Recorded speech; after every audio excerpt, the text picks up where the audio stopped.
Dagskrá liggur frammi á skrifstofum. Tekið fyrir fyrsta dagskrármálið störf þingsins. Til máls tekur hv. 8. þingmaður Reykjavíkurkjördæmis norður, Þorbjörg Sigríður Gunnlaugsdóttir.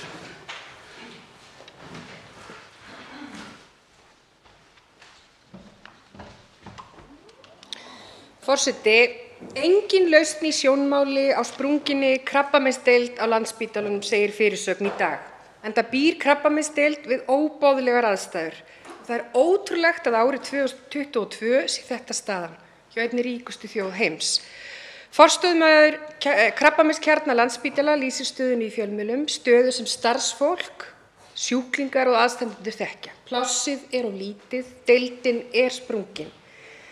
Umræða krabbamein snertir sára taug hjá mörgum. Að greinast með krabbamein og að takast á við krabbameinsmeðferð reynir bæði á sjúklinga og aðstandendur þeirra. Og þá á að vera tryggt að sú deild sem býður meðferð og þjónustu hafi þá aðstöðu sem til þarf. Krabbameinsfélagið hefur margsinnis vakið athygli á að það þarf að leysa húsnæðisvandann og félagið gekk svo langt í fyrra að lofa ríkinu fjármagni til að flýta fyrir byggingu nýrrar deildar. 450 milljón króna framlag. Markmiðið sennilega svo einfalt að vekja ríkisstjórnina og flýta fyrir því að viðunandi aðstaða fáist. En gjöf upp á næstum 500 milljónir dugði ekki til. Ríkisstjórnin sefur fast. Ég sendi heilbrigðisráðherra fyrirspurn um samskipti hans við Krabbameinsfélagið eftir að þessi gjöf bauðst og vil fá svör við því á hvaða forsendum það var ákveðið að ganga ekki til viðræðna við félagið um þátttöku í kostnaði að bæta stöðu deildarinnar. Engar tímasettar fyrirætlanir liggja fyrir af hálfu ríkisstjórnarinnar nýja deild og það varð til þess að Krabbameinsfélagið taldi ekki lengur forsendur fyrir því að gefa þessa gjöf. Þessi rausnarlega gjöf, hún dugði ekki til að hreyfa við ríkisstjórninni, þrátt fyrir að þessi staða hafi legið fyrir árum saman. Það er ótrúlega sorglegt. Það þarf tímasetta áætlun um nýja deild og þetta mál þolir enga bið. Til máls tekur hv. 3. þingmaður Reykjavíkurkjördæmis norður, Halldóra Mogensen. Forseti, við getum öll átt í hættu að veikjast einhvern tímann á lífsleiðinni. Alvarleg veikindi koma fólki oftast í algjörlega í opna skjöldu. Á einu augnabliki umturnast líf fólks og ekki er óalgengt að samhliða sæti áherslur, lífsskoðanir og framtíðarsýn fólks endurskoðun. Að ná bata er vegferð sem krefst fullrar athygli fólks. Það skiptir miklu máli að þegar við veikjumst að við höfum fullt svigrúm til að setja alla okkar orku og tíma í að hlúa að okkur sjálfum og að ástvinum okkar.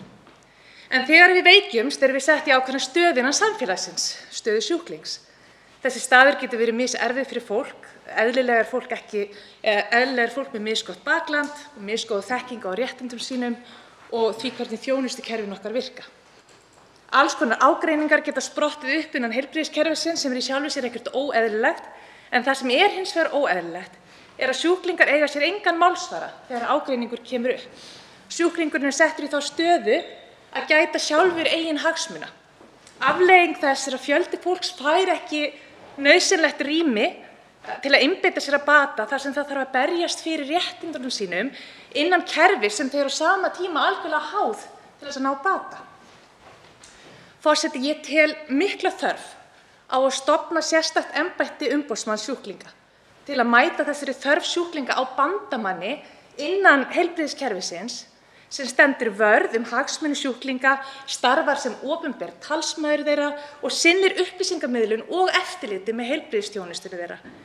Ég hef lagt fram þingsályktunartillögu þess efnis og sent út beiðni um meðflutning og ég bara vona eindregið að þingheimur taki afstöðu með sjúklingum og sameinist að styðja þessa tillögu.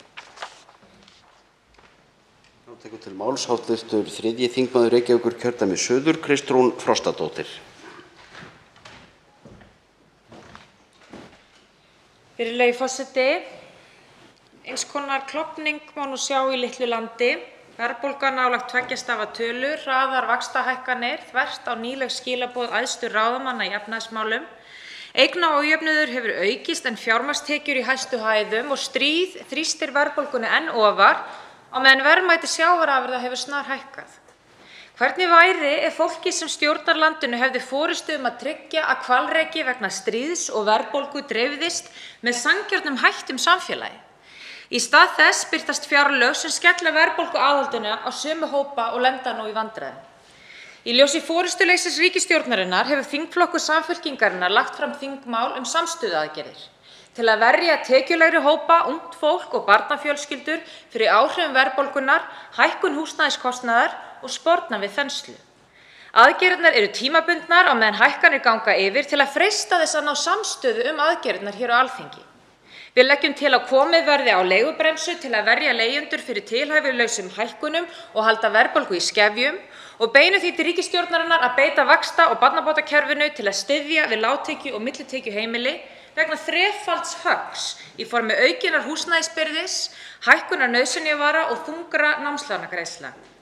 Til að sporna við þensluáhrifum innan aðgerðapakkans á hagkerfið er lagt til að fjármögnun verði tryggð, komið verði í veg fyrir að launatekjur séu ranglega taldar til fjármagnstekna hjá einstaklingum með félög í kringum atvinnurekstur og lagðir verði á tímabundnir hvalrekaskattar í formi viðbótar fjármagnstekjuskatts og sérstaks álags á veiðigjöld stórútgerðarinnar. Allar þessar tekjuaðgerðir hafa ráðherrar Framsóknar og VG talað fyrir að undanförnu en þau virðast valdalaus í ríkisstjórninni. Hér er tækifæri til að taka neitunarvaldið af fjármálaráðherra, styðja samstöðuaðgerðirnar og veita landinu alvöru forystu á erfiðum tímum. Til máls tekur hv. 7. þingmaður Suðvesturkjördæmis Eva Sjöfn Helgadóttir.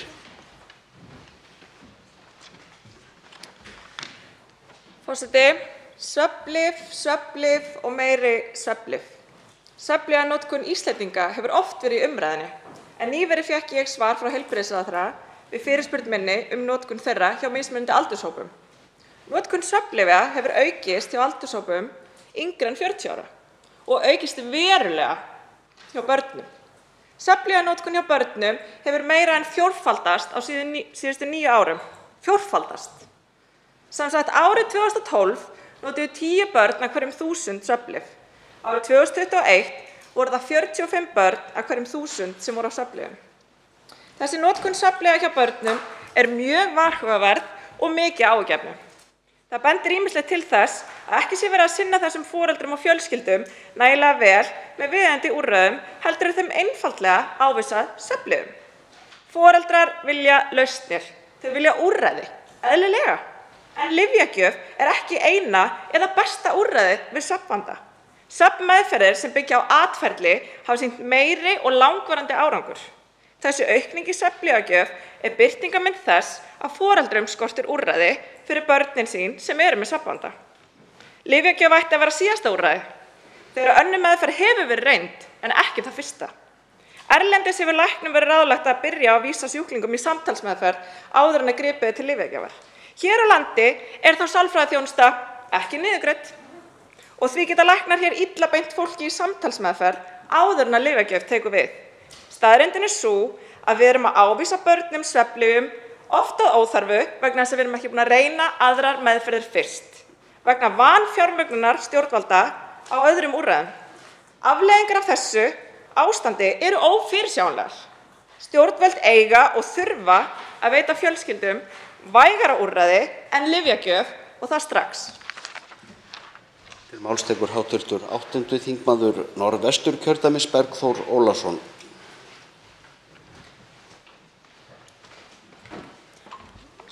Virðulegi forseti, ýmsum þykir ástæða til að hafa áhyggjur af virðingu Alþingis. Þingið hefur samþykkt þingsályktunartillögu siðareglur alþingismanna og sömuleiðis eru til siðareglur störf ráðherra. Á hverju nefni ég þetta hér? Jú, ég tel svikin loforð stjórnmálamanna mun líklegri til að hafa neikvæð áhrif á tiltrú fólks á því sem við stjórnmálamenn fjöllum hverju sinni, en uppákomur sem verði í amstri dagsins voru flestum gleymdar skömmu síðar. Þessi vandi á fyrst og fremst við afmarkaðan hóp okkar þingmanna, nánar tiltekið ráðherranna. Freistnivandinn sem þeir sem sátu sem ráðherrar í aðdraganda kosninga 2021 virðist hafa orðið þeim ofviða. Það er raunverulegt vandamál þegar kemur að virðingu fólks fyrir stjórnmálunum, freistingin að lofa hlutum sem aldrei var ætlun að standa við varðar ráðherrunum ofviða. Hvert málið að fætur öðrum fellur nú sjálft sig og veikburða plön ráðherranna sem loforðin gáfu, undirrituðu viljayfirlýsinguna eða héldu fjölmiðlaviðburðinn alla jafna á kostnað skattgreiðanda.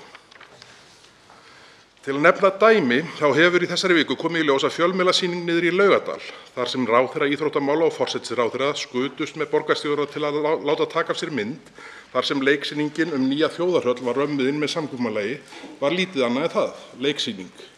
Enda hefur fjármálaráðherra hæstvirtur nú upplýst að hann var ekki aðili að samkomulaginu og engar forsendur til þess að hafa framkvæmdafé vegna nýrrar þjóðarhallar inn í fjárlögum fyrir árið 2023. Allt var þetta til að villa kjósendum sín í aðdraganda kosninga. Fjármálaráðherra lýsti því vel í viðtali í gær að málið væri í raun svo skammt á veg komið að það væru engar forsendur til að tilgreina fjárveitingar til uppbyggingar á þeim fjárlögum sem nú liggja fyrir. Enda lægi ekki einu sinni fyrir hvernig hús ætti að byggja, hver ætti að eiga það og hver ætti að reka það. Það eru fleiri sambærileg mál, virðulegur forseti, miklu fleiri. Er ekki mögulegt að svona æfingar séu raunverulega að draga úr tiltrú almennings á stjórnmálunum? Til máls tekur hv. 3. þingmaður Norðausturkjördæmis Bjarkey Olsen Gunnarsdóttir. Virðulegi forseti, forsenda þess að samgöngukerfi geti talist öflugt sú að öll geti nýtt sér það og á það sé hægt að treysta. Að hægt sé að skipuleggja fram í tímann, læknaheimsóknir, sækja tónleika, mæta á fundi og svo framvegis. Inn í það spila vissulega breytur sem eru ófyrirsjáanlegar eins og veðurfar sem og hefur verið órjúfanlegur hluti af tilveru okkar sem hér búum. Að öðru leyti ætti að vera hægt að treysta á þau almenningssamgöngukerfi sem við búum við og við eigum að geta treysta þessu rekin með það í huga að veita okkur almenningi þá þjónustu sem við þurfum á að halda. Það sem af þessu ári hefur verið veruleg brotalöm á flugsamgöngum innanlands eins og margítrekað hefur komið fram í fjölmiðlum.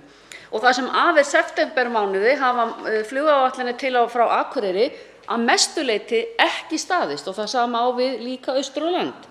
Og ég hef það reynt að sjálf seinkun eða niðurfelling flugs oft með mjög litlum fyrirvara. Nú svo komið að þeir sem þurfa að nýta sér flugsamgöngur eru hættir að treysta á þær. Þetta ekki boðlegt. Og hver ástæðan? Samkvæmt forstjóra Icelandair þá að kenna stórum viðhaldsverkefnum sem töfðust vegna COVID. En hann lofar úrbótum í þessum málum og öðrum sem betur mega fara og hafa verið til umfjöllunar í fjölmiðlum. En það var líka sagt í sumar að þetta væri vegna COVID og viðhalds. Og það getur tæpast átt við alltaf. En hvernig ætlar Icelandair að bæta sig og byggja upp traust að nýju? Það ekki nóg að funda með sveitarstjórnum. Við þurfum að fá að sjá áætlun öll sem eitt. Það þarf að koma í veg fyrir að þessar óásættanlegu aðstæður skapist ítrekkað og því hefur ekki verið svarað hvernig það á að gera. Er að ræða fokdýran ferðamáta og landsbyggðarfólk jafnvel tapa loftbrúnni sem flugfélagið hirði þá í eigin vasa. Ég sagði áðan þetta ekki boðlegt og ég segi það aftur og við verðum að gera þær kröfur til Icelandair að flugsamgöngur séu í ásættanlegum farvegi og þjóni okkur sem á það treysta. Það þarf að láta verkin tala. Til máls tekur hv. 10. þingmaður Reykjavíkurkjördæmis norður Andrés Ingi Jónsson.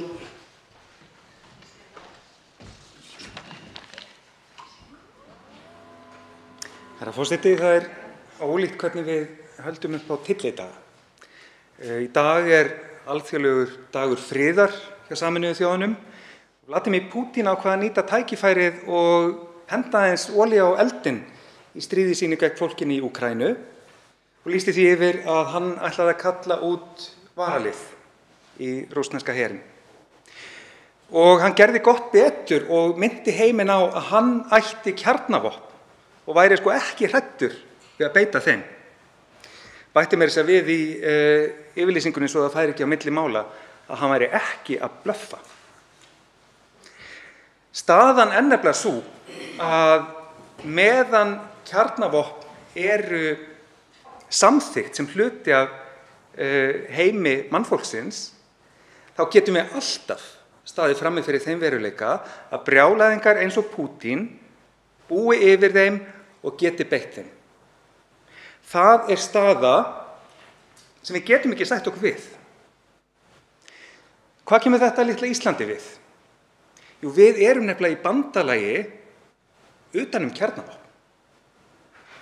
Atlantshafsbandalagið hýsir hluta þeirra ríkja sem búa yfir þessum gereyðingarvopnum og hluti af þeim hagsmunaöflum sem berjast gegn beru banni við kjarnavopnum í heiminum. Fyrr á árinu var haldinn fundur fyrsti aðildarríkjafundur samnings Sameinuðu þjóðanna bann við kjarnavopnum og þar skrópaði Ísland eins og megnið af NATO-ríkjunum. Þetta getur ekki gengið lengur, herra forseti. Ísland, sem segist vilja tala fyrir friðsamlegum lausnum, þarf að nota rödd sína til að hafna kjarnavopnum. Og meðan við erum innan NATO þá þýðir það að hafna því að NATO normalíseri kjarnavopn.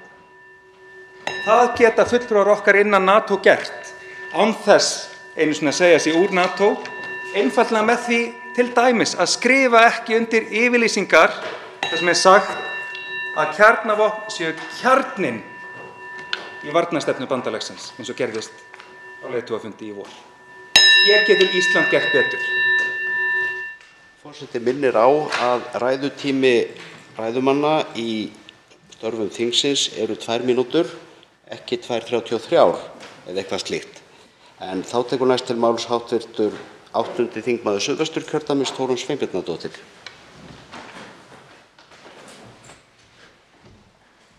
Hæstv. forseti, hv. þingkona Pírata Arndís Anna Gunnarsdóttir Kristínardóttir átti orðastað við hæstv. Dómsmálaráðherra hér fyrr í þessari viku vegna aðgerðar sérsveitarinnar í Kópavogi síðustu helgi. Þar lenti venjuleg fjölskylda í aðstæðum sem enginn ætti að lenda í nokkru sinni og ég vil í framhaldi af þeim orðaskiptum sem að hér urðu á milli þingmannsins og ráðherrans vekja athygli þingheims á því hvernig hæstv. Dómsmálaráðherra svaraði fyrirspurninni. Eitt af því sem hann sagði, hæstv. forseti, var, og þetta bein tilvitnun, að það verði aldrei hjá því komist að slík mistök geti átt sér stað í hita leiksins. Tilvitnun lýkur. Nú ætla ég ekki að halda því fram að mistök séu ekki gerð. Auðvitað geta þau orðið. En það eiginlega óhugsandi að hugsa til þess að viðbrögð við útkalli sem þessu, að mat á aðstæðum sé með þeim hætti að það sé hægt að afgreiða það sem mannleg mistök, að það mæti sérsveitarmenn með alvæpni, ógni venjulegu fólki heima hjá sér og handtaki það. Því að mér nær að halda að í þessu tiltekna máli hafi verið á ferðinni mjög alvarlegur dómgreindarbrestur í viðbrögðunum. Það verður væntanlega skoðað af eftirlitsnefnd með störfum lögreglu, en það hins vegar alveg ljóst að þetta ekki einangrað tilvik, því miður. Við höfum fleiri dæmi nýverið af framgöngu sérsveitarinnar og ég hef áhyggjur af því að réttaröryggi borgaranna sé ógnað. Til máls tekur hv. 10. þingmaður Suðurkjördæmis, Guðbrandur Einarsson.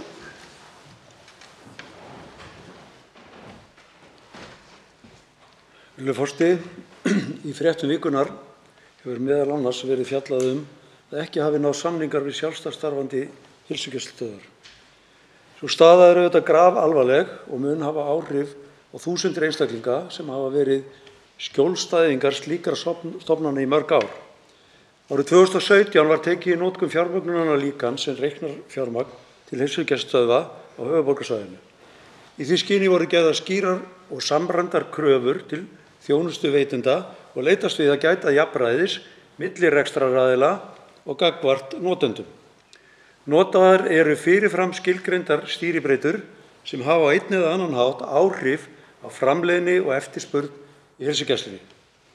Tilgangur kerfisins að gæta jafnræðis við úthlutun fjármagns og auka gæði og skilvirkni með það að markmiði að grunnheilbrigðisþjónusta sé í meira mæli veitt á heilsugæslustöðvum. Spurningin í mínum huga nú hins vegar þessi: eru þessi fyrirfram skilgreindu stýribreytur réttar? Af samtölum við forsvarsmenn sjálfstætt starfandi heilsugæslna virðist svo ekki vera. Þeir halda því fram að heilsugæslustöðvum sé mismunað þegar kemur að fjárveitingum og nú sé svo komið að einhverjar þeirra eru reknar með halla. Slíkum hallarekstri verður ekki mætt á annan hátt en með því að segja fólki, draga úr þjónustu eða hreinlega að loka stofnununum. Virðulegur forseti, það var mikið framfaraskref þegar að nýju fjármögnunarlíkani var komið á fót sem fól í sér að fjármagn ætti að fylgja sjúklingi. Hins vegar það svo að þessar fyrirfram skilgreindu stýribreytur eru mannanna verk og eðlilegt að þær séu endurskoðaðar þegar ljóst að þær mismuna rekstraraðilum og þar af leiðandi sjúklingum. Sjálfstætt reknar heilsugæslur þjóna 17.000 manns og viðbúið að ófremdar ástand skapist ef að þær neyddust til að skella í lás. Til máls tekur hv. 8. þingmaður Reykjavíkurkjördæmis suður, Hanna Katrín Friðriksson.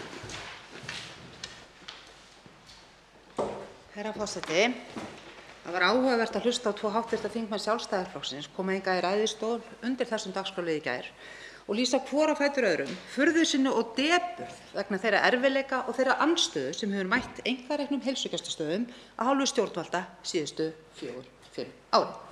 Það er nefnilega ekki bara þannig að það hafi gerst í stjórnartíð ríkisstjórnar sem flokkur þessara ágætu þingmanna á aðild að, heldur sátu þeir báðir í velferðarnefnd Alþingis.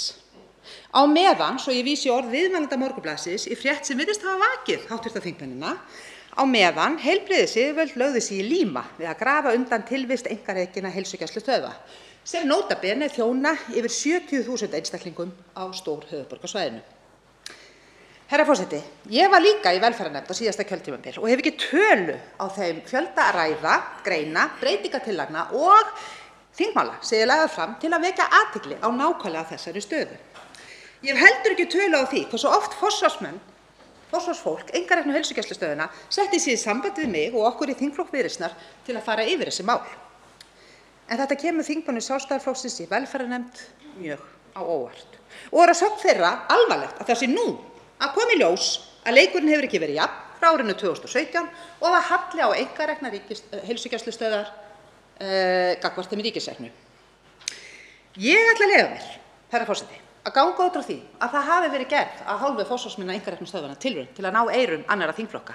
Og ég ætla líka að gera ráð fyrir því að það hafi mögulega sérstaklega verið leitað til Sjálfstæðisflokksins og það hefði jafnvel mátt gera ráð fyrir áhuga á málinu hjá þingmönnum Sjálfstæðisflokksins sem á tyllidögum tala sig sem boðbera einkaframtaksins. En það virðist ljóst að sú orðræða á sömu vegferð og orðræða flokksins minni umsvif ríkisins og báknið burt. Áferðarfallegt en innihaldslítið.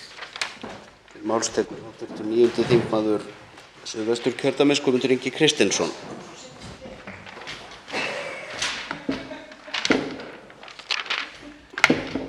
Virðulegur forseti, frítekjumörk öryrkja vegna fjármagnstekna svo lág að sparifé þeirra ber í raun neikvæða vexti. Hvernig haldið þið að þeim gangi að safna sér fyrir útborgun á íbúð? 5.000 kr. fjármagnstekjuskatt einstaks öryrkja skila sér bara sem 2.000 kr. til hans. 3.000 tekur ríkið í formi skatta og skerðingar. Frítekjumörk gilda ekki hann því framfærsluuppbótin skerðist strax 65%. Þarna er verið að skatta og skerða tapaða ávöxtun sparifé fatlaðs einstaklings.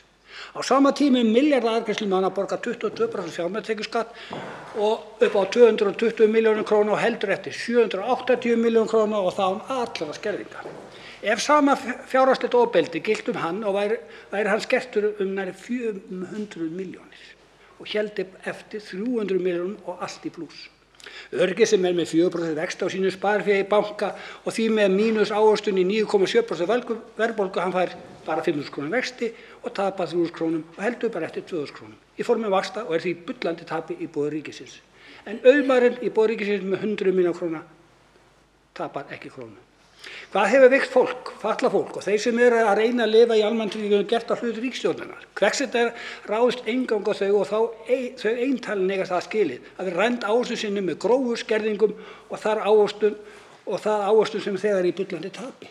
Hvers vegna er þetta fólki eingöngu sett í þessar fáránlega háu skerðingar og ávöxtun sín spari sig og það gróflega mismunað gagnvart öllum öðrum?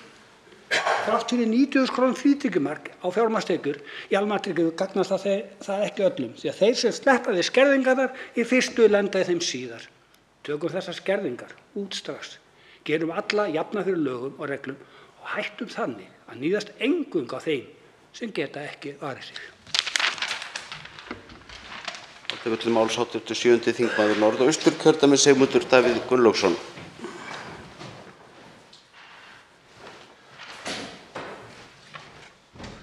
Herra forseti, hv. þingmaður Bergþór Ólason gerði að umtalsefni hér áðan viljayfirlýsingu borgarstjórans í Reykjavík og ráðherra nýja þjóðarhöll.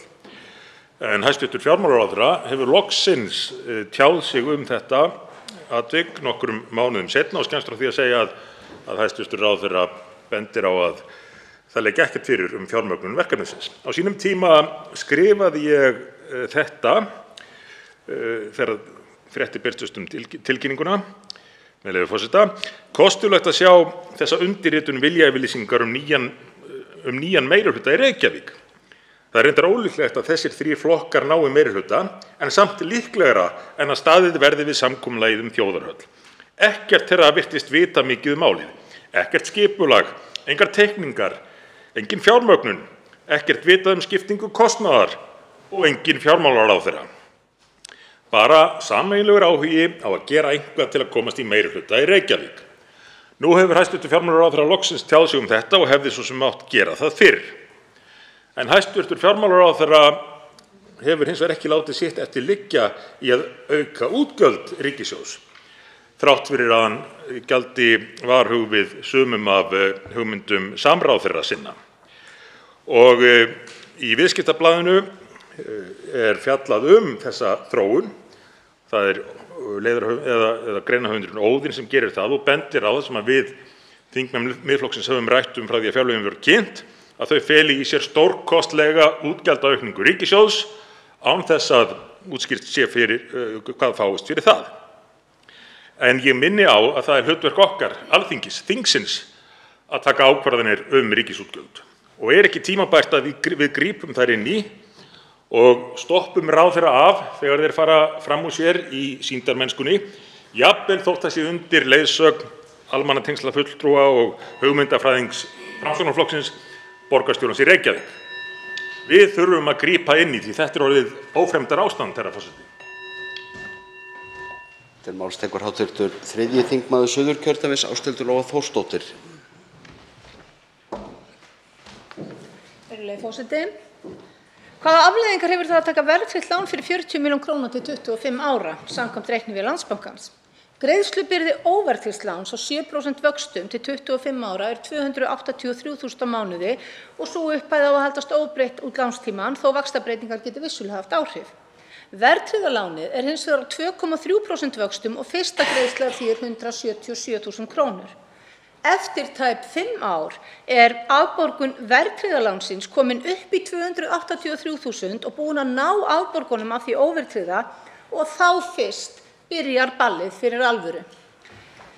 Eftir 10 ár er afborgun verðtryggða lánsins komin upp í 450.000 og eftirstöðvar þess hafa hækkað 28,6 milljónir á meðan eftirstöðvar óverðtryggða lánsins hafa lækkað tæpar 9 milljónir. Eftir 15 ár er afborgun verðtryggða lánsins komin upp í 723.000 krónur. Til að standast greiðslumat fyrir svo háum afborgunum í dag þarf fólk að hafa 2 milljónir á mánuði í laun. Eftir þessi 15 ár hafa eftirstöðvar óverðtryggða lánsins lækkað 15 milljónir en höfuðstóll verðtryggða lánsins hefur á sama tíma hækkað 37 milljónir og er 77,4 milljónir eða þrefalt hærri. Eftir 20 ár eru eftirstöðvar óverðtryggða lánsins 14,3 milljónir en af óverðtryggða láninu eru þær 65,6 milljónir. Þá þarf lántakandinn að greiða niður 65 milljóna króna höfuðstól á aðeins 5 árum, enda hækka afborganir upp frá því sífellt og enda í 1,9 milljón króna í síðustu afborgunum. Manni fallast hreinlega hendur gagnvart þessu. Á lánstímanum mun óverðtryggði lántakandinn greiða 85 milljónir en sá verðtryggði 215 milljónir. Þetta er ekkert annað en opinber glæpastarfsemi. Til máls tekur hv. 1. þingmaður Suðurkjördæmis Guðrún Hafsteinsdóttir.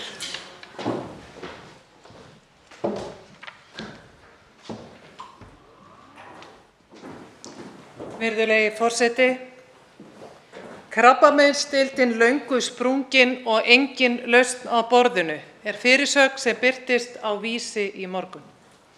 Mikið óskaplega þótti mér sorglegt að lesa þessa fyrirsögn, sérstaklega í ljósi þess að á síðasta ári ákvað Krabbameinsfélag Íslands að gefa íslensku þjóðinni tæplega hálfan milljarð sem var skilyrtur við uppbyggingu á dagdeild fyrir blóð- og krabbameinslækningar í K-byggingu Landspítala í Fossvogi.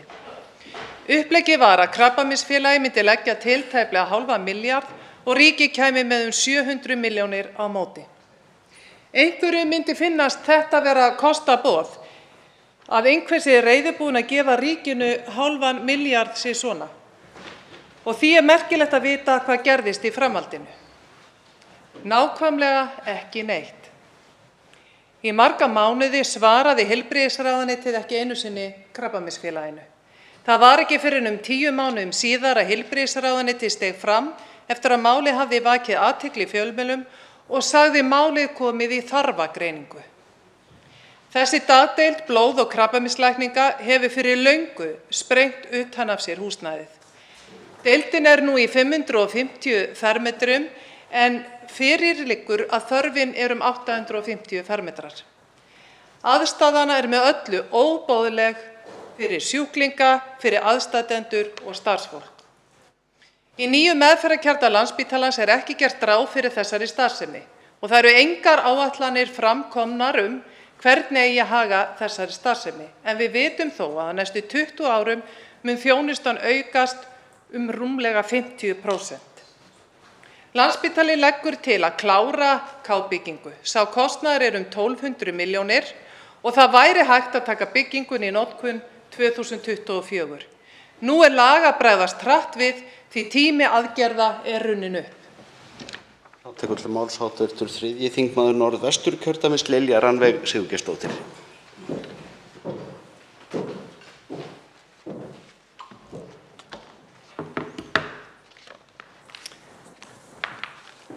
Hæstv. forseti. Ég kem hingað upp í dag til þess að ræða innlenda matvælaframleiðslu og unga bændur. Matvælaframleiðsla er ekki sjálfsagður hlutur. Á hverjum degi heldur fjöldi fólks út í daginn til þess að vinna því að skapa og afla matvæla fyrir okkur. Bæði á sjó og landi og það er ekki sjálfsagt. Það er virðingarvert og forréttindi að geta unnið við matvælaframleiðslu og þess vegna er mjög mikilvægt að við hlúum að og styðjum þau sem hafa það að atvinnu að skafla og afla fæðu bæði fyrir sig og fyrir aðra í samfélaginu. Það var rætt við unga bændur og málefni þeirra í Bændablaðinu sem kom út núna 8. september síðastliðinn. Og ég ræði því miður ekki að nefna allt í þeirri grein sem að mikilvægt væri fyrir þingmenn að heyra. Því mæli ég með því að þingmenn lesi þessa grein. Þar kemur fram að einn helsti vandi ungra bænda er fjármögnunarhliðin. Við höfum farið í margs konar verkefni síðastliðin ár sem að hafa nýst mjög vel, en það er mikilvægt að vera í stöðugri endurskoðun. Við þyrftum að skoða betur nýliðunarstyrkinn og horfa til þess að styrkurinn væri meira í samræmi við þær fjárfestingar sem að farið er í. Við þyrftum einnig að skoða betur skatta- og lánaumhverfið, bæði hjá þeim sem eru að taka við búi og þeim sem eru að hætta. Við höfum verkfærin og við höfum stofnanirnar, en það þarf að gæta því að það sé meiri samfella í þessu kerfi til þess að geta styrkt þessa mikilvægu grunnstoð samfélagsins. Það eru fjöldamörg tækifæri í íslenskum landbúnaði og við sem sitjum á þingi, við þurfum að halda áfram að styðja við þau tækifæri. Þá er lokið fyrsta dagskrármálinu störfum þingsins og tekið fyrir annað dagskrármálið framhaldsfræðsla stjórn Fræðslusjóðs, stjórnarfrumvarp 136. mál, þingskjal 136, fyrsta umræða. Til máls tekur hæstv. Félags- og vinnumarkaðsráðherra Guðmundur Ingi Guðbrandsson. Virðulegi forseti. Ég mæli hér fyrir frumvarpi til laga breytingu á lögum framhaldsfræðslu nr. 27/2010. Í 1. málsgrein 11. greinar laganna er kveðið á að ráðherra skipi fræðslusjóði 9 manna stjórn til 4 ára í senn. Í ákvæðinu er nánar kveðið á hvaða aðilar skuli tilnefna fulltrúa í stjórn sjóðsins, en meðal annars er kveðið á að sá ráðherra fer með málefni vinnumarkaðar skuli tilnefna einn fulltrúa. Auk þess er kveðið á að formaður stjórnar sjóðsins skuli skipaður án tilnefningar. Með forsetaúrskurði nr. 6/2022 skiptingu stjórnarmálefna milli ráðuneyta í Stjórnarráði Íslands fluttist málaflokkur framhaldsfræðslu og málefni fræðslusjóðs til félags- og vinnumarkaðsráðuneytis frá þáverandi mennta- og menningarmálaráðuneyti. Eftir þær breytingar falla lög framhaldsfræðslu undir málefnasvið félags- og vinnumarkaðsráðherra. Í ljósi framangreinds skipar félags- og vinnumarkaðsráðherra formann stjórnar fræðslusjóðs og þykir því mikilvægt að breyta fyrrnefndri 1. málsgrein 11. greinar laganna með þeim hætti að sá ráðherra sem fer með mál varða fræðslumál skipi einn fulltrúa í stjórn fræðslusjóðs í stað þess ráðherra sem fer með málefni vinnumarkaðar líkt og kveðið er á í gildandi ákvæði. Með þessu er verið að tryggja þeim ráðherra sem fer með mál varða fræðslumál samkvæmt fyrrnefndum forsetaúrskurði aðkomu að stjórn fræðslusjóðs. Virðulegi forseti, líkt og komið hefur fram í máli mínu er hér að ræða frumvarp sem tryggir þeim ráðherra sem áður fór með málefni fræðslusjóðs áframhaldandi aðkomu að stjórn sjóðsins eftir þær breytingar sem urðu hvað varðar skipan málaflokksins með fyrrnefndum forsetaúrskurði. Er því ekki gert ráð fyrir breytingum frá gildandi lögum hvað varðar þá aðila sem eiga fulltrúa í stjórn fræðslusjóðs. Hér að lokum legg ég til að frumvarpinu verði vísað til hv. velferðarnefndar að lokinni þessari umræðu. Einn hv. þingmaður óskar eftir að veita andsvar við ræðu hæstv. ráðherra og til máls tekur og veitir andsvar hv. 10. þingmaður Reykjavíkurkjördæmis norður, Andrés Ingi Jónsson. Herra forseti, þetta er ekki umfangsmesta frumvarp sem við höfum fengið inn í þessa sali, en mig langar aðeins að spyrja út í 1 eða 2 atriði til að fá á hreint.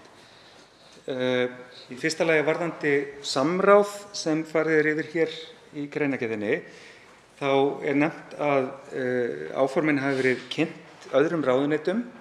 Þá reiknaði með að sé að ræða þau 2 önnur ráðuneyti sem eiga aðkomu að stjórn fræðslusjóðs. En hvort hafi ekki átt sér stað sambærileg kynning gagnvart öðrum aðilum sem eiga aðkomu að þessari stjórn. Mér hefði þótt eðlilegt í ljósi þess til dæmis að aðkoma fjármálaráðuneytis er ekki beinlínis sem ráðuneyti opinberra fjármála, heldur í krafti þess að það er einn stærsti vinnuveitandi landsins. Þannig að í þessari stjórn þá er sæti fjármálaráðuneytis kannski sambærilegt sæti Samtaka atvinnulífsins eða Sambands sveitarfélaga. Svo langar maður að spyrja, vegna þess að talað er það í stjórnarsáttmála að efla sí- og endurmenntun og að endurskoða löggjöf framhaldsfræðslu.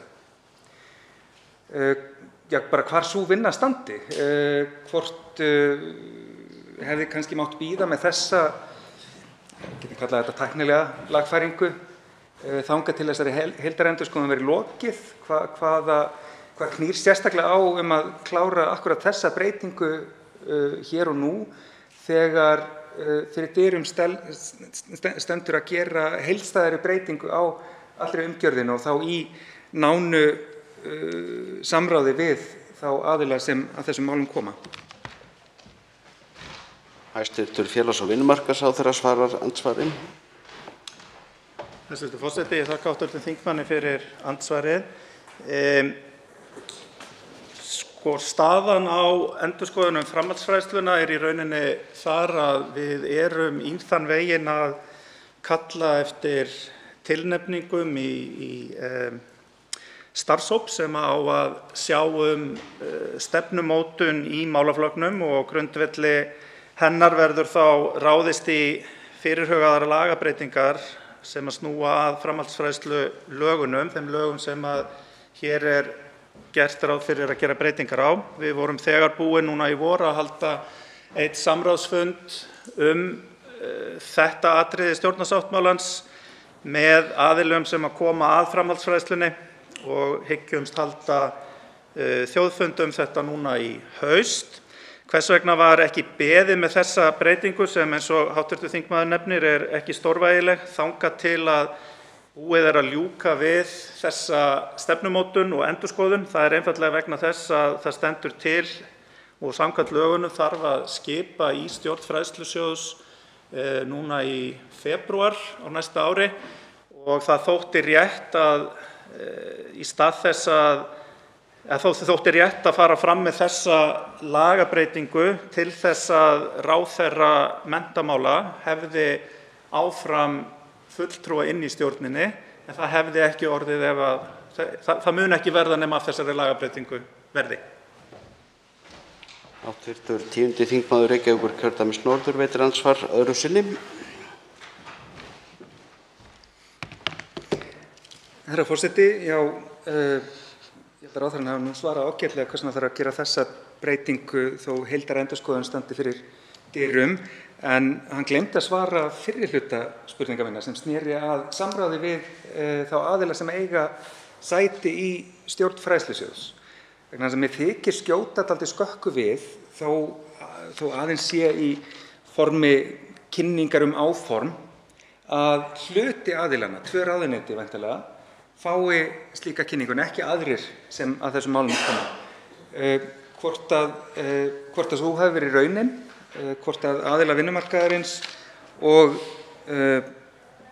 hvað var það, félag framhaldsskólakennara og hafi ekki fengið sambærilega tilkynningu þessi áform lagasetningu og hvort það hafi kannski bara verið mistök þá, hvort það hefði ekki mátt gera það betur.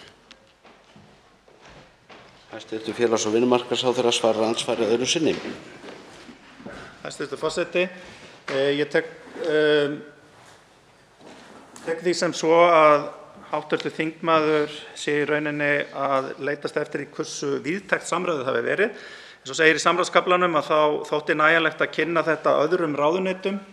Það þá gert á yfirleitt vettvangi ráðuneytisstjóra og það var raunin í þessu eftir því sem ég best veit. Það var ekki talið þurfa í þessu tilfelli að fara með þetta í opið umsagnarferli í samráðsgátt stjórnvalda eins og segir í samráðskafla frumvarpsins, einfaldlega vegna þess að sú breyting sem hér er að ræða, hún breytir ekki neinu hvaða fulltrúar hverra verða inni í stjórn Fræðslusjóðs. En að því sögðu þá get ég tekið almennt undir með þingmönnunum að við eigum að stunda sem mest samráð. En ég held að það hafi algjörlega ekki verið nauðsyn á því í þessu tilfelli nema með þeim hætti sem hér greinir í frumvarpinu. Andsvörum lokið. Fleiri hafa ekki kvatt sér hljóðs og umræðu lokið. Frumvarpið gengur nú til 2. umræðu og allsherjar- og menntamálanefndar ef enginn hefur andmælum. Það er samþykkt. Þá er tekið fyrir 3. dagskrármálið, skipulagslög, uppbygging innviða, stjórnarfrumvarp, 144. mál, þingskjal 144, 1. umræða. Til máls tekur hæstv. innviðaráðherra Sigurður Ingi Jóhannsson. Já, virðulegi forseti, ég mæli hér fyrir frumvarpi til laga breytingu á skipulagslögum varðandi uppbyggingu innviða. Frumvarp sama efnis var lagt fram af umhverfis- og auðlindaráðherra á 151. löggjafarþingi og aftur á 152. löggjafarþingi af þeim ráðherra sem hér stendur en náði ekki fram að ganga. Frumvarpið byggir á tillögu starfshóps sem skipaður var í tengslum við vinnu átakshóps úrbætur og innviðum í kjölfar fárviðrisins sem gekk yfir landið í desember 2019. Tillaga starfshópsins var kynnt í samráðsgátt stjórnvalda. Einnig voru áform lagasetninguna og drög að frumvarpi kynnt í samráðsgátt stjórnvalda áður en frumvarp var lagt fram á 151. löggjafarþingi. Jafnframt hefur verið unnið úr þeim umsögnum sem bárust við umfjöllun frumvarpsins á því þingi. Gerðar hafa verið minni háttar breytingar á fáeinum ákvæðum frumvarpsins frá framlagningu á 151. löggjafarþingi sem nánar er gerð grein fyrir í greinargerðinni sem fylgir frumvarpinu. Í stjórnarsáttmála ríkisstjórnarinnar er lögð áhersla á græna orkuframleiðslu, sér í lagi í tengslum við orkuskipti. Í þeim tilgangi þarf að treysta betur flutnings- og dreifikerfi raforku í landinu, tengja betur lykilsvæði og tryggja afhendingaröryggi raforku land allt. Því er mikilvægt að hraða eins og kostur stjórnsýslumeðferð ákvarðana sem tengjast línulögnum. Fárviðrið sem gekk yfir Íslandi í desember 2019 og olli miklu tjóni. Samgöngur lögðust af, atvinnulífið lamaðist á þeim svæðum sem verst urðu úti, miklar truflanir urðu á flutnings- og dreifikerfi rafmagns sem hafði afleidd áhrif á fjarskiptakerfið og leiddi til sambandsleysis við umheiminn á stórum svæðum í of langan tíma. Í kjölfarið skipaði þáverandi ríkisstjórn átakshóp með fulltrúum 6 ráðuneyta sem ætlað var að meta hvaða aðgerðir væru færar til að efla innviði í flutnings- og dreifikerfi raforku og fjarskiptum, auk þess að skoða dreifikerfi RÚV og huga að samgöngum og byggðamálum á breiðum grunni. Eitt af því sem átakshópnum var falið að taka til umfjöllunar og úrvinnslu voru fyrirliggjandi tillögur einföldun leyfisveitingaferla vegna framkvæmda í flutningskerfi raforku, en bent hefur verið á að flókið lagaumhverfi hafi hugsanlega valdið töfum og undirbúningi slíkra framkvæmda síðustu árin og þar með tafið nauðsynlega uppbyggingu raforkukerfisins og þar með auðvitað haft áhrif að það varð meira tjón í farveðrinu heldur en hugsanlega hefði þurft að vera. Í frumvarpinu eru lagðar til breytingar á skipulagslögum nr. 123/2010 í tengslum við uppbyggingu flutningskerfis raforku þegar er að ræða framkvæmdir í flutningskerfi raforku sem ná yfir fleiri en eitt sveitarfélag. Lagt er til að lögfest verði heimild til að taka sameiginlega skipulagsákvörðun sem nái til einnar framkvæmdar í flutningskerfi raforku sem er áformuð í 2 eða fleiri sveitarfélögum. Slíkar framkvæmdir geta við núgildandi löggjöf kallað á breytingar á aðalskipulagi og útgáfu framkvæmdaleyfis frá hverju sveitarfélagi fyrir sig. Ef svæðisskipulag er til staðar kann einnig að þurfa að gera breytingar á því með aðkomu allra þeirra sveitarfélaga sem aðild eiga að því. Þannig er aukin skilvirkni í því að heimila töku einnar sameiginlegrar skipulagsákvörðunar fyrir framkvæmd af þessu tagi. Í frumvarpinu er eins og áður segir lagt til að lögfest verði heimild til að taka sameiginlega skipulagsákvörðun framkvæmdir í flutningskerfi raforku þvert á sveitarfélagamörk. Slík sameiginleg skipulagsákvörðun verði í höndum sérstakrar raflínunefndar sem skipuð verður fulltrúum allra þeirra sveitarfélaga sem viðkomandi skipulagsákvörðun á að ná til. Í nefndinni eigi einnig sæti fulltrúi Skipulagsstofnunar til að tryggja fagþekkingu bæði gagnvart skipulagsgerð sem og mati á umhverfisáhrifum. Gert er ráð fyrir að framkvæmdaraðili hafi frumkvæði af því að óska eftir að ráðherra skipi slíka nefnd. Beiðni framkvæmdaraðila skal koma fram á undirbúningsstigi framkvæmdar og áður en formlegt ferli samkvæmt lögunum um umhverfismat framkvæmda og áætlana er hafið. Meginhlutverk raflínunefndar verður að undirbúa og samþykkja skipulagsákvörðun vegna viðkomandi framkvæmdar, gefa út sameiginlegt framkvæmdaleyfi og hafa yfirumsjón með eftirliti með framkvæmdinni. Skipulagsfulltrúar viðkomandi sveitarfélaga annast eftirlit með framkvæmdinni í umboði og á grundvelli samstarfssamnings við raflínunefnd. Hvað varðar kostnað við gerð skipulags og útgáfu framkvæmdaleyfis er gert ráð fyrir að framkvæmdaraðili standi undir honum með þjónustugjaldi. Skipulagsstofnun mun í umboði nefndarinnar annast verkefnisstjórn og samskipti við framkvæmdaraðila. Framkvæmd umhverfismats framkvæmda verður formlega óbreytt en umhverfismatið unnið samhliða og samþætt undirbúningi skipulagsákvörðunar. Gagnvart framkvæmdaraðila, almenningi, hagsmunaaðilum og samráðsaðilum verði ein sameiginleg ásýnd og samskiptaleið, svokallað one stop shop með leyfi forseta á enskri tungu. Með slíkri sameiginlegri skipulagsákvörðun framkvæmdir í flutningskerfi raforku mun gefast betra tækifæri en áður til að leggja heildstætt mat á einstaka jarðstrengskafla, samanber 9. tölulið þingsályktunar nr. 26/148 stefnu stjórnvalda uppbyggingu flutningskerfis raforku og verður það gert á vettvangi raflínunefndar.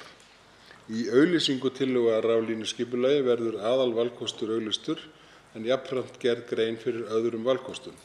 Gert er ráð fyrir að raflínunefnd geti breytt skipulagstillögu í samræmi við niðurstöðu umhverfismats við endanlega afgreiðslu hennar, enda hafi verið gerð grein fyrir viðkomandi valkosti í umhverfismatsferlinu. Á grundvelli raflínuskipulags og niðurstöðu mats á umhverfisáhrifum er gert ráð fyrir að raflínunefnd gefi síðan út sameiginlegt framkvæmdaleyfi. Ef nefndin kemst ekki að sameiginlegri niðurstöðu er lagt til að málinu skuli vísa til innviðaráðherra sem taki ákvörðun um val og valkosti og þau skilyrði sem framkvæmdin skal háð samkvæmt skipulagi. Virðulegi forseti, ég hef hér rakið meginefni frumvarpsins og legg til að frumvarpinu verði að lokinni 1. umræðu vísað til hv. umhverfis- og samgöngunefndar og 2. umræðu.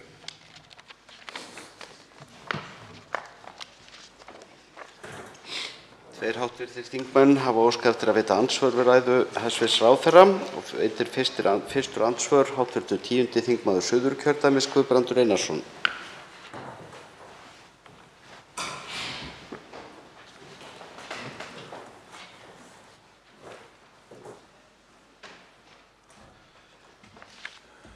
Forseti.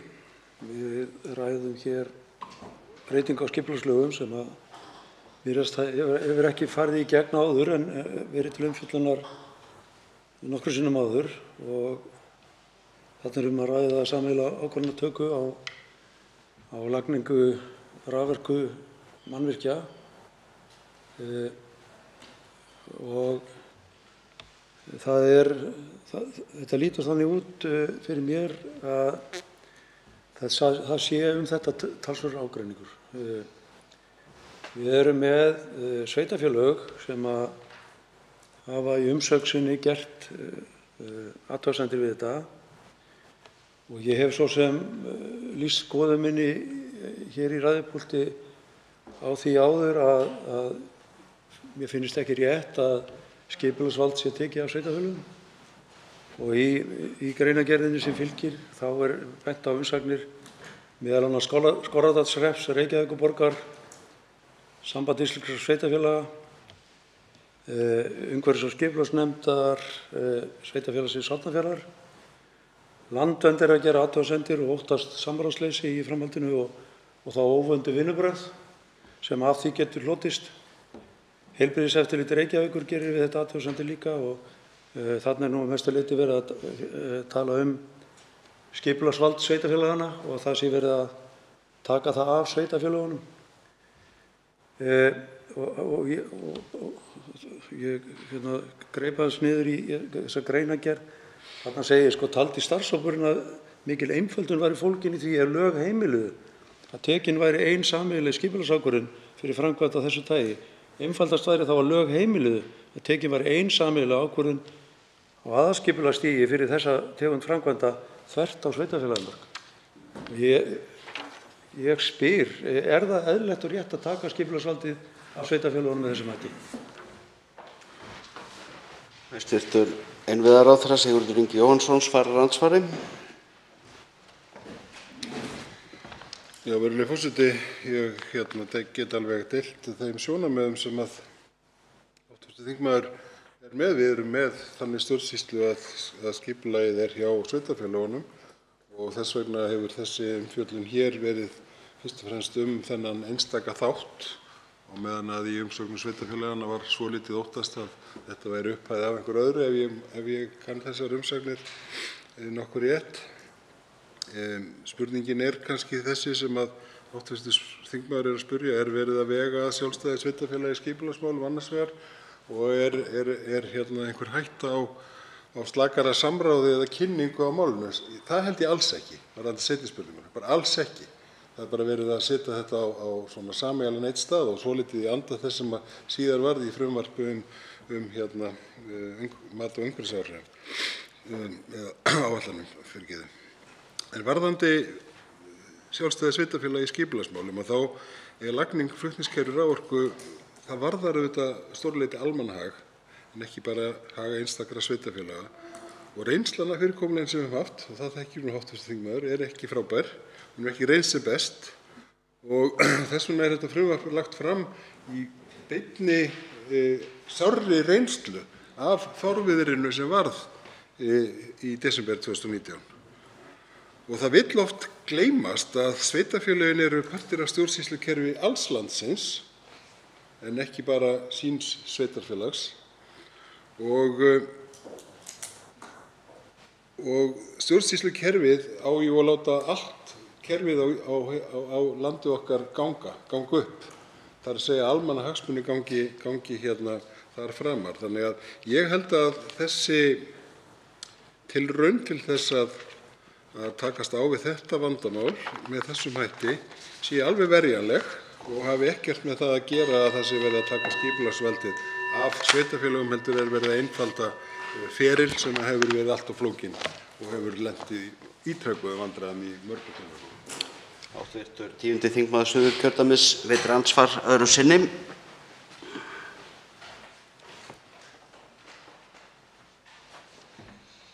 Forseti, ég þakka hæstv. Ráðherra fyrir hans svar.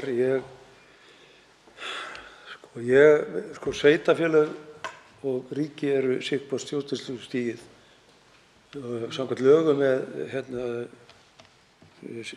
mismunandi viðfangsefni. Og ég hræðist það ef að ríkið bara þegar það nær ekki sínu fram, að það breyti það bara lögum sér í hag. Taki það bara þennan rétt af sveitarfélögunum. Ég get auðvitað skilið eitthvað sem heitir almannahagur, en það er líka til eitthvað sem heitir að koma til móts við sveitarfélögin. Og að því að hér nefndi hæstv. Ráðherra á mál sem ég þekki og við vitum af, sem er Suðurnesjalína 2, þar sem eitt sveitarfélag hefur ekki samþykkt þá áætlun sem fyrir lá, er tilbúið með ákveðnum breytingum, en Landsnet þumbast við og er ekki tilbúin í breytingar og ber við sig einhverju gamalli þingsályktun þar sem þeir eru alltaf að velja ódýrasta kost. En það var búið að segja það að það ætti að breyta að laga þessa þingsályktun fyrir mörgum árum síðan. Það hefur aldrei verið gert. Ég er alveg viss um það ef hefði verið hlustað á þetta, þá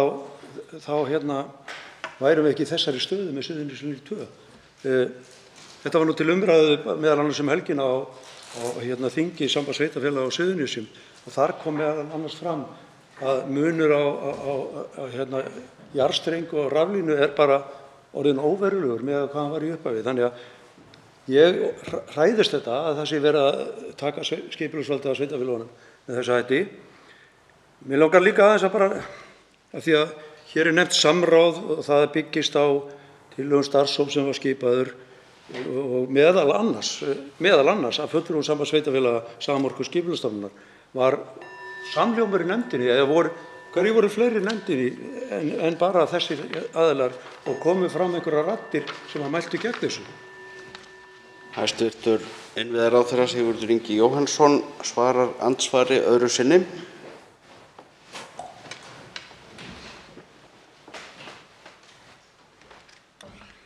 Já, virðulegur forseti, ég ætla ekki að fara að ræða Suðurnesjalínu 2 hér og ólíkar forsendur jarðstrengi og alla þá sögu sem það er. Ég held að við þurfum lengri tíma en þessar 2 mínútur í það. En sumt af því sem hv. þingmaður sagði hér held ég sé ekki alls kostar rétt, eða það megi túlka hlutina á ýmsan hátt, og bara það sem hefur verið að gerast á síðustu misserum kannski kallar á bara sérstaka nálgun hvað það varðar. En menn séu ekki fastir í einhverri fortíð, ég tek undir með hv. þingmanni með það, eins og eldgos og slíkir hlutir. Við erum með sambærilega löggjöf á þessu sviði og Norðurlöndin, og ég var í Finnlandi í fyrra og spurði meðal annars finnsku skipulagsyfirvöldin sem ég hitti þegar það kæmi upp til að mynda, og var þá með þetta frumvarp í huga, vandamál varðaði skipulag í gegnum fleiri en eitt sveitarfélag.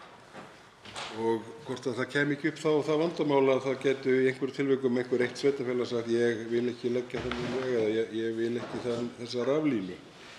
Ég vil nú hugsa raflínur. Svarið sem ég fékk fannst mér áhugavert vegna þess að það laut að því að þar sem augljósa almannahagsmuni væri að ræða, að þá tæki sveitarfélög almannahagsmunina fram yfir sín eigin. Mér finnst það áhugavert. Þess að við erum með sambærilega löggjöf. Við höfum hins vegar lent ítrekað í vanda hér á Íslandi, og þessi löggjöf var samin eftir fárviðri þar sem í ljós kom að á þó nokkrum stöðum hefði verið möguleiki að leggja raflínur með öðrum hætti en hafði ekki fengist heimild fyrir. Og þess vegna sögðu menn, eigum við ekki að finna einhverja einföldun á þessu kerfi innan ramma laganna, án þess að taka skipulagsvaldið af sveitarfélögum, án þess að skerða samráð eða kynningar eða nokkurn skapaðan hlut. Þetta er afraksturinn. Og ég held að við stöndum svolítið í þessari stóru áskorun. Hvernig getum við tryggt að almannahagsmunir gangi fram ef einhver vill það alls ekki en er meira að passa sína eigin hagsmuni en almannahagsmuni? Þá veitir andsvar hv. 10. þingmaður Reykjavíkurkjördæmis norður, Andrés Ingi Jónsson. Frú forseti, já, það er nú ekki ofmælt eins og kom fram hér í fyrri andsvörum að þetta er umdeilt mál. Enda allavega hægt að kalla það nýja nálgun á samskipti sveitarfélaga þegar kemur að einhverjum skipulagsmálum. Og Mig langar að spyrja ráðherrann vegna þess að það er kannski auðvelt að afskrifa athugasemdir frá, hvernig maður orðaði þetta? Þannig finnst stundum eins og stjórnvöldum finnst auðvelt að afskrifa athugasemdir frá umhverfisverndarsamtökum til dæmis. Það kemur að málum sem snerta umhverfið. Það sé auðveldara að taka mark á þeim sem eru einhvern veginn í köldu hagsmununum, nota rökhugsunina betur. Og þess vegna er svo áhugavert að skoða umsögn sem kom frá RARIK hér á 152. þingi. Það sem RARIK tekur undir efasemdir þess efnis að frumvarpsdrögin nái því markmiðum að auka skilvirkni stjórnsýsluferla. Aðili sem bara hefur það fremsta hlutverk að leggja raflínur þvert á mörk sveitarfélaga segir, heyrðu, þetta er sennilega bara ekkert endilega málið. Og tekur þar með undir umsögn Heilbrigðiseftirlits Reykjavíkur sem sagði að þetta væri bara ekkert æskileg leið til að stytta stjórnsýsluferla og vísaði þar til reynslu sinnar af samráði í sambærilegum verkefnum. Það sem Heilbrigðiseftirlitið sagði að vel hefði gengið með það samráð sem það hefði komið að. Án þess einhvern veginn að lögþvinga það fram í sérstaka stjórnsýslunefnd. Þannig að mig langar að spyrja ráðherrann hvernig stendur á því að málið kemur núna efnislega óbreytt þriðja sinn þegar aðilar sem hafa reynslu af þessum málum og deila sín ráðherrans á að þau þurfa að vera í góðum horfum, þeir segja að þetta sé bara ekkert endilega málið. Þá svarar andsvari hæstv. Innviðaráðherra Sigurður Ingi Jóhannsson. Já, virðuleg frú forseti, ég held að hv. þingmaður hafi svarað þessari spurningu sjálfur í inngangsorðum að fyrirspurn sinni. Þegar hann sagði að sér virtist að stjórnvöld hlustuðu ekki á athugasemdir náttúruverndarsinna og þeirra sem að hann hafði kannski meiri skilning á, en hlustuðu alltaf á skilaboð einhverra annarra sem væru með harðari köld skilaboð framkvæmdaraðilans. Og síðan þegar hann fer síðan að vitna í annars vegar framkvæmdaraðila og hins vegar eftirlitsaðila sem að virðast vera á sömu skoðun, kemur þá kannski í ljós að þetta er svolítið túlkunaratriði, hvað mönnum finnst. En vandinn er augljóslega ennþá fyrir hendi. Það var hann sem var verið að höggva á með því að setja á laggirnar þennan starfshóp á sínu tíma. Og það er ástæðan fyrir því að þetta mál er enn komið fyrir þingið. Af því að það hefur kannski aldrei fengið nægjanlega efnislega umræðu hérna á þinginu, sem ég held að verði áhugaverð. Vegna þess að sjónarmiðin eru ekki annars vegar þeirra sem segja að umhverfissinnar fái aldrei áheyrn, né heldur hinna sem segja að framkvæmdaraðilar fái aldrei sínu framgengt. Heldur eru þau báðum megin frá. Og þannig að ég held að hv. þingmaður hafi svarað fyrirspurninni fyrir hönd ráðherrans í sínum inngangsorðum og tek undir það. Þá veitir andsvar öðru sinni hv. 10. þingmaður Reykjavíkurkjördæmis norður, Andrés Ingi Jónsson. Frú forseti, svo það komi nú alveg skýrt fram þá fengu umhverfissinnar náttúrulega enga áheyrn í þessu máli frekar en öðrum sem frá ríkisstjórninni koma. Og hafa líka áhyggjur af því að árssamningurinn yrði brotinn verði þetta að lögum. Þannig að gagnrýnin kemur úr öllum áttum, en þegar málið dó hér drottni sínum á 151. þingi þá kom gagnrýnin mest úr röðum stjórnarliða. Kannski ekki hér í þingsal, heldur voru það ekki stjórnarandstaðan sem drápu málið þannig að það kláraðist ekki, heldur stjórnarliðar sín á milli í umhverfis- og samgöngunefnd. Málið gekk þangað milli 2. og 3. umræðu í apríl, leit svo aldrei dagsins ljós. Af hverju var það, frú forseti? Jú, það var vegna þess að þrátt fyrir fögur fyrirheit ráðherrans og annarra sem töluðu fyrir þessu máli að þetta yrði ekki fordæmisgefandi fyrir aðrar meiri háttar ákvarðanir í skipulagsmálum sveitarfélaga. Þetta yrði ekki fyrsta skrefið í að éta af skipulagsvaldi sveitarfélaga. Það kom bara annað í ljós þegar við fórum að ræða við þingmenn hér í sal. Það bara kom í ljós að menn hugsuðu sig gott til glóðarinnar. Eða þetta geti náði yfir flugvelli og varaflugvelli til dæmis. Og þá allt í einu rann upp fyrir stjórnarliðum að þeir væru bara það ósammála í þessu máli að þá væri best að fela það inn í nefnd og leyfa því að sofna þar. Þess vegna kemur þetta aldrei á óvart, forseti, að málið hafi komið fram aftur í samstarfi sömu flokka í óbreyttri mynd. Og þess vegna langar mig að spyrja hér í seinni umferð, var einhugur í stjórnarliðinu um þetta? Gerði einhver stjórnarflokkur eða einhver hluti einhvers stjórnarflokks fyrirvara við framlagningu þessa sem stjórnarfrumvarps? Þá svarar andsvari öðru sinni hæstv. Innviðaráðherra Sigurður Ingi Jóhannsson. Já, virðulegi frú forseti, því er fljótt svarað. Þetta er fyrsta mál ráðherrans, fór fyrir ríkisstjórn, afgreitt, inn í stjórnarþingflokkana, afgreitt og er komið hérna inn. Og ég heyri að það er svona svolítið svipaður tónn og hefur verið áður. Menn ætla að reyna svona að segja þetta er umdeilt mál. Það er umdeilt úr öllum áttum. Það er ekki alveg augljóst hvaða vandamál það á að leysa, en það er í mínum huga alveg skýrt. Þetta snýst raflínur, það sem verið að leggja í gegnum fleiri en eitt sveitarfélag, það að búa til einfaldara ferli, framkvæmda, skipulags, samráðs og að vinna á sama tíma umhverfismat til þess að geta gert hlutina hratt og vel, svo fremi að þeir séu í þágu almennings í landinu. Og þess vegna er þetta gott mál að mínu mati og þess vegna er ég að leggja það fram og það hefur stuðning stjórnarflokkanna til þess. Andsvörum er lokið. Til máls tekur hv. 1. þingmaður Norðausturkjördæmis Ingibjörg Ólöf Isaksen.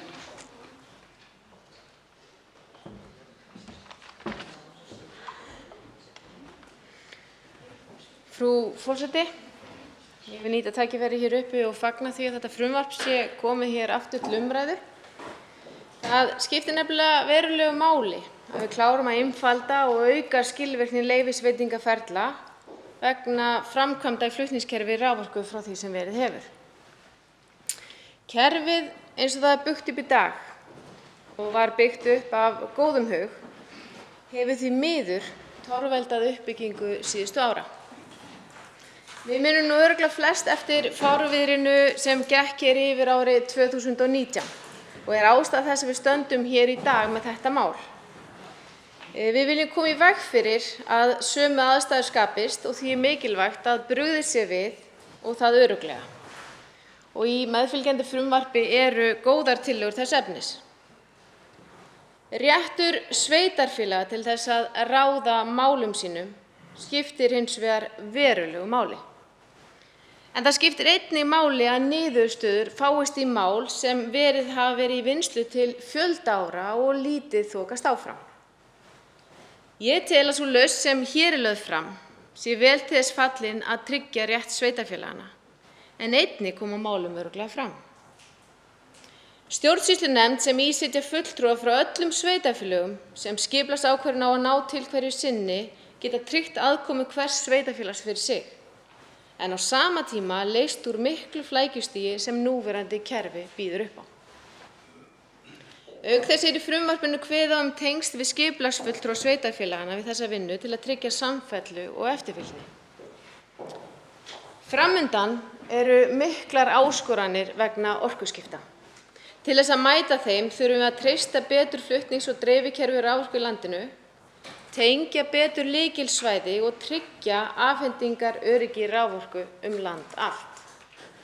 Það er gríðarlega mikilvægt að innviðir séu til staðar allt land til þess að flytja þá orku kerfi sem þörf er á, auk þess sem horfa þarf til að ekkert svæði sé skilið út undan. Við þurfum að horfa inn í framtíðina og halda áfram með uppbyggingu innviða því með stöðnun og ákvörðunarfælni komumst við ekkert áfram.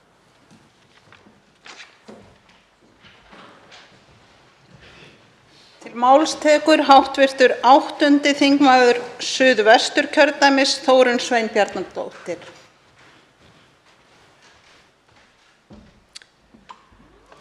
Frú forseti, við fyrstu umræðu við frumvarp hæstv. Innviðaráðherra er rétt að tæpa á örfáum atriðum, en ég á von á því að þetta frumvarp fái mjög vandlega yfirferð og umræðu í hv. umhverfis- og samgöngunefnd.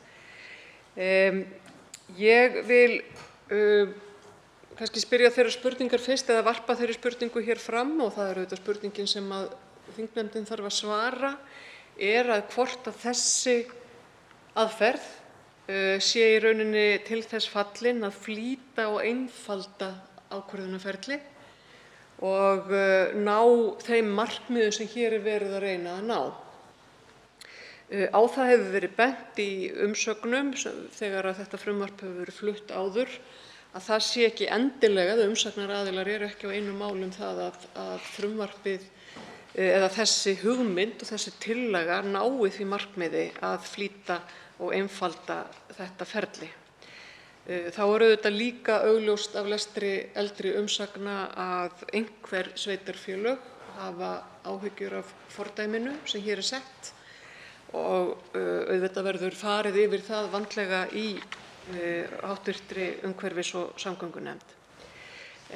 Ég geri ekki lítið úr ástæðu þess að farið er í að leggja til þessar breytingar á lögunum.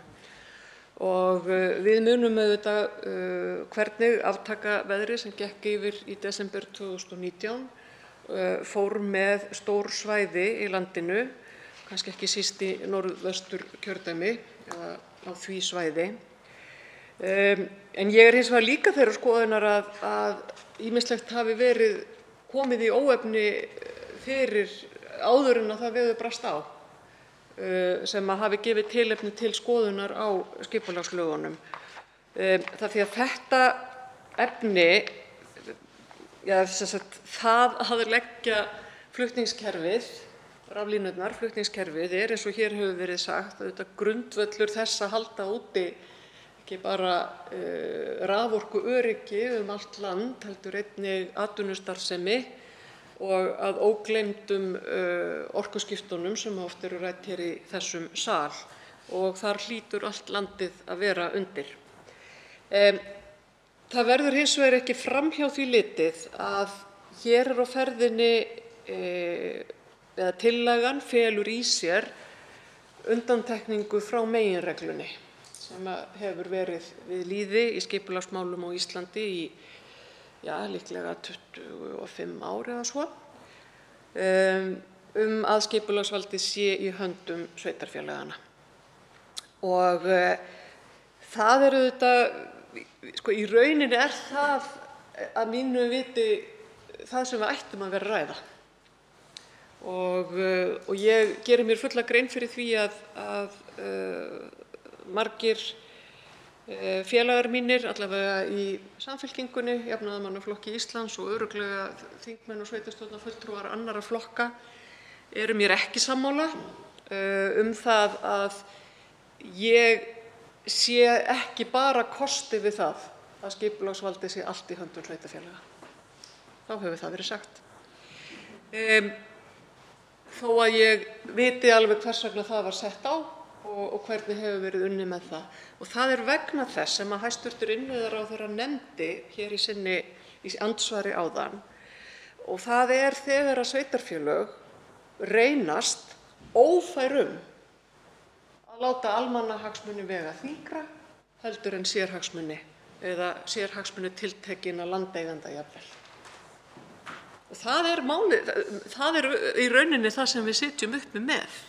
Annars væri ekki verið að flytja þetta frumvarp. Og það kann vel að vera að hinn miklu fjöldi íslenskra sveitarfélaga muni með tíð og tíma komast á þann stað og fólk sem kosið er í sveitarstjórnir að meta hlutina þannig að við hér, löggjafinn, séum kannski ánægðari með framgang mála. Ég ætla nú ekki að ætla þeim það að vilja ekki gera það, en það er hins vegar þannig að tregðan og hagsmunagæslan, svo að það sé bara orðað þannig, að hagsmunagæslan getur orðið á þann hátt þrýstingur á sveitarstjórnarfulltrúa og þeir hreinlega treysti sér ekki til þess að leyfa almannahagsmunum að ráða. Og það er umfjöllunarefni fyrir okkur öll sem störfum í stjórnmálum og áhyggjuefni líka, ef svo er. Og nú eru þingmenn ekki undanskildir því að auðvitað er líka verið að reyna að hafa áhrif á okkar ákvarðanir hér með margvíslegum hætti eins og allir þekkja.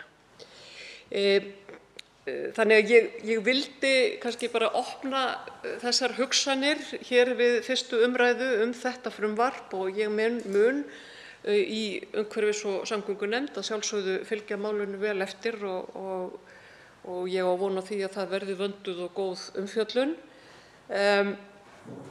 Ég er aðeins hugsi yfir einu efnisatriði hér sem ég rakst á í greinargerðinni og það sem er verið að fara yfir gamlar umsagnir. Og það að þar bendir Landvernd á að raflínuskipulag, eins og það er kallað hér, eða skipulag fyrir flutningskerfi raforku, eigi ekki að vera rétthærra en svæðisskipulag. Og ég velti því fyrir mér hvort að hér sé einhvern veginn hægt að samræma og efna til meiri samvinnu á grundvelli svæðisskipulags þessi atriði, flutningskerfið. Þetta er bara hugmynd, þetta er eitthvað sem ég er inspíreruð eftir samtöl við sveitarstjórnarfólk á Suðurlandi sem var að kynna fyrir umhverfis- og samgöngunefndinni undirbúning svæðisskipulags miðhálendisins sunnanmegin. Og þar mjög náið samstarf í gangi og þar virðist fólk gera sér grein fyrir því að þau munu ekki ná saman um allt en þau munu hins vegar beita sér fyrir því sem þau ná saman um og mér sýndist að vera flest meginatriðin sem að skipta máli í því samhengi þegar kemur að vernd miðhálendisins. Þannig að ég vil ekki útiloka að við gætum nýtt svæðisskipulagið betur í þessu efni án þess að ég ætli mér að leysa það hér og nú að finna hér önnur svör eða aðrar lausnir en þær sem að hér hafa verið lagðar til í frumvarpi hæstvirts ráðherra. En við verðum auðvitað að horfast í augu við það að við þurfum að hafa innviði í þessu landi með þeim hætti að þeir þjóni öllum landsmönnum. Og þar ég tilbúin til þess að ræða alla möguleika á því hvernig við komum því þannig fyrir að skipulag virki svo að öryggi þjóðarinnar og öryggi fólks hvar sem það býr sé tryggt, raforkuöryggi í þessu tilviki en líka annað grundvallaröryggi sem við viljum að allir njóti í velferðarsamfélagi. Þá veitir andsvar hv. 1. þingmaður Norðausturkjördæmis, Ingibjörg Ólöf Isaksen.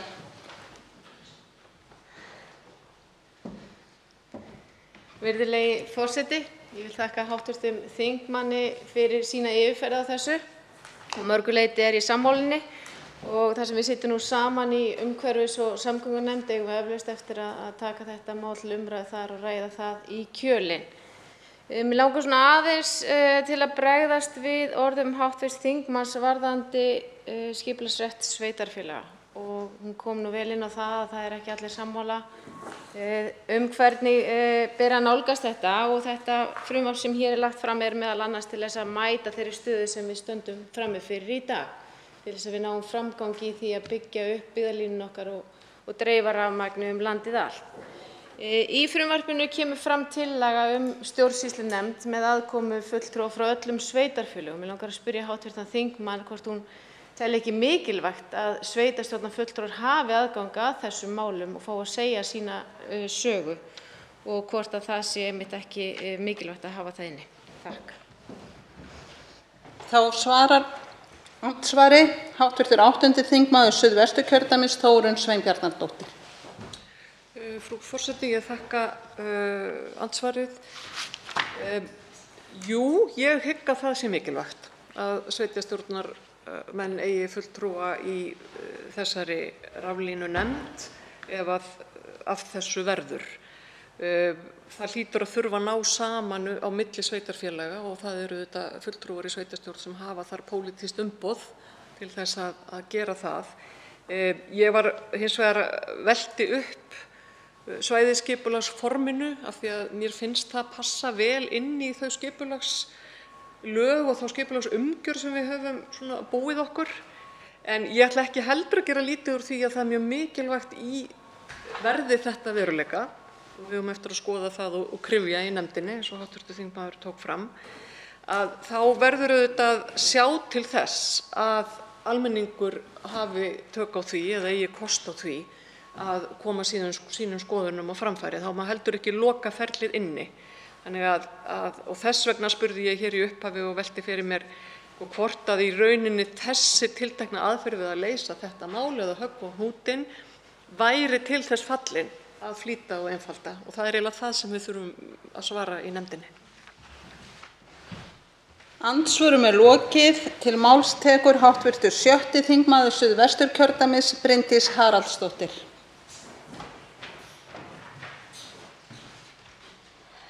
Virðulegur forseti, ég þakka hæstv. Ráðherra fyrir ræðuna og það var nú andsvör við hv. þingmann Andrés Inga Jónsson sem dreif mig nú upp, en ég verð nú að segja að eftir ræðu sessunautar míns, hv. þingmann Þórunnar Sveinbjarnardóttur, þá sé ég að við erum bara býsna sammála í þessu, þó við séum nú kannski ekki sammála í öllu í pólitíkinu. Og ég verð að segja það, ég starfaði nú lengi á vettvangi sveitarstjórna, var formaður skipulagsnefndar í yfir 10 ár og mér finnst skipulagsréttur sveitarfélaga ofboðslega mikilvægur. Og sjálfstæði sveitarfélaganna er líka alveg ofboðslega mikilvægt. Það er aftur á móti þannig að við höfum lent í bara gríðarlegum vandamálum þegar kemur að þessum risastóru málum okkar. Og þess vegna hef ég stundum kastað fram hugmyndinni hvort að við ættum að nota landsskipulag. Ég heyrði að hv. þingmaður Þórunn Sveinbjarnardóttir var að tala svæðisskipulagið sem við þekkjum líka ágætlega, en ég hef lengi velt því fyrir mér hvort að í landsskipulagi þurfi bara að vera skrifaðir niður einhverjir grunninnviðir, það er að segja þjóðvegur 1 eða helstu þjóðvegir, raflínur og mögulega alþjóðaflugvellir eða innanlandsflugvellir og stærstu hafnir eitthvað þess háttar. Það sé bara fast niðurnjörvað þar. Það yrði örugglega mikið rifist það þegar verið væri að koma að því koma því á eins og hefði með svona, en það væri þá bara á einum stað og landið allt undir.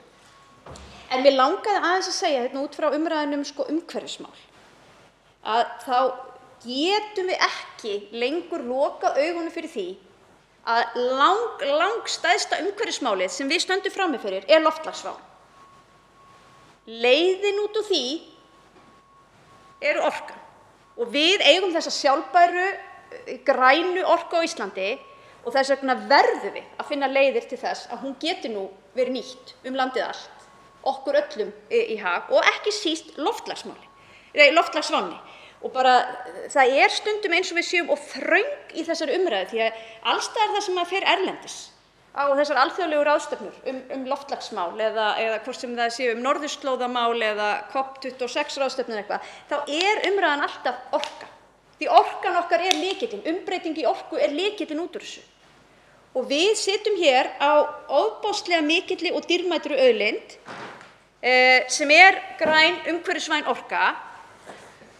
Og þess vegna segir hérna í greinargerðinni að þá er sagt að það athygli stjórnvalda á stöðu dreifikerfisins var í alvöru vakin í desember 2019 þegar aftakaveður gekk yfir landið.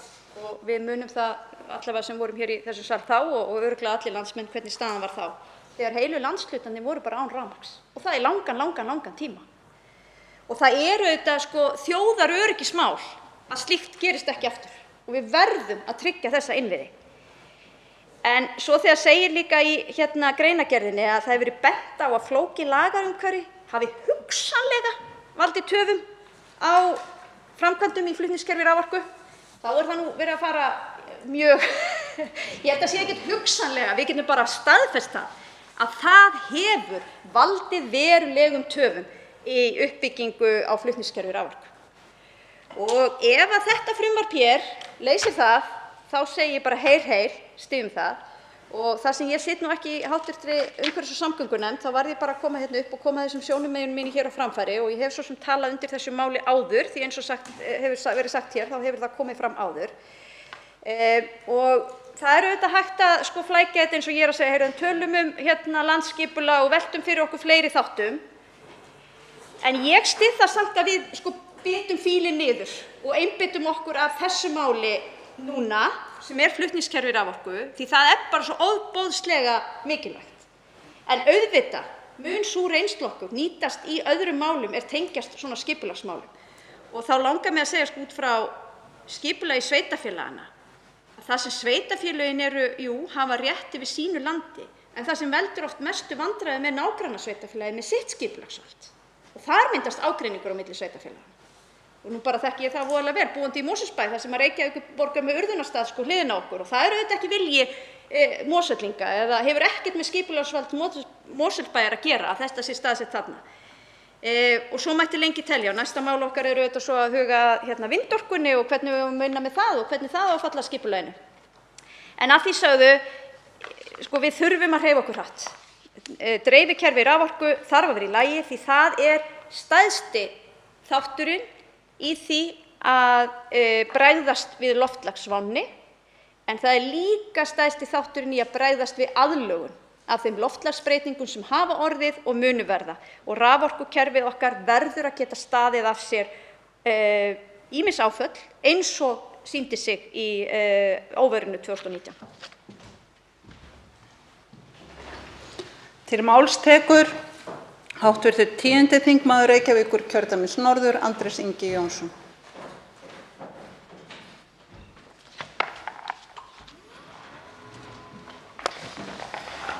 Frú forseti, hér ræðum við gamlan kunningja, frumvarp sem hefur komið tvisvar sinnum áður fyrir þingið og ekki ástæðulaust eins og fram hefur komið. Þetta afrakstur vinnu sem fór af stað eftir mikið óveður sem gekk yfir norðurhluta landsins í desember 2019 og sýndi fram á veikleika í flutningskerfi raforku. Veikleika sem hefði kannski ekki átt að koma mörgum á óvart, hefði þurft að vera búið að bregðast við miklu fyrr, en stundum þarf barnið að detta í brunninn til að brugðið sig við. Þarf endilega að bregðast svona við. Þar stendur hnífurinn í kúnni. Ég ætla nú ekki að segja þetta sé jafn groddarlegt og frumvarp til laga framkvæmdaleyfi fyrir lagningu Suðurnesjalínu 2 sem megnið af þingflokki Sjálfstæðisflokks leggur fram hér sem að mér sýnist forgangsmál. Það fær númerið 16 á málaskrá þennan veturinn og hefur lagt fram ótal sinnum áður, sem snýst hreinlega að valta yfir skipulagsvald sveitarfélaga, andmælarétt almennings, bara alla ferla sem eru varðandi stórar og flóknar framkvæmdir, valta yfir það bara með lagasetningu frá Alþingi. Bara í einni tiltekinni framkvæmd vegna þess að flutningsmönnum sýnist það vera bara besta leiðin. Ég get allavega sagt að það örugglega ekki besta leiðin. Hvort þetta frumvarp hæstv. Innanríkisráðherra sé besta leiðin, það mun umfjöllun umhverfis- og samgöngunefndar vonandi leiða í ljós. Mig langar að rifja hér upp þær umsagnir sem hafa komið inn vegna þess að það bendir nú allt til þess að það hefði kannski þurft að endurhugsa þetta mál frá því að það var lagt fram síðustu 2 skipti, vegna þess að það ekki bara að við getum litið til umsagnar Landverndar sem hefur skiljanlega áhyggjur af því að eðlilegum ferlum sem snúast að verja sameiginlega hagsmuni okkar allra sé ýtt til hliðar. Og í þágu hverra? Vegna þess að þó alltaf sé talað fólkið sem bjó við rafmagnsleysi dögum saman 2019 sem ástæðu, þá þarf það ekkert endilega að vera viðtakandi raforkuna sem flutt með þessum línum. Það geti alveg eins verið uppbygging á einhverju mengandi stóriðju í einu sveitarfélagi sem kallar á að það þurfa að valta yfir skipulagsrétt sveitarfélaganna sem eru á leiðinni þangað frá virkjuninni. Þess vegna einmitt höfum við ferla sem taka tillit til hagsmuna almennings. Og það var nú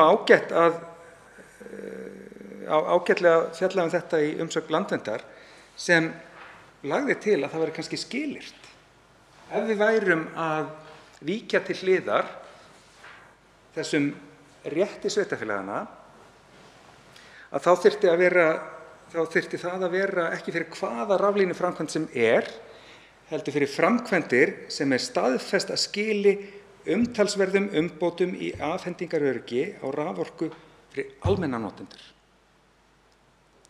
Almennir notendur nota nefnilega bara 20% af raforku í landinu. Og þess vegna kannski, en kannski fólkið, ekkert kannski, almennir notendur fólkið sem við höfum að setja í forgang þegar kemur að afhendingaröryggi. Það sem Landvernd bendir líka á að eins og þessu kerfi stillt upp þá sé hætt við að aðkoma almennings verði skert að ákvörðunartöku, og ég held að við megum nú ekki við því að fá á okkur mikið fleiri álitshnekkir hvað varðar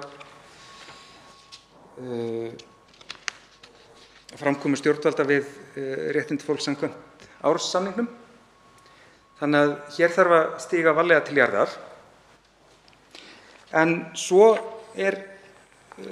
líka gott að minna á að þó Samband sveitarfélaga hafi skilað jákvæðri umsögn á sínum tíma, og var hún ekki einhuga.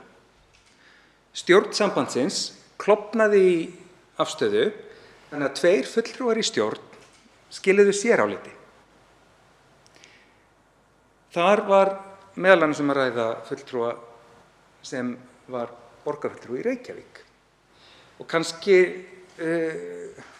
skiljanlega að borgarfulltrúi í Reykjavík hafi smá áhyggjur af fordæmi sem mál af þessu tagi getur sett.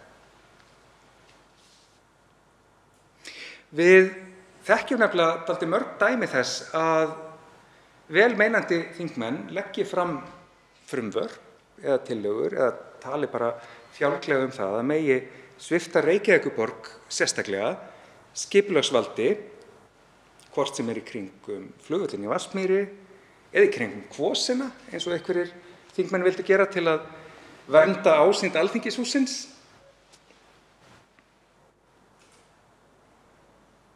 Reykjavíkurborg hefur áhyggjur, en bendir líka á lausnir.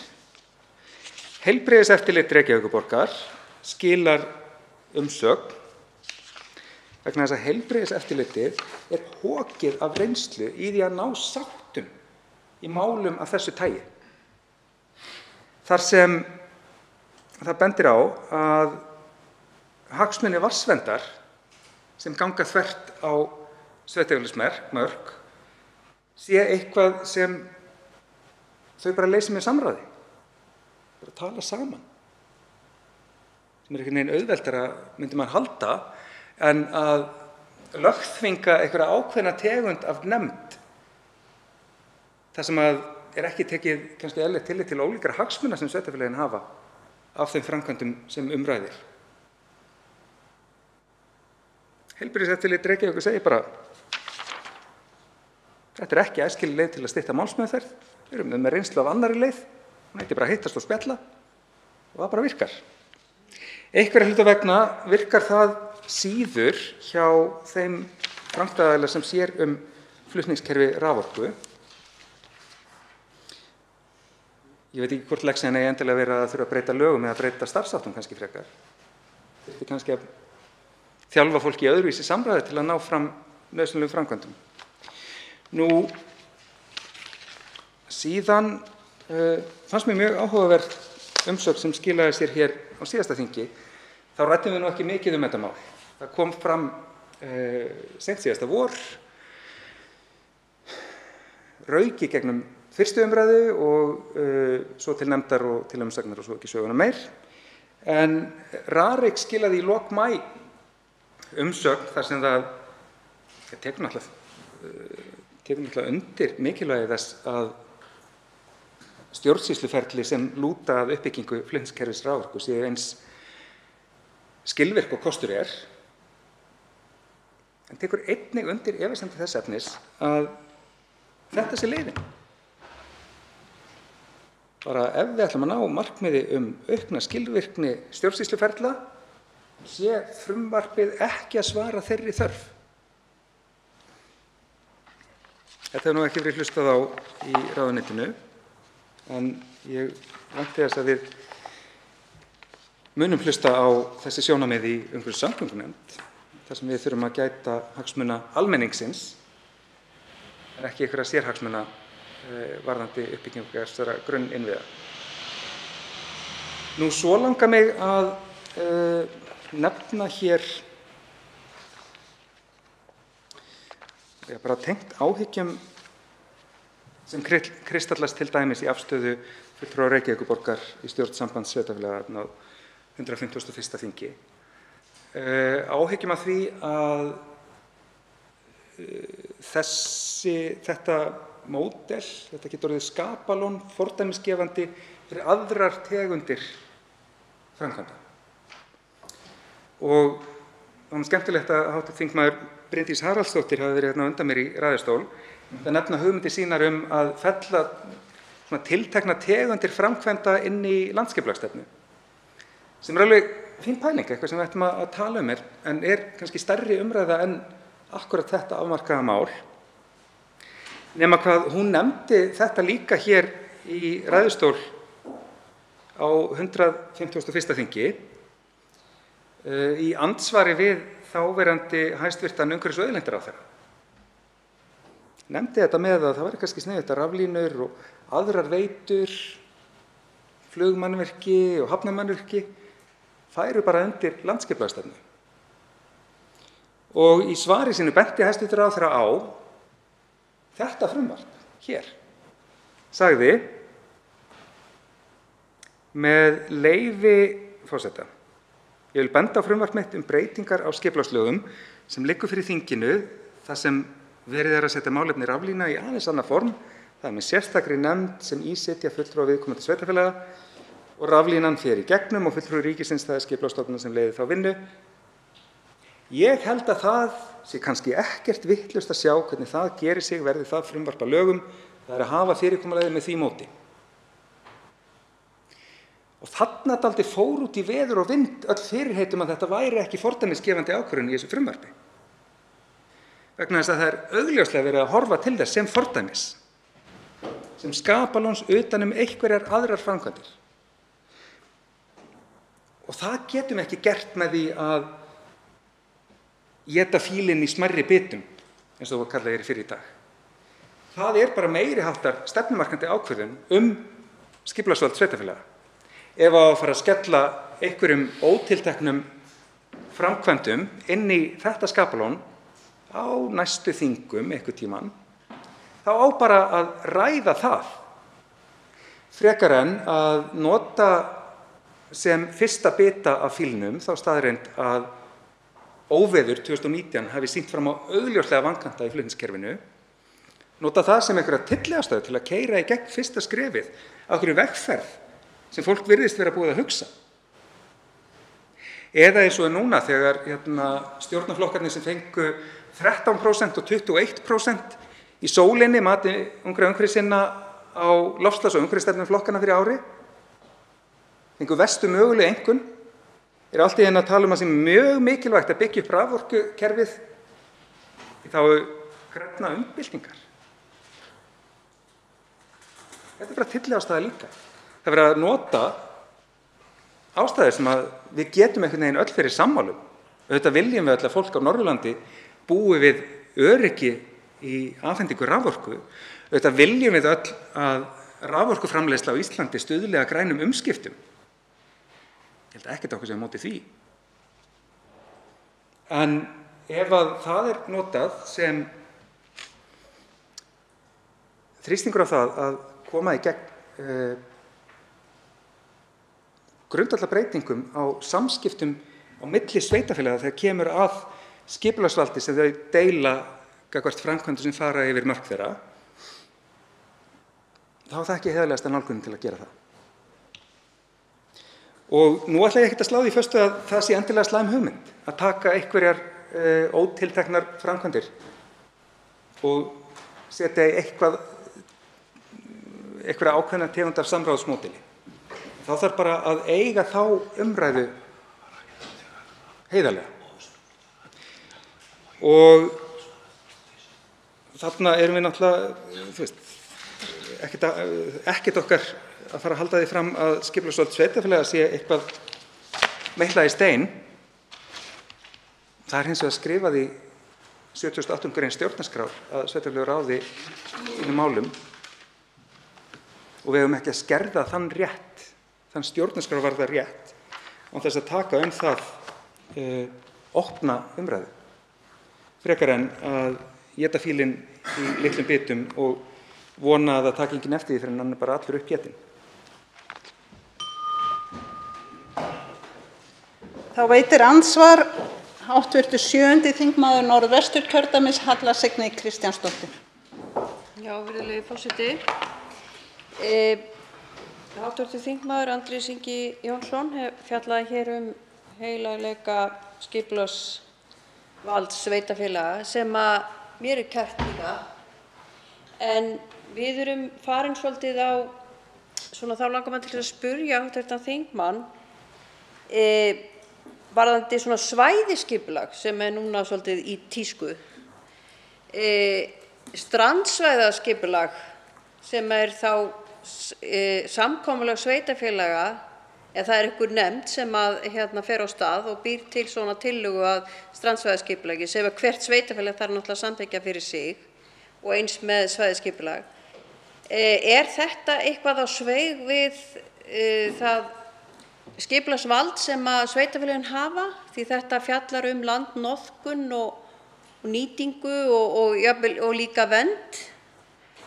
Þarna verið að hækka sig upp í 30.000 fet og horfa niður á svæðið í heild sinni í stað þess að umræðan sé tekin við sveitarstjórnarborð hvers sveitarfélags fyrir sig og hvað hv. þingmanni finnst það. Síðan líka í frumvarpinu komið talað að lögfest verði heimild til að skipa stjórnsýslunefnd, svokallaða raflínunefnd með fulltrúum allra þeirra sveitarfélaga og viðkomandi skipulagsákvörðun sem ná til. Telur hv. þingmaður að þetta dugi ekki til þess dugi ekki fyrir aðkomu hvers sveitarfélags fyrir sig að slíkri ákvörðun? Þetta byrja á þessu.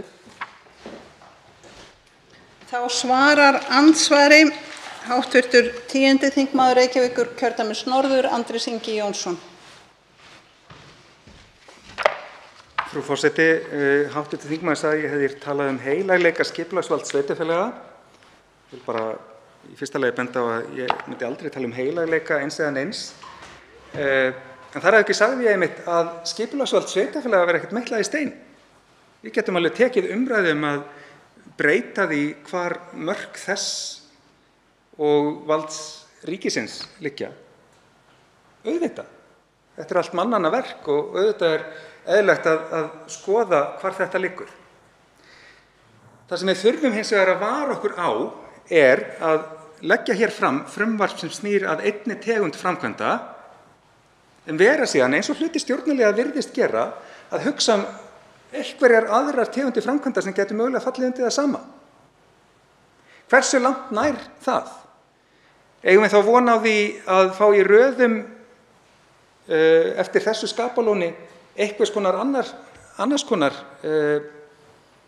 kerfi utan stærri framkvæmdir á öðrum sviðum?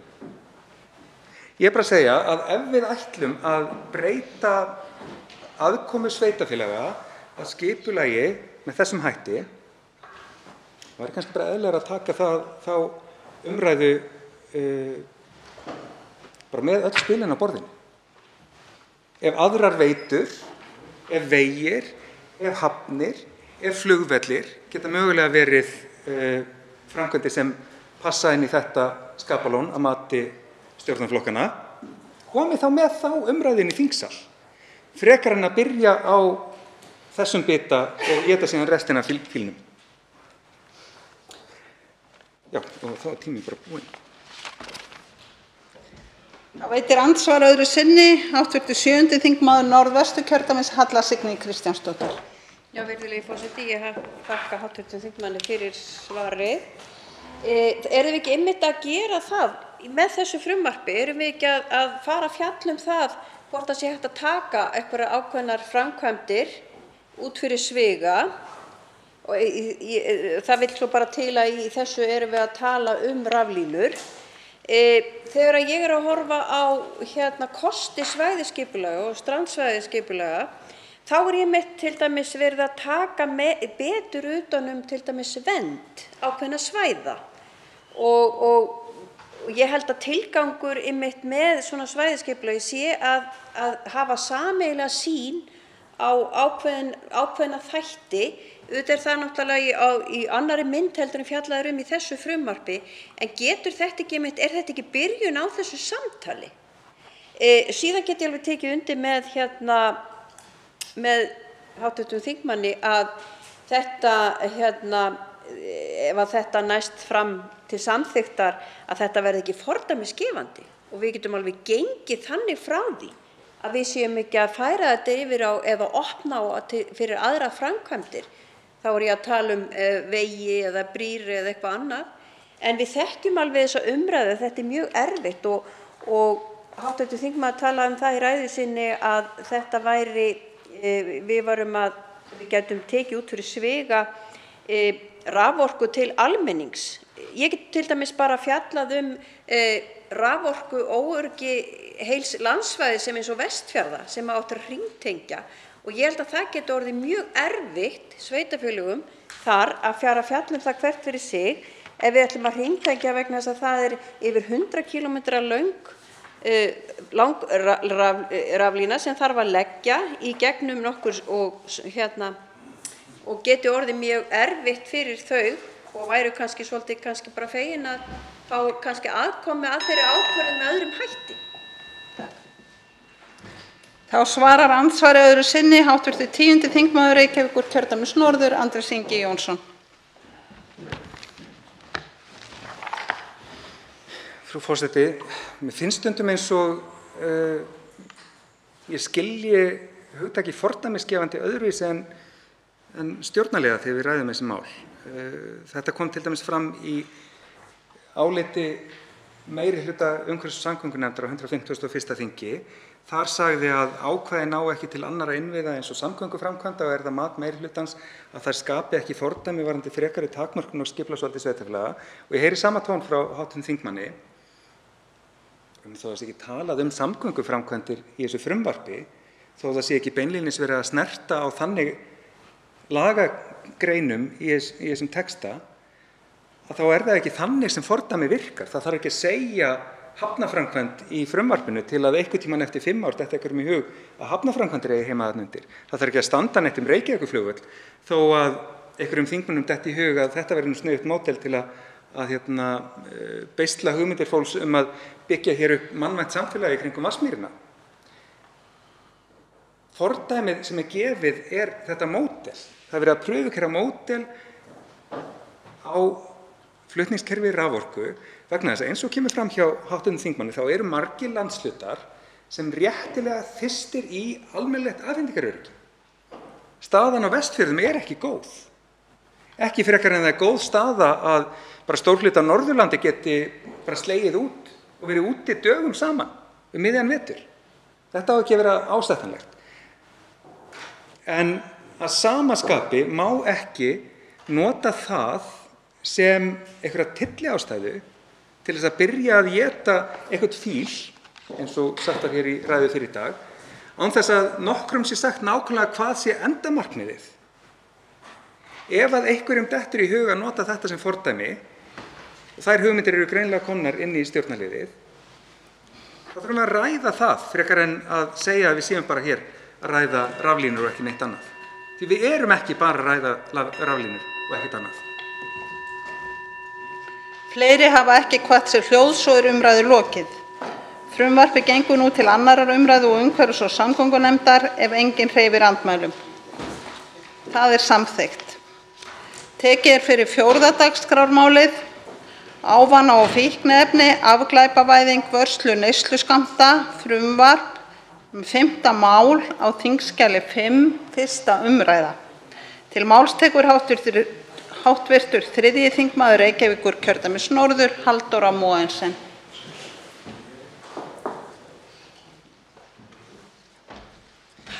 Forseti, eins furðulega og það hljómar, að þá vildi ég svo innilega að ég væri ekki hérna að flytja þetta mál. Það væri óskandi að ríkisstjórnin gæti bara efnt gefin loforð að hætta að reka skaðlega stefnu í vímuefnamálum. Loforð þess efnis hefur komið fram í stjórnarsáttmála ríkisstjórnarinnar á seinasta kjörtímabili og í ræðum hinna ýmsu þingmanna meirihlutans þegar málið mitt var fellt á sínum tíma. Enda ég að leggja fram þetta mál núna í 4. skipti. Heilbrigðisráðherrar meirihlutans halda málinu á þingmálaskrá, en þegar kemur að því að efna loforðin, að þá málið bara svæft í nefnd eða því að fresta. Og forseti, töfin að valda skaða. Áframhaldandi refsistefna eykur á áföll, jaðarsetningu og dauðsföll. Stríðið gegn vímuefnum nefnilega stríð gegn fólki, stríð gegn vímuefnanotendum. Skylda yfirvalda að verja fólkið í landinu en ekki að fara í stríð gegn þeim. Afleiðing stríðsins sú harða refsistefna sem hefur verið við lýði á Íslandi í áratugi. Hún byggir á þeirri hugmynd að besta leiðin til að draga úr neyslu sé að banna alla vörslu og meðferð vímuefna og refsa öllum þeim sem gera sekir slíkt, óháð því hvort viðkomandi sé notandi, söluaðili, framleiðandi eða innflytjandi. Samhliða hörðum refsingum þá hefur miklum hræðsluáróðrið vímuefni og neyslu þeirra verið beitt. Enn þann dag í dag eru vímuefnanotendur uppmálaðir í fjölmiðlum sem stórhættulegir samfélaginu. Við erum byrjuð að síðustu ár hafa viðhorfin þó blessunarlega verið að breytast frá því að ég var krakki og þurfti að horfa á risastór plakköt út allan bæ með fíkniefnadjöflunum á með rauðu augun. Djöfull eitthvað sem maður þarf að drepa væntanlega. En í lok dagsins þá erum við alltaf að tala fólk.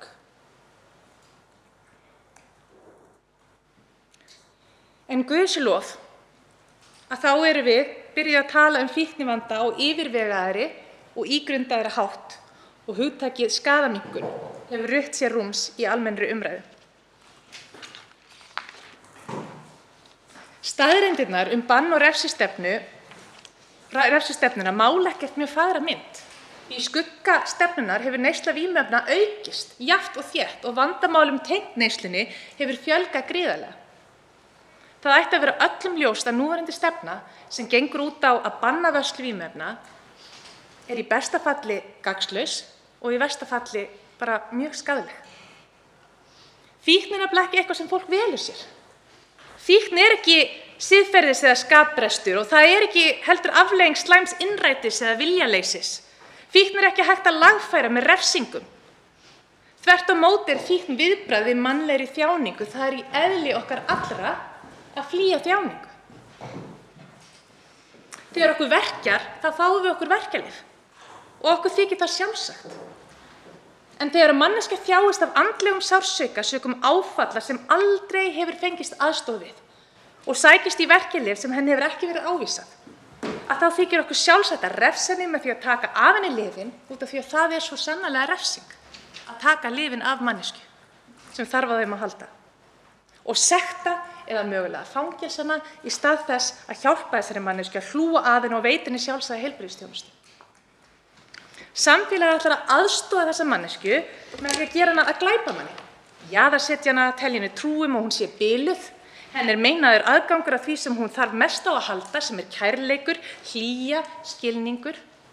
Hún þarfnast hópsins síns, tengslana og við útskúfum hana. Forseti, það kominn tími til þess að við bindum endi á refsistefnuna. Og þess vegna ég að leggja fram frumvarp afglæpavæðingu neysluskammta vímuefna í 4. skiptið. Ég legg málið fram og gef þannig stjórnarflokkunum tækifæri á að efna sín eigin loforð að hætta að beita skaðlegri refsistefnu í vímuefnamálum. Frumvarpið einfalt. Innflutningur, útflutningur, kaup, sala og framleiðsla vímuefna verður enn óheimil með lögum. En varsla efnanna innan skilgreindra marka verður gerð refsilaus. Ef frumvarpið nær fram að ganga þá getum við því strax hætt að refsa fólki fyrir það eitt að vera með á sér vímuefni til eigin nota.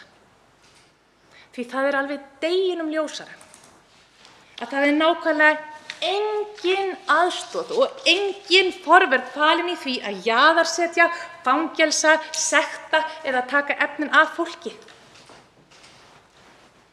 Og þá skiptir engu máli hvort er að ræða einstakling með fíknivanda eða ekki. Þegar við hættum loksins að heyja stríð gegn jaðarsettu fólki í samfélaginu okkar, þá getum við sett orkun okkar í að fjármagn í að draga úr þjáningu, að aðstoða fólk við að vinna úr áföllum og græða sár. Við getum byggt upp meðferðarúrræði sem grundvallast á því að vinna úr áföllum og bjóða upp á lausnir sem leysa líkamlega, andlega og félagslega vandann sem skapar fíknina. Það er þannig sem að við náum árangri. Forseti, ég vona svo innilega að ef þetta mál nær ekki fram að ganga, að heilbrigðisráðherra í alvörunni standi við það að koma með mál inn á þingið og að það sé raunverulegur hugur og hjarta á bak við það að vilja að hætta að refsa fólki. Því að það veldur skiljanlega áhyggjum þegar heilbrigðisráðherra kemur fram í fjölmiðlum og talar hugmyndir að halda áfram að taka efnin af fólki eða að skipta hópum í tvennt, að halda áfram að refsa fólki sem á ekki við vanda að stríða en að hætta að refsa þeim sem eiga við vanda að stríða. Þetta sjónarmið, það flettir nefnilega ofan af gríðarlegri vanþekkingu og skort á skilningi á málaflokknum. Refsingar skila ekki árangri. Við höfum áratuga reynslu af þeirri stefnu, hún virkar ekki. Það hlýtur að koma að því að við þurfum að horfast í augu við það að þessi tilraun, hún bara virkaði ekki.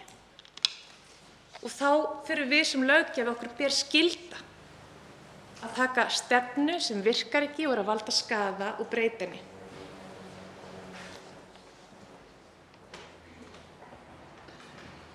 Þá veitir andsvar hv. 9. þingmaður Reykjavíkurkjördæmis norður, Tómas A. Tómasson. Virðulegi forseti, hv. þingmenn, kæra þjóð. Ég heiti Tómas, ég er alkóhólisti og fíkniefnaneytandi í bata. Ég hef ekki neytt fíkniefna eða áfengis í 42 ár, þannig ég tel mig vera nokkuð kunnugan þessu málefni og ég er hérna komin til að spyrja hv. þingmann með þessari svokölluðu afglæpavæðingu og ég tek það fram að ég styð hugmyndafræðina það að fíklar þurfi ekki að óttast stöðu sína vegna neyslu sinnar og þeir lendi ekki í vandræðum þó þeir þurfa að leita sér hjálpar og aðstoðar.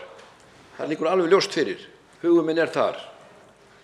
En ég er að reyna að skilja þetta frumvarp og hvernig það er hugsað og þá vil ég spyrja hv. þingmann hvaða einstaklingar það eru sem verið er að hjálpa nákvæmlega og skilji það rétt að samkvæmt frumvarpinu megi hver sem vera með svo stóran skammt af fíkniefnum á sér án þess að lenda í vandræðum.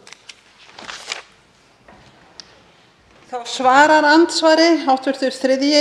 þingmaður Reykjavíkurkjördæmis norður, Halldóra Mogensen.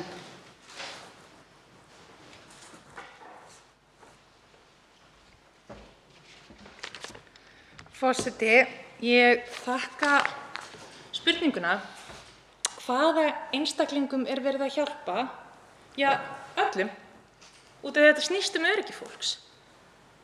Að allir hafi sama aðgengi að viðbragðsþjónustu í landinu, til dæmis. Að fólk upplifi öryggi við að hringja í 112 í bráðatilfelli.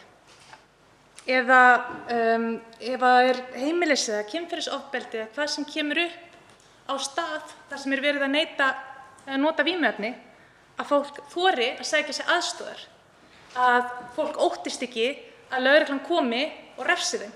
Það er eitt.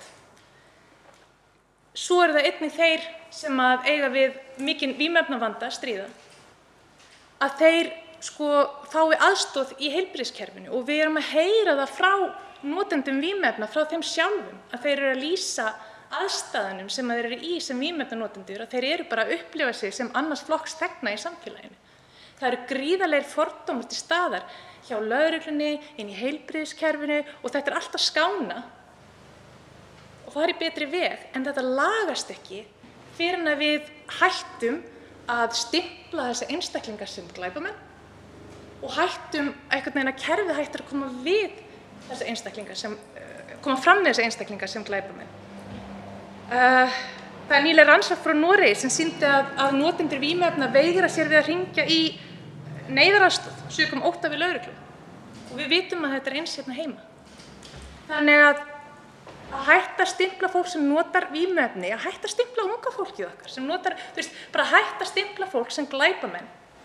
Það er risastórt skref í því að útrýma þessum fordómum gagnvart þessum hóp, og til þess að tryggja það að þau hafi jafnt aðgengi að aðstoð frá lögreglunni, frá heilbrigðiskerfinu og allir hinir í samfélaginu sem að nota vímuefni, en bara þau vímuefni sem að samfélagið búið að ákveða að sé samfélaginu þóknandi. Það veitir andsvar öðru sinni hv. 9. þingmaður Reykjavíkurkjördæmis norður, Tómas A. Tómasson.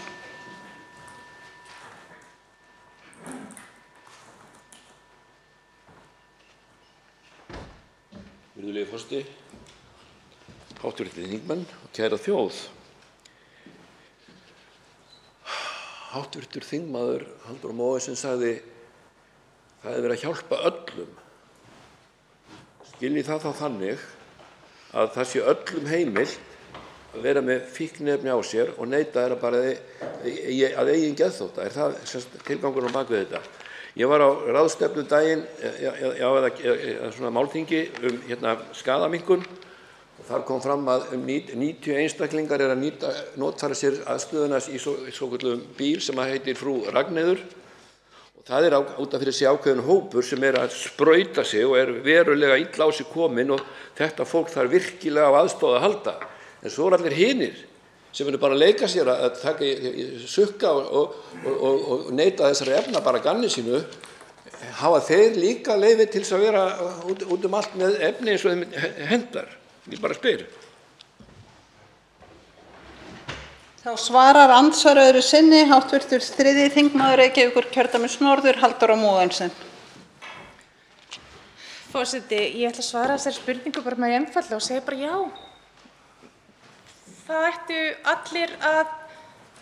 ætti ekki að refsa neinum fyrir að vera með á sér vímuefni til eigin nota. Það ætti bara ekki að gera það, og það er bara mjög einföld ástæða fyrir því. Það er samkvæmt rannsóknum ekkert samband á milli refsinga og neyslu. Þannig að þetta eitt og sér, það að segjum sem svo að við myndum ákveða það að við ætlum að hætta að refsa þeim sem að eiga við fíknivanda að stríða, en halda áfram að refsa öllum hinum sem eru bara að leika sér, eins og hv. þingmaður orðar þetta. Fyrsta lagi þá tel ég það vera ógerlegt. Hvernig ætlum við að skilgreina? Hver á að skilgreina hver er sjúklingur og hver ekki? Og er það einhver aðstoð í því að útrýma fordómunum að vera komið með einhvers konar, ég veit ekki, sjúklingaskrá þar sem að vímuefnanotendur sem eru langt leiddir, við erum ekki að refsa þeim en öllum hinum er refsað? Þetta er bara ógerlegt. En í öðru lagi, af hverju erum við að halda áfram að refsa fólki þegar að áratugur reynsla er búin að sýna okkur að það hefur ekki þau áhrif að stoppa fólk frá því að nota vímuefni? Fólk er að nota vímuefni. Neyslan hefur aldrei verið útbreiddari. Aldrei. Það sem við gerum með því að hætta að refsa fólki er að við tryggjum öryggi þeirra á mun betri hátt heldur en við gerum í dag. Það þýðir að fólki sem er að nota vímuefni, það treystir á það að geta hringt í lögregluna eða hringt á sjúkrabíl til þess að aðstoða sig ef eitthvað kemur upp á, í staðinn fyrir þau deyi úr ofneyslu vímuefna út af því að það þorði enginn í partíinu að hringja á sjúkrabíl út í lögreglan mætir á staðinn og tekur vímuefnin af öllum og sektar og refsar. Það er skaðaminnkunin. Hún felst í þessu. Að refsa virkar ekki, hættum að gera hluti sem að skila ekki árangri. Þá veitir andsvar hv. 5. þingmaður Reykjavíkurkjördæmis suður, Hildur Sverrisdóttir.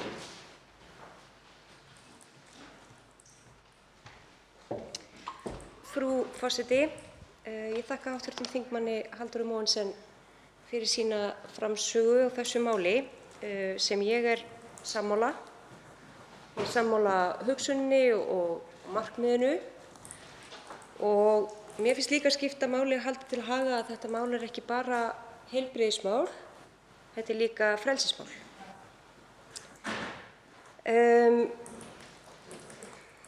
Ég get ekki sem einn af forspörkum jafningjafræðslunnar á sínum tíma látið hjá líða að ræða þessum forvarnir.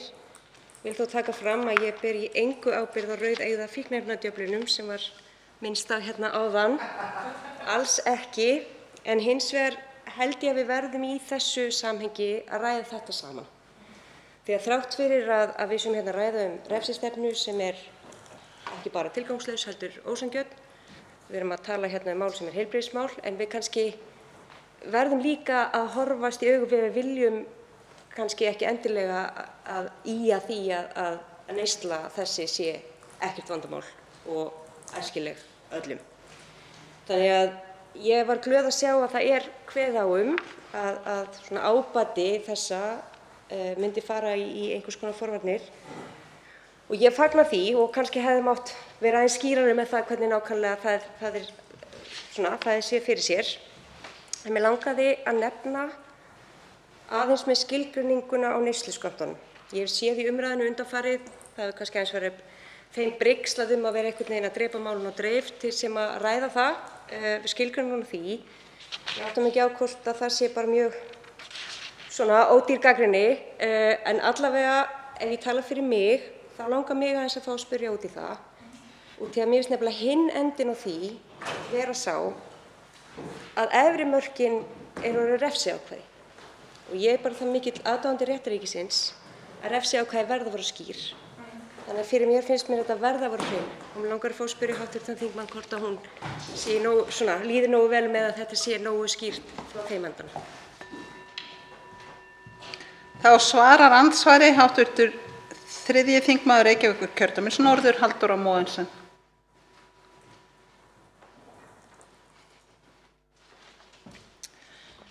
Forseti, já, ég þakka þetta ansvar og er alveg sammála. Þetta þarf að vera skýrt þegar kemur að neysluskömmtunum, en við þurfum líka að vera reiðubúin til þess að horfa á þetta sem einhvers konar tilraunastarfsemi líka.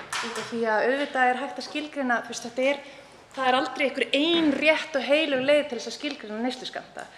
Við getum til þess að við höfum aragrúa af löndum sem hafa gert það, sem við getum horft til og lært af. Þannig að við værum ekki að finna upp hjólið, langt frá því. Auðvitað er þetta alltaf einhvers konar mat sem að yrði, tel ég, að vera byggt á aðkomu notenda sjálfra. Það þyrfti að vera samráð við notendur og fengið einhvern veginn þeirra líka bara input inn í það hvernig væri best að skilgreina þetta.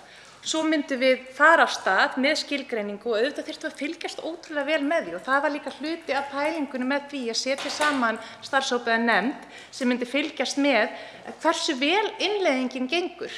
Er stefnan að skila árangri, horfa til skilgreiningar neysluskammtana og laga það til ef þess þarf. Þess vegna leggjum við til í frumvarpinu að þetta sé bara reglugerðarheimild hjá ráðherra út af því að skilgreiningin á því hvaða efni eru ólögleg til dæmis í reglugerð og það væri hægt að setja neysluskammtana bara í dálkinn við hliðina á Excel-skjalinu í raun og veru. Og ef það gengur illa, þá er hægt að laga það, en við þyrftum alltaf að líta á þetta er matsatriði. En það sem þetta snýst og markmiðið er að við erum að hætta að refsa þessum hóp sem er að nota vímuefnin. Við hljótum að geta fundið einhverja skynsamlega lausn á því hvernig við skilgreinum þessa neysluskammta. Ég tel það ekki vera eitthvað sem ætti að stoppa okkur í þessu. Og vonandi er bara góð vinna í gangi hjá heilbrigðisráðherra.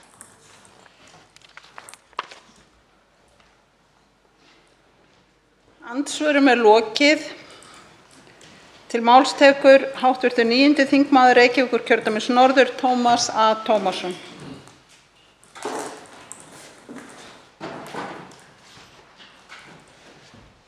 Virðulegi forseti, hv. þingmenn og kæra þjóð.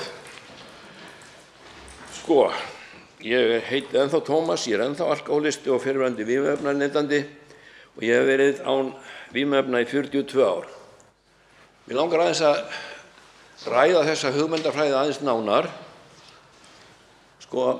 Ég heyrði hv. þingmann segja áðan að hún, þingmaðurinn, vill eftir sem áður innflutningur, sala og framleiðsla og dreifing fíkniefna ólögleg, en samt mega allir vera með það. Ég skil ekki hvernig þetta gengur upp. Þessir allir sem mega vera með það, hvar eiga þeir að fá það ef þetta allt ólöglegt? Það eitt. En Jón Steinar, fyrrverandi hæstaréttardómari, hann vill lögleiða fíkniefni og ég styð hann í þeirri hugmyndafræði vegna þess að það fíkniefni sem hvað hættulegast af öllu áfengi og það löglegt. Þannig að það alveg gott að lögleiða þetta allt saman og ná utan dreifinguna og neysluna og söluna og minnka glæpastarfsemi. Það sem mig langar til þess að færa hér í tal þetta.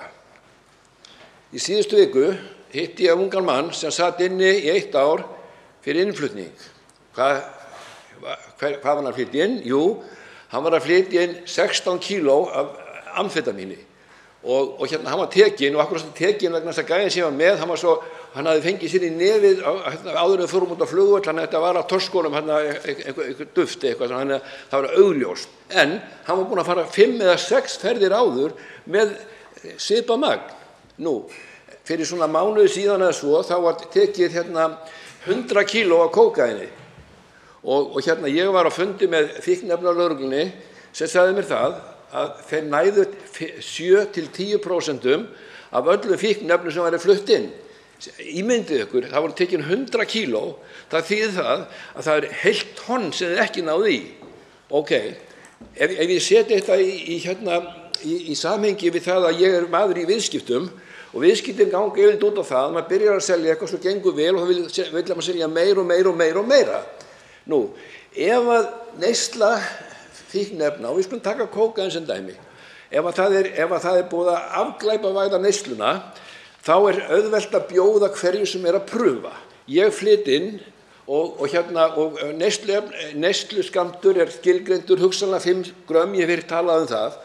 Grammi kostar 18.500, þannig að við erum að tala 90.000 krónur sölu og sá sem að selja, það guttinn, þessi 18 ára gutti sem rosalega gráðugur og áhugasamur það að selja og græða, hann getur verið við 5 grömm á sér á þess að hættu að lenda í vandræðum. Hann enga stund að selja 5 grömm. Hvernig fer hann að því? Hann býður bara næsta mann að pröfa og næsti maður segir nei, þetta ólöglegt, þá segir hinn nei, þú mátt pröfa. Og fyrir vikið verður alltaf auðveldara að stækka markaðinn. Og það liggur ljóst fyrir að 10–15% af þeir sem byrja að neyta annaðhvort áfengis eða fíkniefna, þeir verða fíklar og alkóhólistar.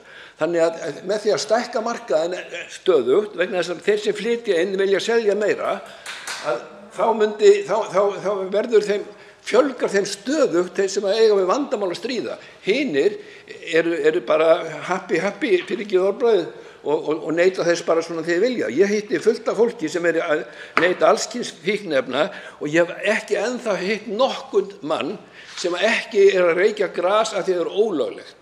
Það bara því þið langar ekki í það. Þeir hafa að pröfa það gerir ekkert fyrir þá, nei, ég vil frekar bjór. En að það sé ólöglegt, það kemur ekki málinu við. Það lítur enginn á það í dag að gras sé ólöglegt. Það ekki langt síðan að ég var upp á Höfða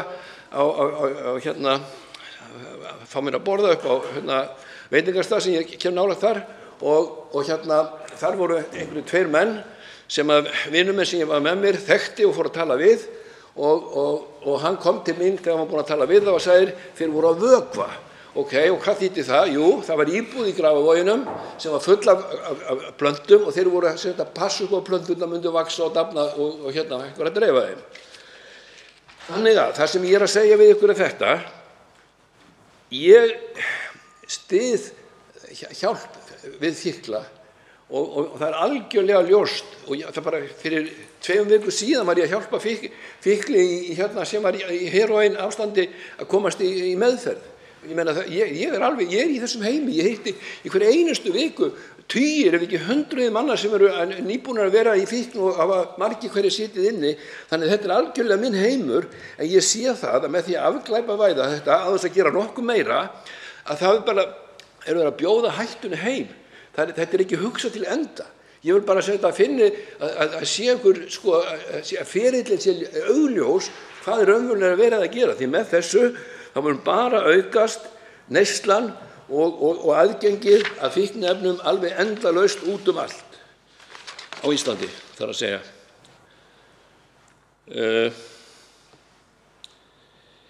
Já, heyrðu, þetta er bara fínt. Takk fyrir. Svo háttar til að 3 hv. þingmenn hafa óskað eftir því að veita andsvar og er ræðutíminn því styttur í 1 mínútu í síðari umferð. Fyrst veitir andsvar hv. 4. þingmaður Reykjavíkurkjördæmis norður, Helga Vala Helgadóttir.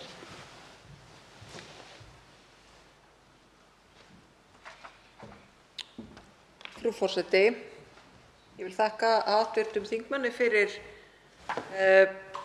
hans ræðu og hans frásagnir af hans daglega lífi í samskiptum við virka fíkla og óvirka. Það skiptir máli að við deilum reynslu okkar hér í þingi af því að við eigum að vera þverskurður samfélags og erum með alls konar bakgrunn sem er mjög dýrmætur. Ég staldra aðeins við ræðu hv. þingmanns af því að mér finnst ræðan í rauninni öll hníga að því að það eigi að afglæpavæða vörslu neysluskammta hér á landi. Eins og hv. þingmaður sagði þá virðast fíkniefni flæða hér landið og það eru engar hömlur á því. Löglegt eða ólöglegt, sagði hv. þingmaður, að skipti þá sem neita engu máli. Þannig að ég spyr hv. þingmann, hver er þá munurinn á því ástandi sem nú er og því ástandi sem hér er verið að reyna að tryggja?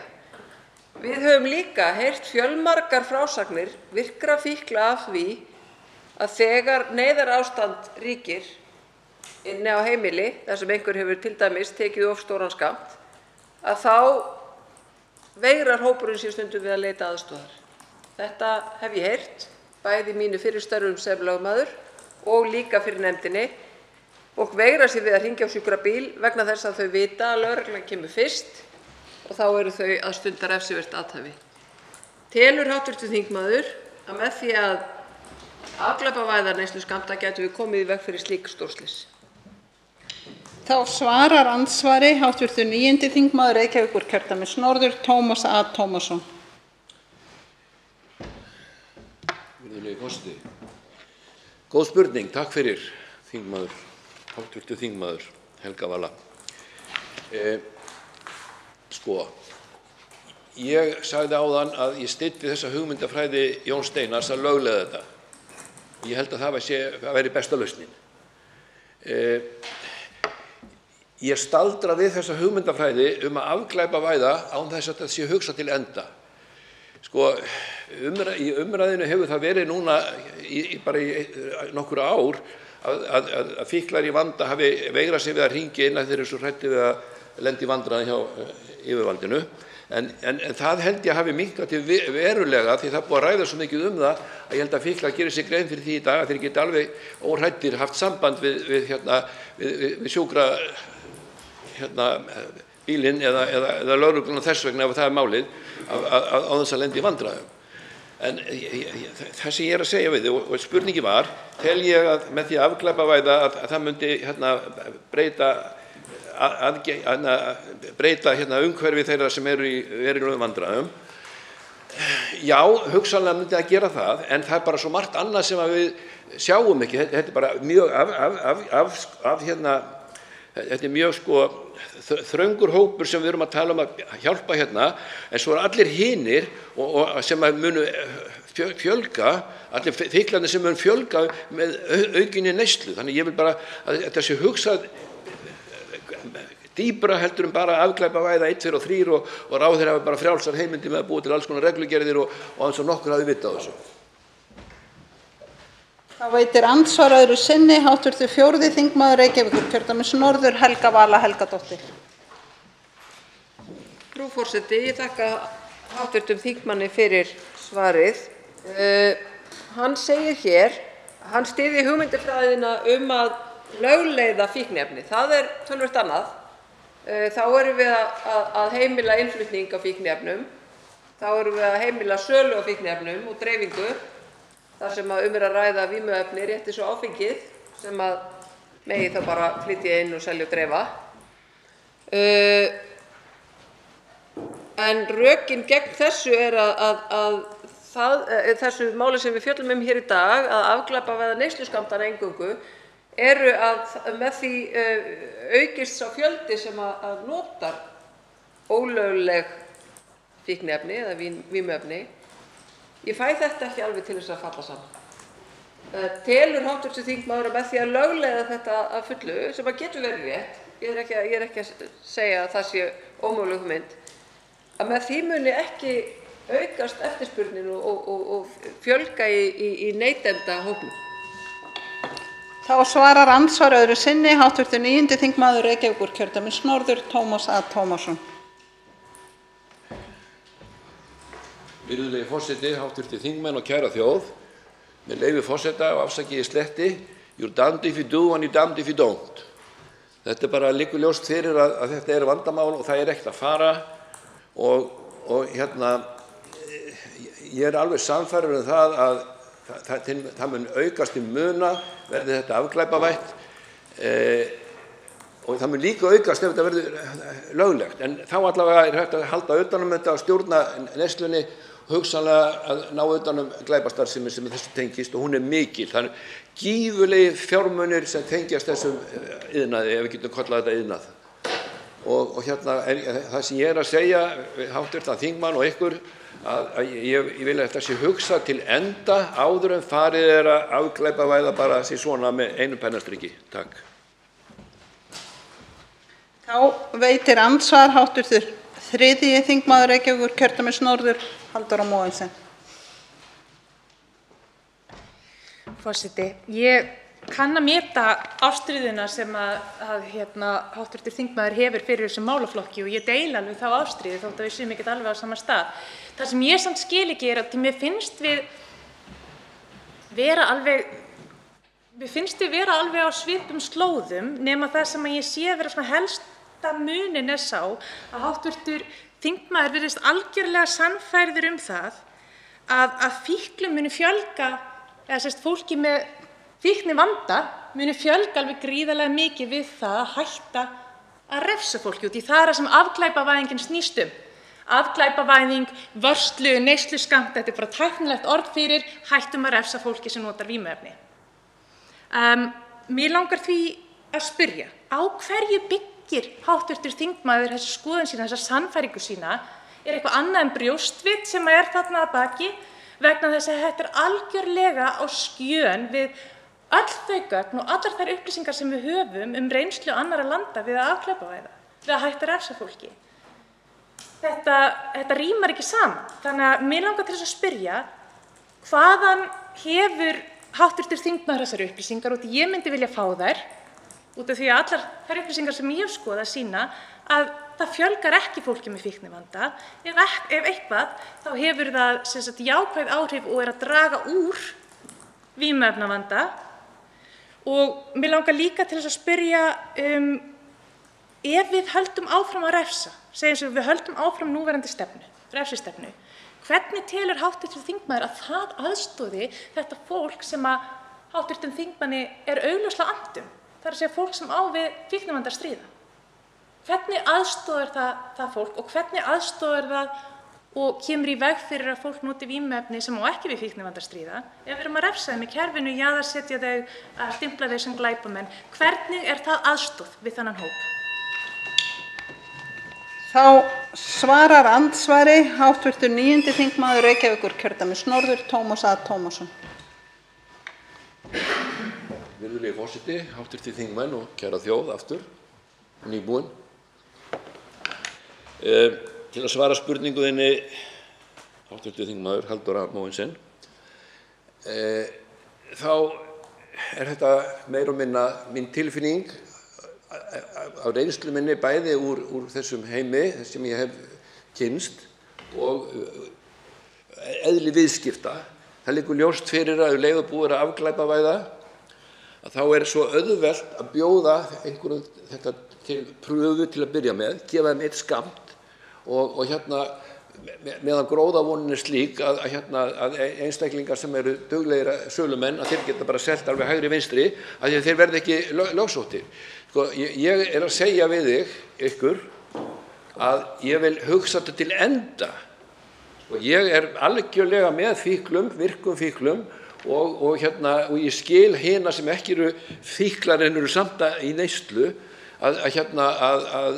ég var að horfa á viðtal við Ronnie Wood, gítarleikara Rolling Stones. Hann var í alvarlegri neyslu í 30 ár og svo rann af honum þegar hann var 63 ára gamall og það var svolítið gaman að fylgjast með hvernig hans sýn á þetta var. En mín sýn sú að við þurfum að einhvern veginn að hugsa þetta aðeins víðara heldur en bara afglæpavæða og leyfa öllum bara að pröfa og sama tíma og þetta ólöglegt að þá samt löglegt að vera með það. Ég sé ekki hvernig það getur gengið upp. Hvar á fólk að fá þetta ef þetta ólöglegt en má samt vera með það því það löglegt? Forseti vill minna þingmenn á að beina orðu sinni til forseta en ekki einstakra þingmanna. Þá veitir andsvar öðru sinni hv. 3. þingmaður Reykjavíkurkjördæmis norður, Halldóra Mogensen. Forseti, sölumenn eru nú þegar að gefa fólki alls konar vímuefni til þess að pröfa. Ég meina þetta bara þegar í gangi. Það hefur, eins og ég fór yfir í ræðunni minni, það hefur aldrei aðgengi að vímuefnum hefur aldrei verið jafn gott að það í dag og það þrátt fyrir refsistefnuna. Og vímuefnavandi að aukast þrátt fyrir refsistefnuna. Af hverju eigum við að halda áfram stefnu sem augljóslega að valda skaða og ekki að gera neitt til þess að ná markmiðum að draga úr vímuefnavanda? Það bara þannig að rannsóknir sýna að 89% allra sem nota vímuefni lenda ekki í vandræðum með notkun. Og 80–90% þeirra sem lenda í vandræðum með notkun hætta neyslu eða misnotkun á eigin spýtur án utanaðkomandi inngrips, oftast í kringum 30-aldurinn. Þetta vitum við.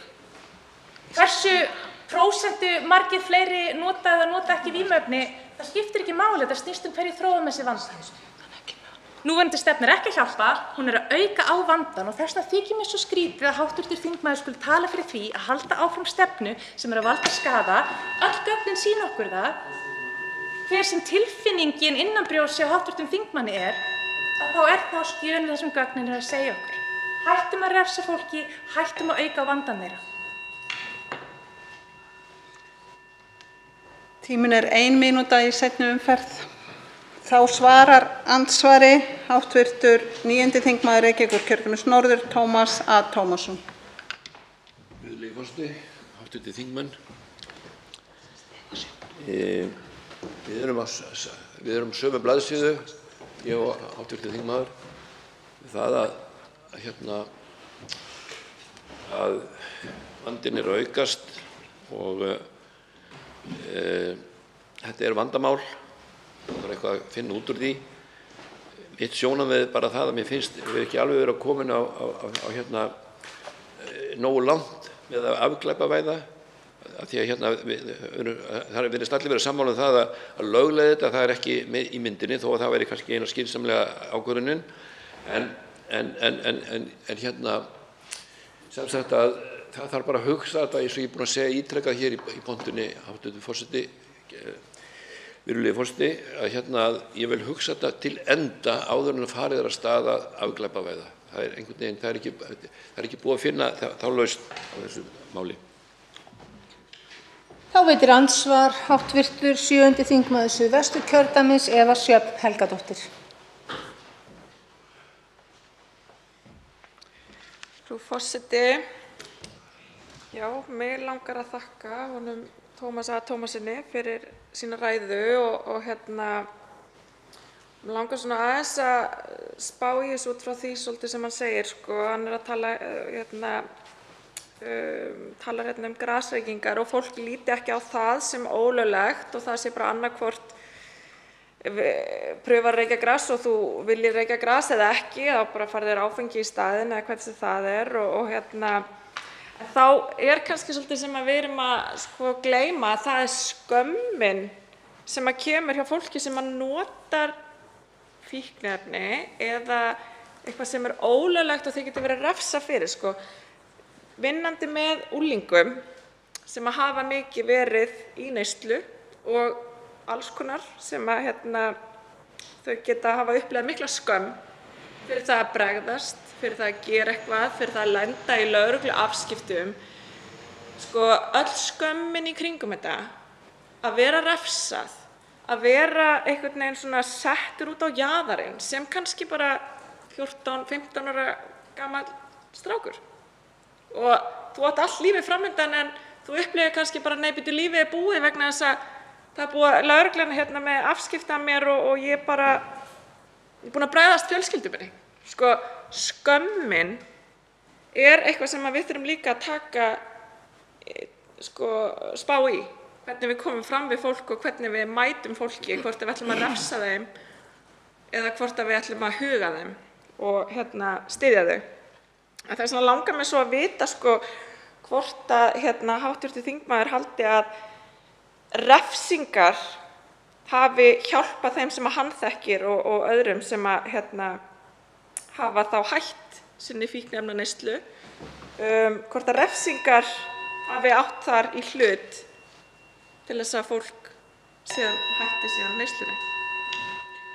Þá svarar andsvari hv. 9. þingmaður Reykjavíkurkjördæmis norður, Tómas A. Tómasson. Virðulegi forseti, hv. þingmenn, kæra þjóð. Ég einstaklingur, ég mjög nákominn, sem var í 9. bekk í Gagnfræðaskóla í fyrra, í 10. bekk núna. Ég spurði viðkomandi, er fólki að reykja gras í 9. bekk? Hún sagði já, og hvað heldur það sé margir? Hún sagði, ég svo svona 25%, en að drekka bjór. Það er svona 10%, það hefur enginn áhuga á því. Það sem ég er að segja við ykkur með þetta,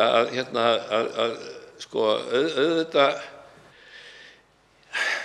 já, ég skil, ég er raunverulega að reyna að finna út úr því hvernig hægt er að gera þetta öðruvísi en að bara byrja á því að afglæpavæða án þess að vera að hugsa dæmi til enda. Það er eina sem ég er að segja við ykkur.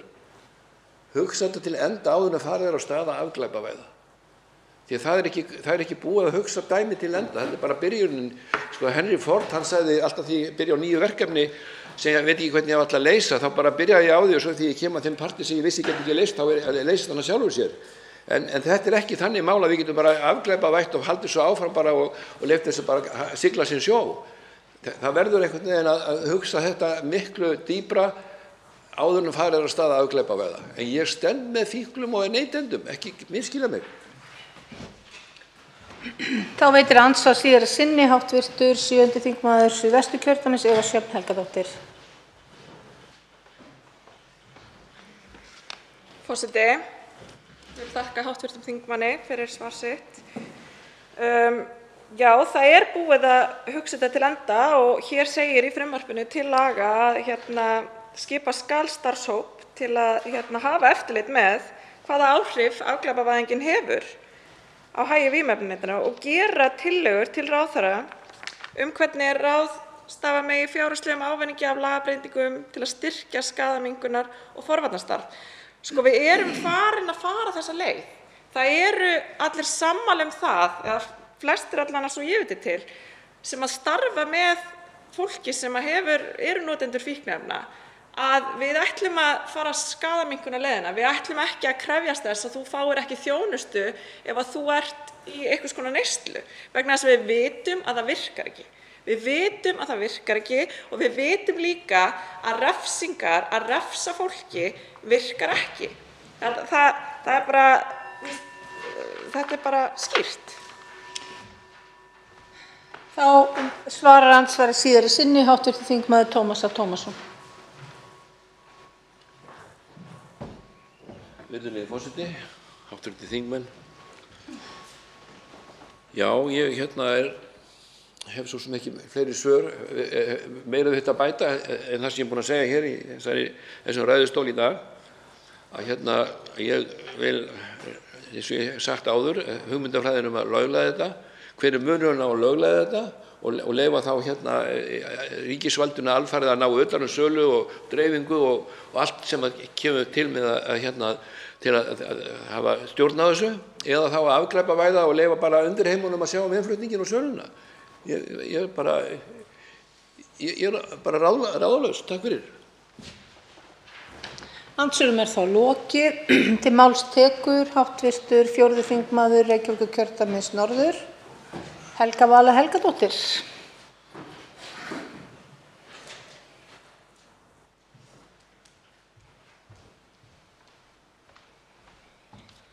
Frú forseti, ég vil byrja á því að þakka hv. þingmanni Halldóru Mogensen fyrir segluna. Ég kem hér upp á hverju ári til þess að hrósa Halldóru, hv. þingmanni, fyrir það að leggja í þennan leiðangur enn einu sinni og ég geri það á þessum þingvetri sem fyrr. Hún hefur verið óþreytandi baráttukona fyrir þessu máli sem ég styð heils hugar. Og ég verð að segja að margur væri nú orðinn barinn á sál og líkama af þessari baráttu. En hér erum við mætt enn einu sinni með þetta mál sem ég er meðflutningsmaður á, vegna þess að ég hef horft á ýmsar myndir þolenda þess kerfis sem við nú rekum, refsistefnu gagnvart veiku fólki.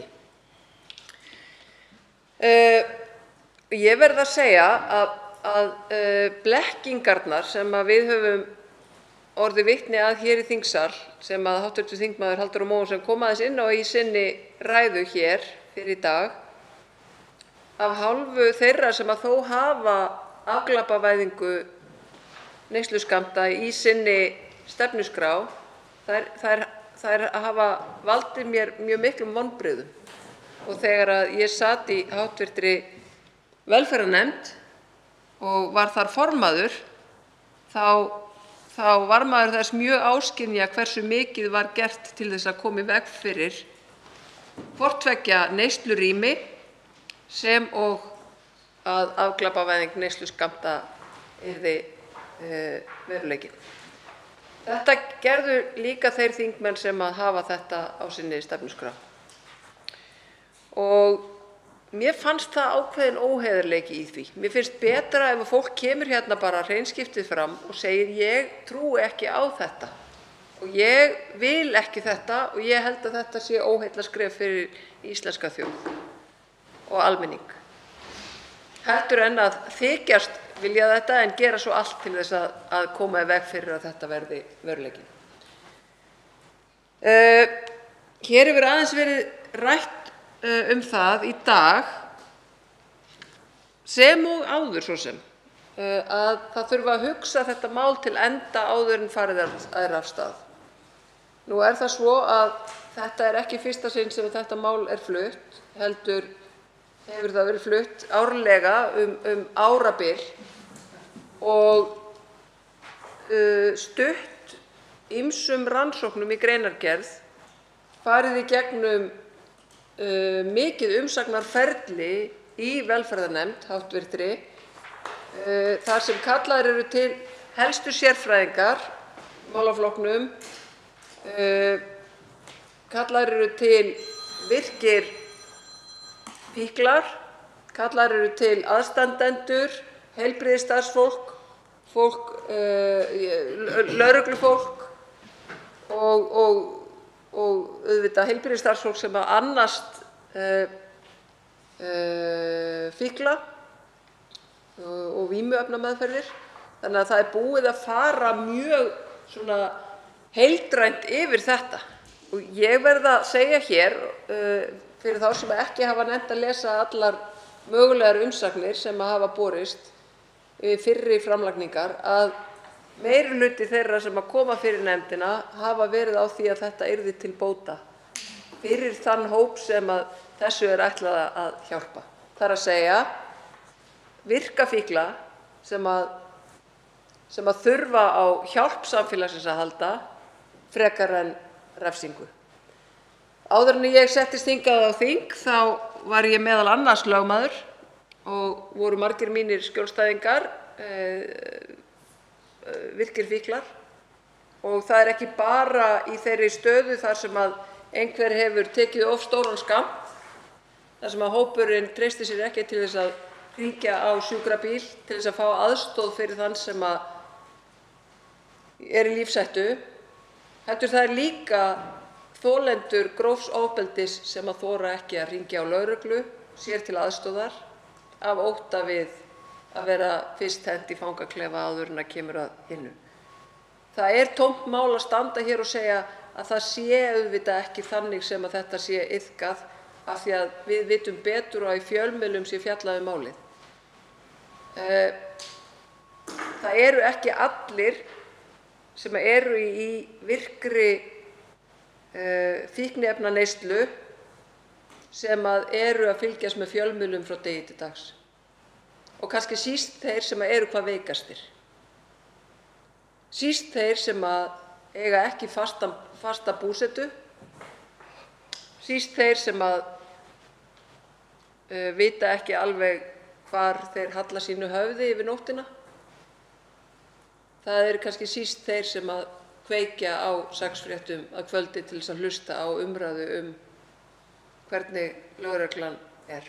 Þetta fólk er að bregðast við út frá eigin reynslu og reynslu þeirra sem þau eru í samskiptum við á hverjum degi. Og ég held að við sem löggjafi við þurfum að hlusta á nákvæmlega þennan hóp og lesa, rýna í rannsóknir frá þeim löndum þar sem þetta hefur verið ákveðið. Það sem er gott í frumvarpinu er þetta ákvæði að rannsaka mjög vel eftir að tekin er ákvörðun að afglæpavæða neysluskammta hver þróunin er, að það sé fylgst vel með samfélaginu. Og auðvitað verð ég að segja að innviðir okkar, heilbrigðiskerfið okkar, það ræður auðvitað ekki við ástandið eins og það er núna. Löggæslan og lögreglan ræður ekki við ástandið eins og það er núna. Þetta er allt ólöglegt, en við erum með stóran hóp af fólki sem ræður ekki við sína fíkniefnaneyslu og ennþá stærri hóp aðstandenda sem kvelst vegna þess. Það var aðeins talað elitufíklana áðan, að þeim myndi fjölga svo mjög. Ég er ekkert viss að svo verði. Ég er ekki viss að neyslan verði meiri. Alls ekki. Við erum með því bara að afglæpavæða neysluskammtana, bara að reyna að koma í veg fyrir það að veiku fólki sé refsað, að því sé frekar hjálpað. Það hefur komið fram hér í dag í máli hv. þingmanna að þeir sem eru lengra leyti, þeim er alveg sama hvort þetta sé löglegt eða ólöglegt, að einhverjum sé að líti svo á að grasneysla sé lögleg. Og það virðist vera sem að meðal ungs fólks í dag sé meiri grasneysla en áfengisneysla. Að því leyti er þetta kannski ekki til neins. Kannski á þetta bara alltaf að vera löglegt. Það getur vel verið.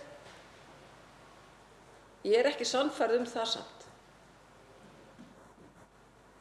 En margir sem ég hef talað við, sem að þekkja þennan heim mjög vel, eru jafnvel komin á þann stað, rétt eins og hv. þingmaður Tómas A. Tómasson sagði hér áðan. Það kannski væri bara rétt að lögleiða þetta allt saman. Þannig að ríkið geti séð innflutning og sölu. En nú er vilji ákveðinna stjórnmálaflokka hér innanhús að ríkið fáist ekki við innflutning eða fáist ekki við sölu á því vímuefni sem er hvað mest notað og er að valda hvað mestu tjóni á Íslandi og allan heim, sem eru þetta áfengi.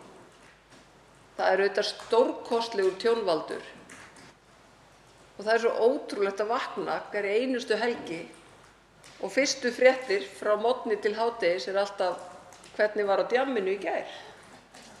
Hversu margir þurftu að leita á slysadeild vegna ofbeldis eða annars. Heimilisofbeldi, hnífstungur og fleira. Þetta er auðvitað, og þetta er orðið bara eitthvað svona normal ástand hverja einustu helgi á Íslandi.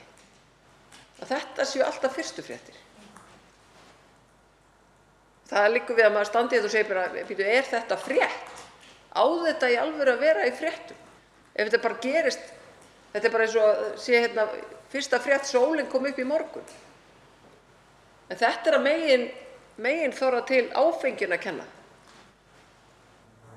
Það er bara þannig. Það er náttúrulega mesti skaðvaldurinn. En margir hér inni vilja að áfengi fari úr sölu hjá ríkinu og fari til einkaaðila. Ég bara, það yrði þá væntanlega það sama með fíkniefnin í kjölfarið. Ef það á að lögleiða þetta allt saman, þá væntanlega fer þetta bara þangað. Við erum auðvitað með einkaaðila sem að selja fíkniefnin í dag, þessi ólöglegu. Þetta mál hins vegar, það gerir ráð fyrir því að áfram verði framleiðsla og innflutningur á ólöglegum fíkniefnum, ólöglegum vímuefnum, ólöglegur, en að eingöngu sé hægt að refsa fyrir vörslu neysluskammta. Aðeins í lokin, fyrir hv. velferðarnefnd kom laganna vörður sem var alfarið á móti því að þetta yrði fært í lög. En upplýsti nefndina þó það að í störfum sínum segði viðkomandi fíklum sem hann var að skutla á betri staði að skilja fíkniefnin eftir á gólfinu því að viðkomandi mætti ekki fara með fíkniefnin inn á heilbrigðisstofnanir.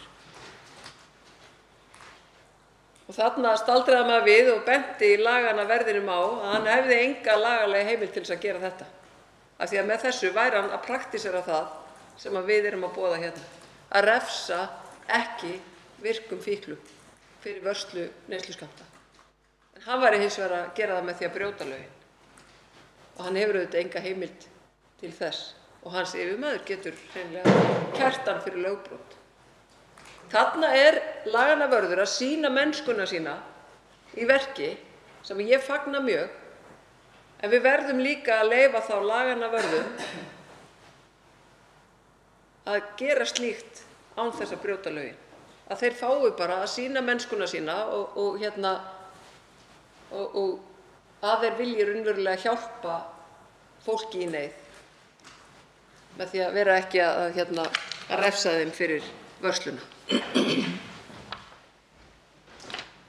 Tveir hv. þingmenn hafa óskað eftir því að veita andsvar. Fyrstur til að veita andsvar er hv. 6. þingmaður Reykjavíkurkjördæmis suður, Hanna Katrín Friðriksson.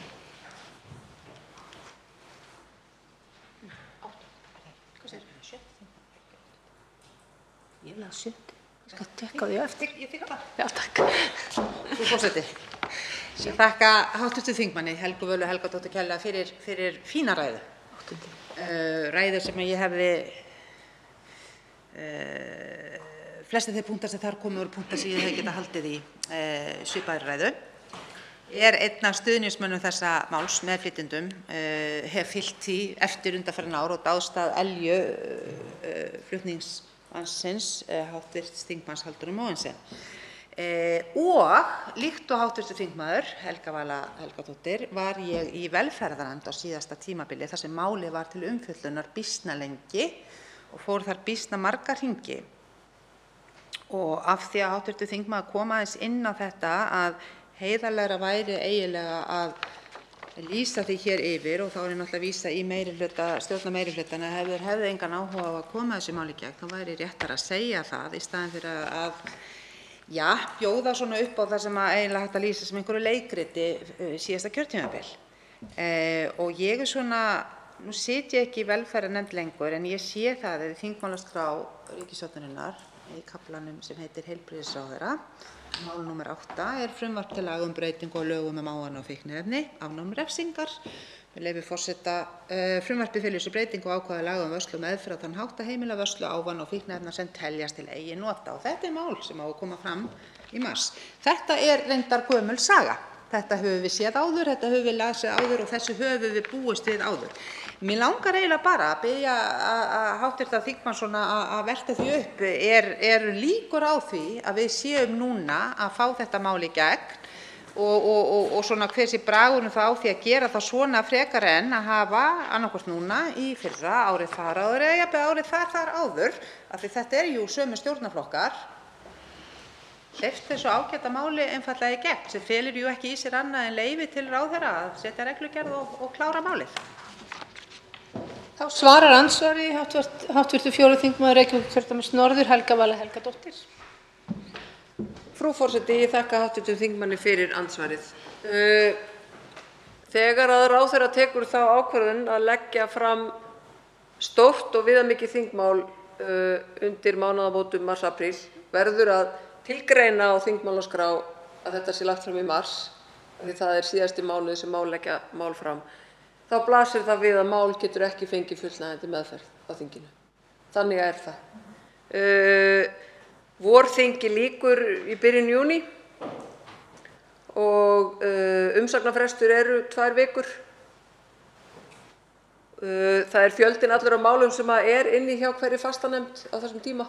Þannig að hafi verið vilji hjá hæstv. Heilbrigðisráðherra sem tók við í desember fyrir 9 mánuðum síðan að leggja fram mál af þessum toga, þá hefði það átt að koma fram núna í upphafi þings en ekki setja á þingmálaskrá til framlagningar undir lok vorþings. Þannig að nei, ég held að það séu engar líkur á því að mál hæstv. Heilbrigðisráðherra verði samþykkt á þessu þingi og ég efast að það komi fram. Þá veitir andsvar síðar sinni 8. þingmaður Reykjavíkurkjördæmis suður, Hanna Katrín Friðriksson. Frú forseti, takk fyrir. Ég þakka hv. þingmanni fyrir andsvarið og þetta er svarið. Og þetta er eiginlega akkúrat það sama og mér finnst vera hægt að lesa út úr þessu. Og það er eiginlega svona áframhaldandi leikþáttur. Vegna þess að aftur vill þannig til að það er hægt að leita í reynsluna með afdrif þessa máls að það fer núna í sinn veg inn í velferðarnefnd þar sem að hægt verður að segja nú er ráðherra bara að koma fram með svona mál, þannig að það er óþarfi og tímasóun að vinna þetta mál og svo kemur þá mál ekki fram og þá er búið að bíta enn 1 ár af þessu máli. Og þeir sem sitja út undan, jú, það er að svekkja stjórnarandstæðinga sem að leggja fram mál, en þessum raunverulega líða fyrir það er fólki sem á töluvert undir því að þetta sé klárað. Og þetta er orðin svolítið sorgarsaga. Mér langar kannski í lokin, í seinni umferð minni hér, af því að þeir, og nú ætla ég ekki að kalla það leikþátt svolítið, ég get alveg skilið þá og það er hlutur sem að ég sjálf velti fyrir mér, þessi skilgreining á neysluskömmtum og það hefur komið fram líka hér í ræðu hv. þingmanns Tómasar Inga Tómassonar að það sé allavega eitthvað sem óska sé svona svara við. Nú er það svo að í þessu máli er vísað í önnur lönd sem hafa leyst þetta og ég á svona erfitt með að átta mig á því af hverju hér þykir fólki þetta svo gríðarlega flókið fyrir okkur að skilgreina nákvæmlega neysluskatta sem þarf að gera til þetta mál gangi upp, meðan aðrir hafa leyst þann leyndardóm lífssögunnar og í þokkabót þetta höndum ráðherra að setja slíka reglugerð. Þannig að það eiginlega með þessu máli verið að biðja þingið að gefa boltann yfir á ráðherra. Er þetta ekki rétt skilið? Þannig að hann getur gert þetta. Mér langar aðeins að fá, af því að ég veit að þingmaður þekkir þessi mál vel, þessar hugleiðingar vandræðin við íslenska neysluskatta. Þá svarar andsvari síðari sinni hv. þingmaður Helga Vala Helgadóttir. Frú forseti, ég þakka hv. þingmanni fyrir seinna andsvar. Já, það var töluverð umræða það að það þyrfti að vera á hreinu hver skilgreiningin væri á neysluskömmtum og það alveg rétt, af því að þegar tekin ákvörðun að það eigi ekki að refsa fyrir neysluskammta en það eigi að refsa fyrir annað magn af efnum, þá þarf auðvitað lögreglan að vita og ákæruvaldið að vita hvar á að draga mörkin. Þannig að það fullkomlega eðlileg krafa að það sé sett skýrt fram. Rétt eins og hv. þingmaður kom inn á, það hefur öðrum löndum tekist að setja reglur það hvað eru neysluskammtar og hvað ekki. Það hefur auðvitað verið talað það að hið íslenska gras sé miklu sterkara heldur en hið erlenda gras, þannig að mögulega þyrftum við að hafa það í huga eða ekki. Ég held að við eigum bara að fylgja fordæmi þeirra sem að hafa haft þessa löggjöf einhverja hríð og læra af þeim og gera eins og aðrir gera þetta. Ég held að þetta séu ekki slík geimvísindi þó að ég hafi ekki sjálf verið í virkri neyslu fíkniefna. Þá veitir andsvar hv. 3. þingmaður Reykjavíkurkjördæmis norður, Halldóra Mogensen. Forseti, mér langar til að þakka hv. þingmanni fyrir sína ræðu og líka bara fyrir að rifja upp aðeins ferlið í velferðarnefnd, út af því að það náttúrulega áhugavert og það hluti af ástæðinu fyrir því, það bara ástæðan fyrir því að ég að leggja þetta mál fram aftur og aftur, út af því að mér finnst bara stjórnvöld, ríkisstjórnin hefur bara brugðist þegar kemur að því að leggja þetta fram, því miður. Og ef að ykkur, og ég vona alltaf að það sé raunverulegur vilji til þess að leggja þetta fram, en ef að viljinn til staðar, að þá skortir einhvers konar hugrekki eða þor. Eða mögulega var bara viljinn aldrei til staðar. Það eitt af þessu tvennu. Þannig að ég sé það bara sem skyldu mín á hlutverk að setja þrýsting á þetta, því að ég í velferðarnefnd á seinasta kjörtímabili að það var ég bara vitni að því hvernig frumvarp heilbrigðisráðherra þá var svæft í nefndinni. Framsögumaður málsins, sem var úr þingflokki Vinstri grænna, hafði engan áhuga á að taka máli út úr nefndinni og ég þrýsti á að það yrði gert. Það var búið að fjalla málið var tilbúið. Það var engin vilji til þess að taka það úr nefnd, þrátt fyrir það að ég ýtti og í raun grátbað að málið yrði tekið út úr nefnd og það var ekki gert. Það var ekki vilji til þess að taka málið út úr nefnd. Og nú erum við með heilbrigðisráðherra sem núna með þetta mál á þingmálaskrá í annað skipti og virðist ekki ætla að ná því í gegn, út í eins og hv. þingmaður Helga Vala Helgadóttir benti á að þá þetta að koma fram allt of seint.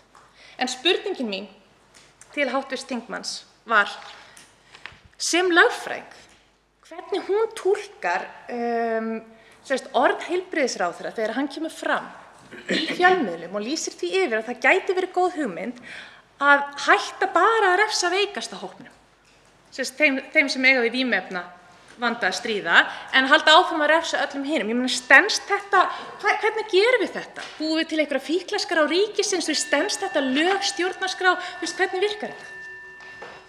Þá svarar andsvari hv. þingmaður Helga Vala Helgadóttir. Frú forseti, ég þakka hv. þingmanni fyrir andsvarið. Það þekkist að fólki sé ekki refsað fyrir afbrot sín vegna slíkra andlegra annmarka á verknaðarstundu að það sé í rauninni ekki hægt að draga fólk til ábyrgðar. þegar að slíkt er notað, þar að segja að fólk sé ósakhæft, að þá þarf að fara í gegnum langt og strangt geðmat og jafnvel þó að hægt sé að álykta sem svo að manneskja sé með mjög miklar geðrænar áskoranir, þá þarf það samt að hafa átt sér stað á verknaðar stundu að viðkomandi var viti sínu fjær, svo má segja.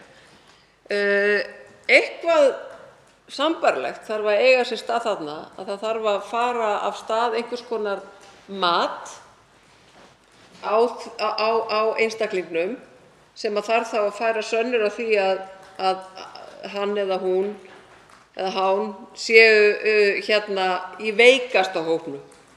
Og það kallar þá á allar þær rannsóknir sem að eiga sér stað og einhvers konar nýja skilgreiningu stjórnvalda á því hvenær þú telst vera nógu veikur til þess að komast inn í flokkinn veikasti hópurinn.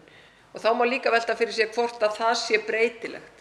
Að þú þurfir einhvern veginn að vera með einhvern mælikvarða á því og hvort að það sé eingöngu heilsufarslegt eða félagslegt mögulega. Ég meina, veikasti hópurinn sá sem á hvergi höfði svona halla? Hvað með þann sem að, er fárveikur fíkill en á sína íbúð bara og á því höfði sína halla. Ég meina það við erum með alla flóruna þarna undir, þannig að ég veit ekki hvaða mælikvarða hæstv. Heilbrigðisráðherra ætlar sér að nota. Þá veitir andsvar síðara sinni hv. þingmaður Halldóra Mogensen.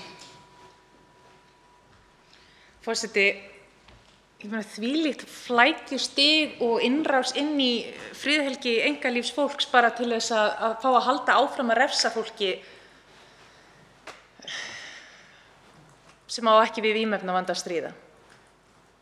Sérstaklega í ljósi þess að refsingar virka ekki. Þannig að til hvers í ósköpunum. Ég vona bara svo innilega að heilbrigðisráðherra hafi hlaupið á sig og átti sig á því að þetta er bara vitleysa, að þetta er náttúrulega ekki framkvæmanlegt og þetta er asnalegt. Og þetta sé ekki eitthvað sem við erum að fara að sjá koma núna með næsta frumvarpi. Ég svo sem hef ekkert neitt meira þetta að segja. Þetta bara sló mig þegar heilbrigðisráðherra kom svona í fjölmiðla með þessa mögulegu lausn, út af því að ég hugsaði bara með mér, skilningurinn er ekki kominn lengra heldur en þetta og mér fannst það ekki lofa góðu. Þannig að ég vona að þetta gangi betur. Ég hef aldrei skilið hvers vegna var ekki hægt að afglæpa vörslu neysluskammta eða bara fara í því að hætta að refsa fólki án þess að fyrst skilgreina neysluskammta, út af því að það er algjör óþarfi. Ég meina það er bara hægt að setja dagsetningu á, bara að lögin taki gildi aðeins seinna til þess að gefa ráðherra svigrúm til þess að skilgreina þessa neysluskammta og koma því í reglugerð. Eins og hv. þingmaður Helga Vala Helgadóttir sagði, þá er þetta ekki þannig geimvísindi að þetta sé eitthvað óyfirstíganlegt vandamál. Þannig að ég er ekki með neina spurningu, mér langaði bara að velta þessu upp og takk fyrir svörin. Andsvörum er þá lokið og til máls tekur hv. 6. þingmaður Norðausturkjördæmis, Berglind Ósk Guðmundsdóttir.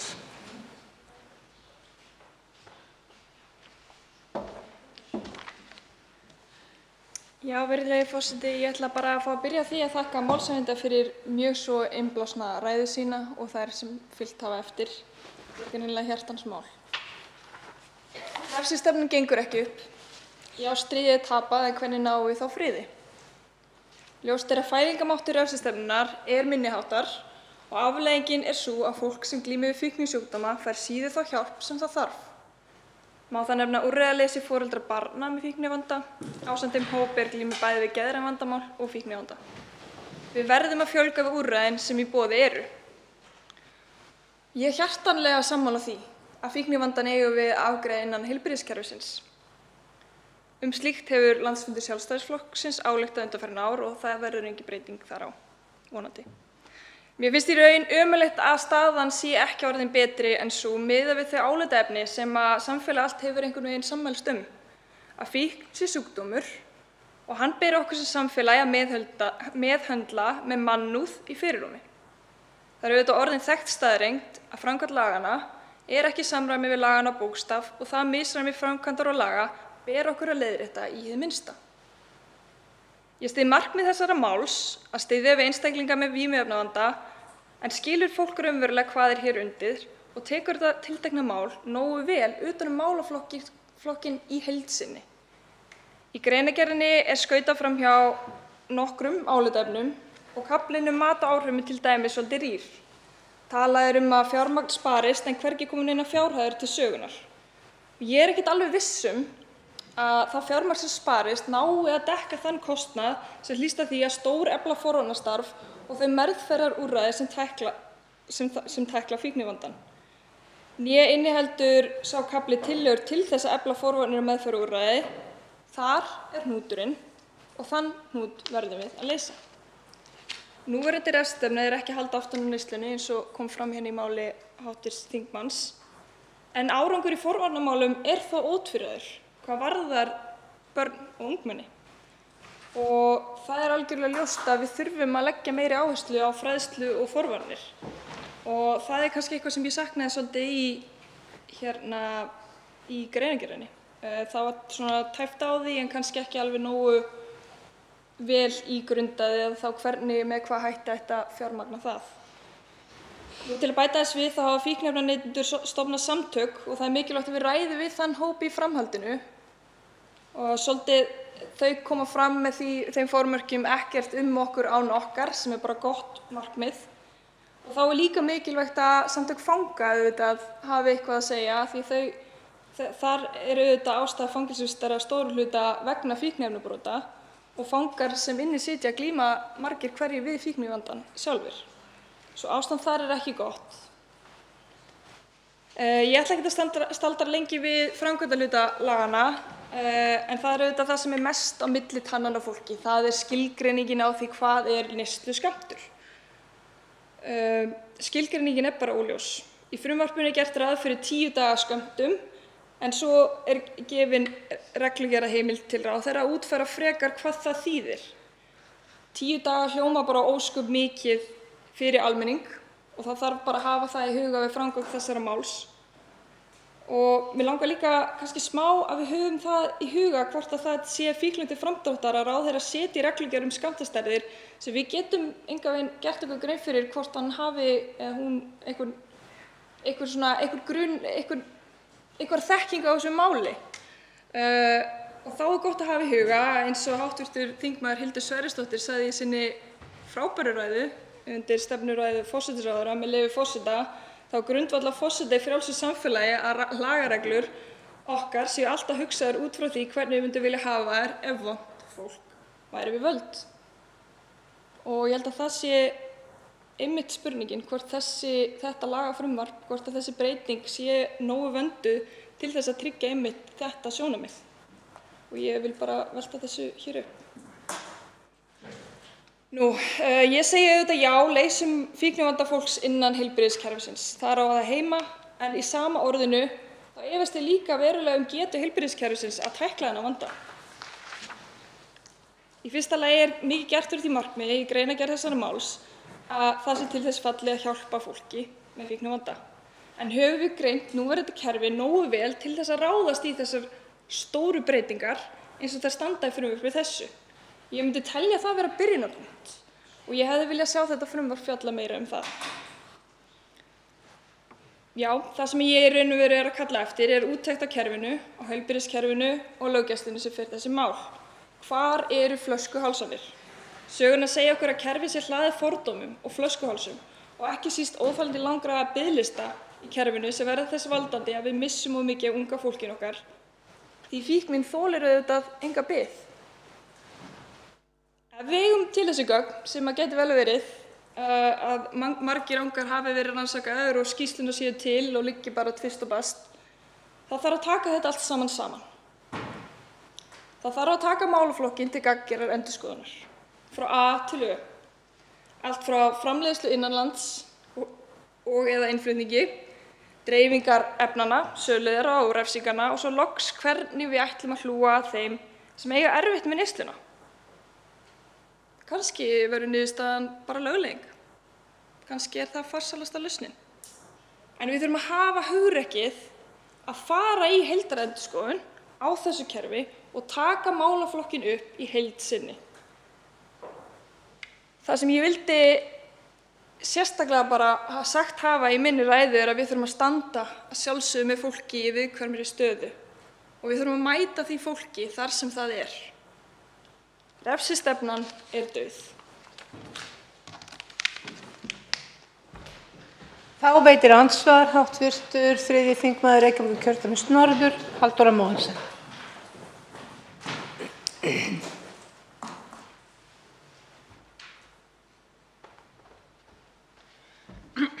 Forseti, ég þakka þessa ræðu sem svona styðja en samt ekki styðja, vilja ganga skrefið en samt ekki ganga skrefið, en þetta svo sem kunnulegt stef í mínum huga út af því að þetta er 4. skipti sem ég legg fram þetta frumvarp.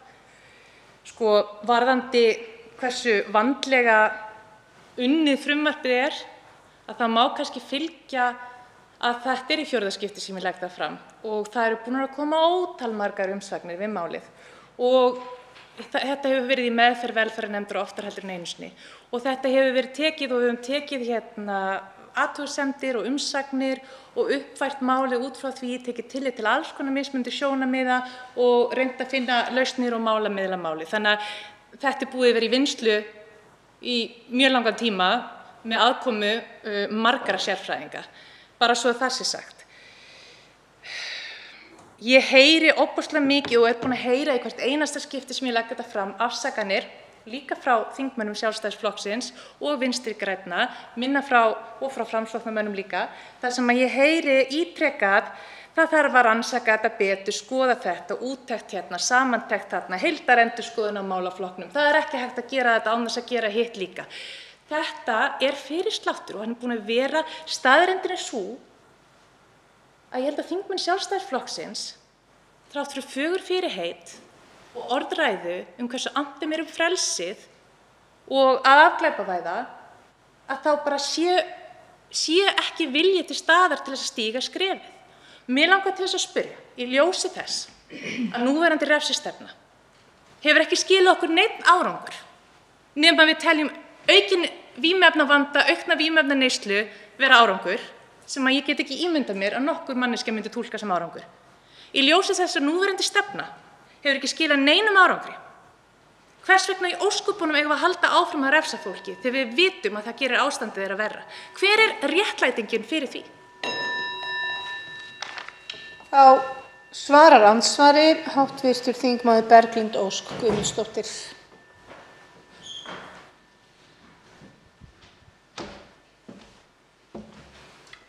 Virðulegi forseti, já, þakka þetta andsvar hv. þingmanns. Ég er bara ósammála því að það sé einhvers konar fyrirsláttur að vilja taka málaflokkinn upp í heild sinni. Það hefur bara ekkert verið gert. Ekki svo ég viti að það sé verið að taka algjörlega frá framleiðslu og til notendans. Ef slíkt skjal eða skýrsla eða einhvers konar greinargerð liggur fyrir þá þætti mér bara vænt að fá hana. En það er einmitt þetta samspil löggæslunnar og heilbrigðiskerfisins sem ég velti fyrir mér. Það er ekki fyrirsláttur hér að ég sagði það bara mjög skýrt að ég styð markmið þessara frumvarps. En mér finnst líka mjög mikilvægt að við gerum það á ábyrgan hátt. Frelsi fylgir ábyrgð, það er bara, þannig er það. Og það hafa komnar upp líka neikvæðar raddir hvað varðar þetta frumvarp og úr frá þeim geirum sem að koma að þessum málum, lögreglunni til dæmis. Og það er það kannski spurningi hvort við þurfum aðeins víðtækara samráð eða sátt eða einhvers konar allavega samtal þar til þess að leysa þetta með farsælum hætti. En eins og ég kom að í ræðunni minni þá eru þetta líka misræmi á milli þess hvernig er rætt refsingar í þessum málum hvað varðar vörslur fíkniefna, að því að lögin kannski segja eitt en framkvæmdin reynist svo einhver önnur. Þannig að það virðist vera einhver mildun á því hvernig lögreglan er að meðhöndla þessi mál og kannski það eitthvað sem að myndi koma fram ef farið væri í heildarendurskoðun á málaflokknum. Þá veitir andsvar síðari sinni hv. þingmaður Halldóra Mogensen. Forseti, ég þakka svarið. Ég er alveg sammála hv. þingmanni frábært að fara í heildarendurskoðun á þessum málaflokki. Það sem ég er ósammála er að við eigum ekki að þurfa að bíða eftir því með að hætta að refsa fólki, með að hætta að beita skaðlegri refsistefnu, stefnu sem við vitum að er skaðleg. Við eigum ekki að halda áfram að auka á þjáningu og áföll fólks á meðan við erum að bíða eftir heildarendurskoðun. Nei, við hættum skaðlegri stefnunni strax út af því að við viljum bjarga mannslífum og förum í heildarendurskoðunina. Það er bara frábært. Og svo getum við séð hvað kemur út úr þeirri. En hættum að beita þessari refsistefnu sem við vitum að er ekki að virka og er skaðleg. Hv. þingmaður talar að það sé mikilvægt að gera þetta á ábyrgan hátt. Gott og vel. Er ábyrgt að halda áfram refsistefnu sem er ekki að virka og er að valda skaða? Er það ábyrgt? Þurfum við ekki, ef við viljum vera ábyrg, að hætta að auka á þjáningu og vanda fólks og gera það strax? Það er eðlilegast í heimi og mjög skiljanlegt að lögreglan vilji ekki afglæpavæða.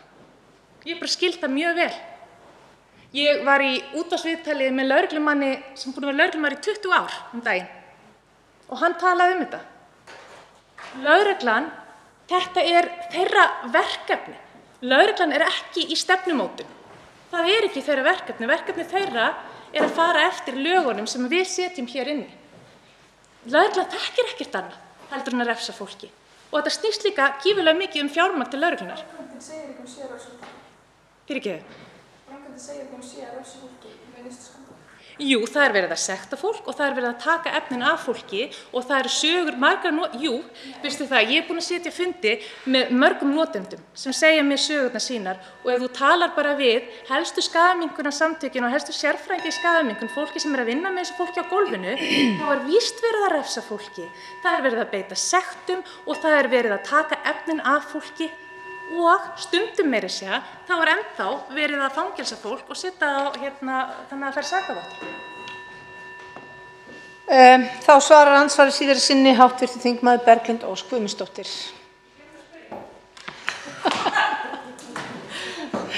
Virðulegi forseti, ég þakka andsvarið. Ég fæ kannski spurninguna bara seinna. Ég er bara smá ósammála því að það sé ábyrgt að fara í þetta, eins og ég sagði í ræðunni minni, án þess að við förum í það að bæta meðferðarúrræðin, að við förum í það að efla fræðsluna og forvarnirnar. Og það er það sem ég er að tala um í heildarendurskoðuninni og losa flöskuhálsana og gera þetta almennilega, af því að ég held að þetta sé einn hnútur, jú, vissulega í keðju af hnútum, en einhvern veginn, ég er bara ósammála því að það sé ekki ábyrgt að gera fyrst ráð fyrir því að grípa fólkið. Að veita því úrræðin til þess að losna úr þessu. Algjörlega, bara klárlega, en komum með þá tillögur þess efnis. Það er kannski svolítið það sem að þetta snýst um. Já, hvað kom meira fram?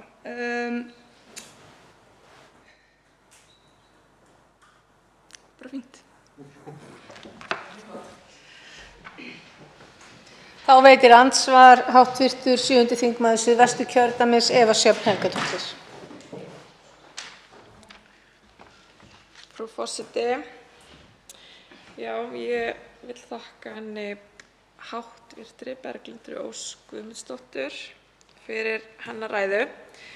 Mér langar svona aðeins bara að spyrja út í eitt, þar sem það var aðeins talað um að getu heilbrigðiskerfisins til þess að takast á við þetta stóra verkefni og þá veltir maður fyrir sér öllu því fjármagni sem að fer í löggæslu. Allt það fjármagn sem að fer í það að refsa þessu fólki og það virkar ekki og það eru afskipti eftir afskiptum og eftir afskipti eftir afskiptum þangað til að fólki verður bara veikt og getur endað inn á bæði í fangelsi, geðdeildum, alls staðar bara. Þannig að ég bara skil ekki hvernig er ekki hægt að sjá ávinninginn. Ég bara einhvern veginn, og við þurfum að bregðast við. Við erum alltaf að bregðast við með því að refsa fólki og ýta því lengra niður í staðinn fyrir að taka það með okkur og taka utan það og koma þeim upp og út í samfélagið. Sko, meira segja ungir krakkar, þeir upplifa þetta. Þeir eru hræddir við lögregluna. Þú veist ekkert hverjum þú mætir. Sumir eru bara rosa næs og ekkert að fara að refsa þér fyrir að vera með eitthvað pínlítið, en aðrir ekki. Málið er að þú veist það ekki og það er óvissan. Mér gæti verið refsað. Það er það. Og því að ég er alveg sammála, stundum er þeim ekkert refsað fyrir að vera með neysluskammta, en stundum er það. Og það er óvissan sem gerir þetta erfitt. Þannig að ég vil bara spyrja þig, hvað heldur þú að löggæsla sem tengist þessum refsingum, hvað ætli hún kosti ríkið? Þá svarar andsvari hv. þingmaður Berglind Ósk Guðmundsdóttir. Virðulegi forseti, já, ég þakka hv. þingmanni kærlega fyrir andsvari, en ég kom inn á þetta í ræðunni minni. Mér finnst kaflinn mat á áhrifum ansi rýr af því hann metur ekki það fjármagn sem annars fer til lögreglunnar í það að fara í þessi mál að refsa fólki, metur ekki það fjármagn til þess að við getum áætlað hversu mikið fer í þá aukna fræðslu, meðferðarúrræði, forvarnir og allt þetta. Það er það sem vantar og það er það sem ég er að kalla eftir. Ég held að þetta misskilja kannski, virðulegur forseti, ég ávarpa þig. Ég held að hv. þingmaður sé að misskilja minn ásetning og mína tilfinningu í þessu máli. Ég stend hér og ég er sammála þessu máli. Ég er hins vegar að reyna að finna leiðir til þess að gera málið þannig að það nái fram að ganga. Að við getum náð einhverri sátt þannig að við grípum fólki sem er í vanda. Af því það er það sem málið snýst um. Og þess vegna spyrjum ykkur á krónur og aura, þau kannski skipta ekkert gríðarlega miklu máli í samhenginu og fólki kannski finnur ekki fyrir því sem er í neyslu. En já, ég sagði það líka í ræðunni minni að framkvæmd laganna er ekki í samræmi við lögin og í það minnsta ættum við að breyta lögunum þannig að það samræmist framkvæmdinni. Þá veitir andsvar síðari sinni hv. þingmaður Eva Sjöfn Helgadóttir.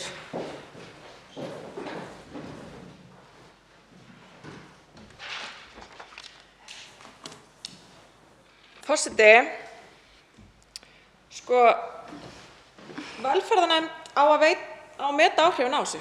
Við eigum að gera þetta til þess að þetta hætti og við erum að meta áhrifin og við erum að gera þetta vel, en við þurfum að fara þá vegferð. Við getum ekki sagt, neysluskammtar, ég veit ekki hvað það er mikið, hvernig á ég að meta það, á þessi ráðherra að meta þetta er ekki þannig. Það er ekki það sem þetta snýst bara um. Þetta snýst um það að við séum bara að ákveða, við ætlum ekki að refsa þessu fólki, og síðan koma verkferlar, síðan kemur allt hitt í kjölfarið því, vegna þess að við setjum lögin, við ákveðum, við setjum stefnuna, við getum ekki beðið eftir að einhverjir aðrir setja stefnuna, það er við hérna sem setjum stefnuna.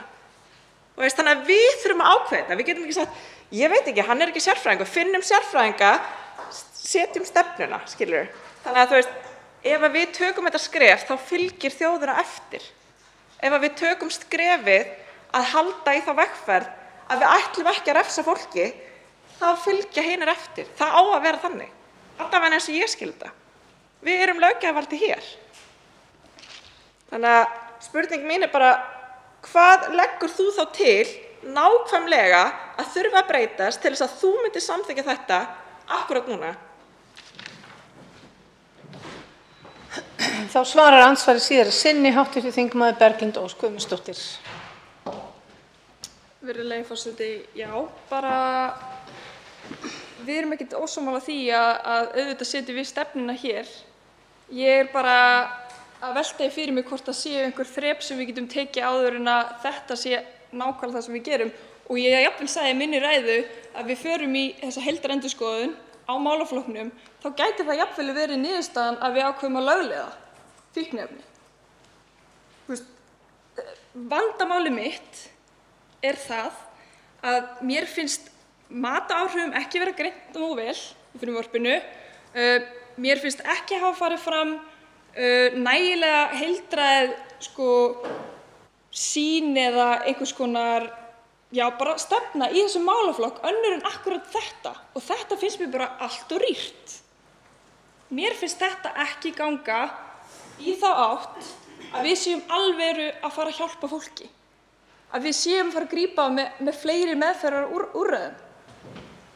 Það er bara mín persónulega skoðun og ég vil byrja þar. Það er vissulega stefna að ákveða að setja meira fjármagn í það að hjálpa fólki, en spurningin kannski að opna flóðgáttirnar eða vera tilbúin þá með skipin til að setja fólkið í, til að bjarga þeim. Ég myndi vilja byrja þar. Það er bara mín afstaða hér í dag. En eins og ég segi, ég er mjög hlynnt því að við myndum bara þora að hafa það hugrekki að nálgast þennan málaflokk með þessari heildarstefnusýn að við viljum gera þetta mannúðar ástæðu, að við viljum hjálpa fólkinu og byrja frá A og enda á Ö.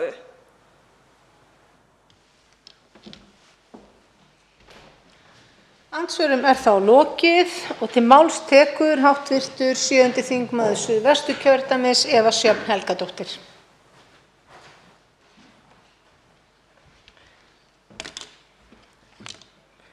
Forseti, já,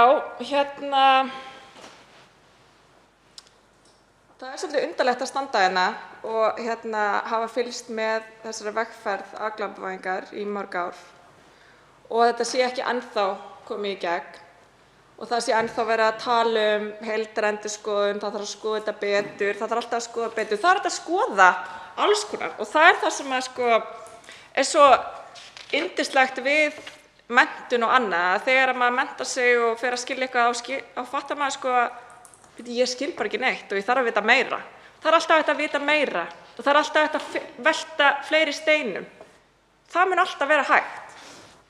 Og það er samt ekki afsökun fyrir því að halda ekki áfram og segja bara nei, við erum ekki búin að velta öllum steinunum í fjörunni, við erum ekki búin að skoða undir allt sem er og þá ætlum við ekki að halda áfram.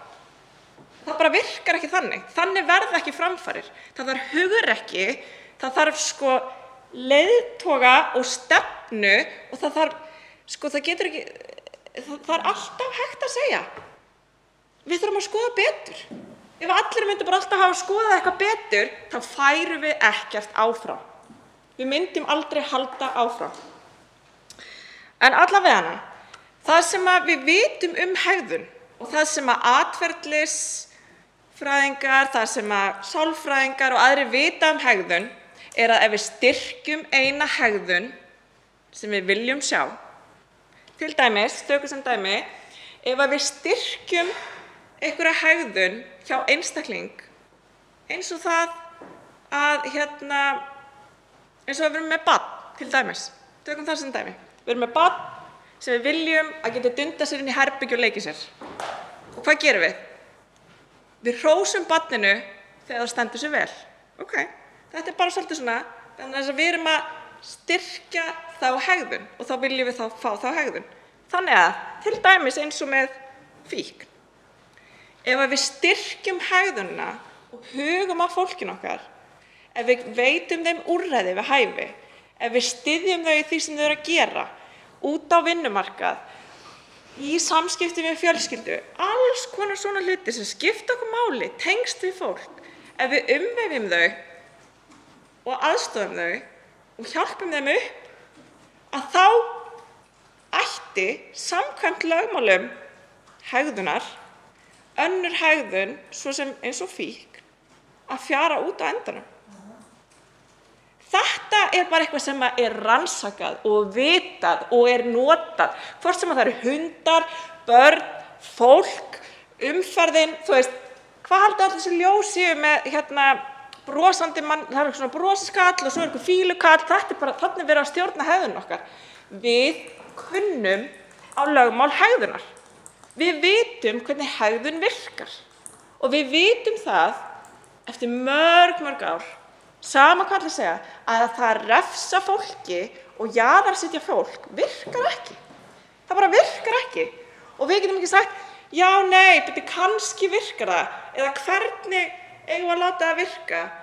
Nei, við ætlum bara ekki að gera neitt út af því að við vitum ekki alveg hvað við erum að gera, þannig að við ætlum bara að standa hérna, halda áfram að láta þetta ekki virka, það verða fleiri fólk, það verða fleiri dauðsföll, fleiri veikindi, meiri kostnaður, fleiri lögregluafskipti, innlagnir inn á spítala, allt. Hvað kostar þetta ríkið? Að jaðarsetja fólk sem er háð vímuefnum. Og það skiptir líka máli hvort það sé áfengi eða eitthvað annað, sem er eiginlega ótrúlegt. Það er ótrúlegt að það sé eitthvað svona munur þarna á milli. Vegna þess að vinnandi við það að lesa heimilisofbeldistilkynningar mjög mikið, að þá er vímuefnið sem er þar oftast á blaði er áfengi. Þannig að það að við erum löngu búin að átta okkur á því að við þurfum að styðja við fólk sem ánetjast áfengi. En af hverju ætlum við þá að refsa fólki sem ánetjast öðru? Þetta bara, fyrir mér, bara meikar þetta ekki sens, ef maður má segja það. Þetta er svo skrítið að við þurfum að það sé ennþá verið að berast fyrir þessu og við séum ekki komin lengra í dag, vitandi allt það sem við vitum hegðun og vitandi allt það sem við vitum fólk og það sem að fólk þarf til þess að dafna, til þess að þroskast, til þess að verða virkur þátttakandi í samfélaginu okkar, að við séum ekki búin að átta okkur á því að það virkar ekki að refsa þér. Það bara virkar ekki að jaðarsetja neitt. Hvort sem að það er einstaklingur sem er með áfengisfíkn eða fíkn í eitthvað annað.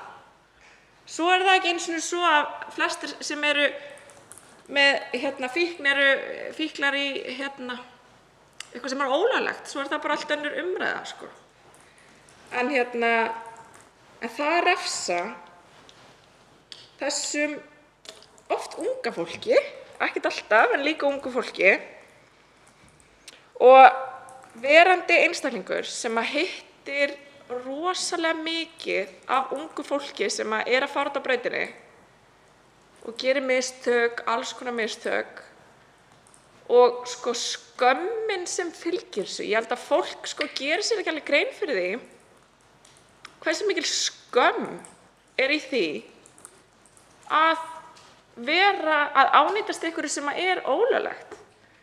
Ég held að og sérstaklega fyrir ungan einstakling sem á allt lífið framundan, að upplifa það að þú sért vonbrigði, að þú sért glæpamaður.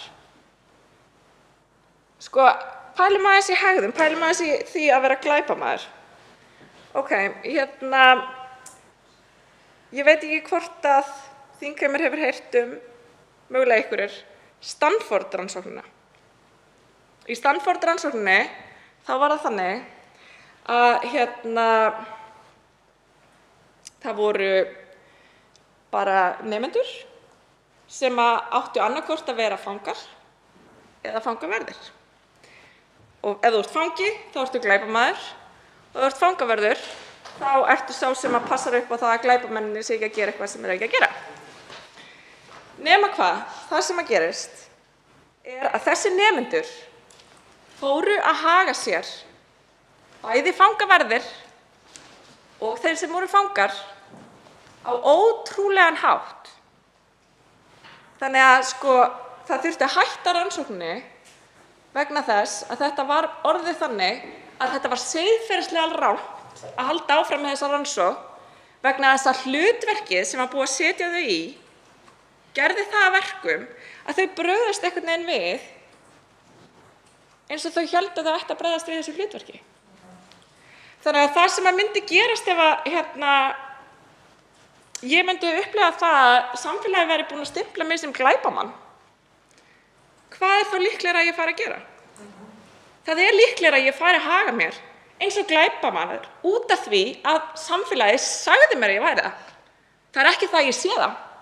Ég kannski gerði eitthvað mistök, ég kannski var með eitthvað fíkniefni á mér sem að ég vissi ekki að ég mætti ekki eða ég tók slæma ákvörðun og eitthvað svona.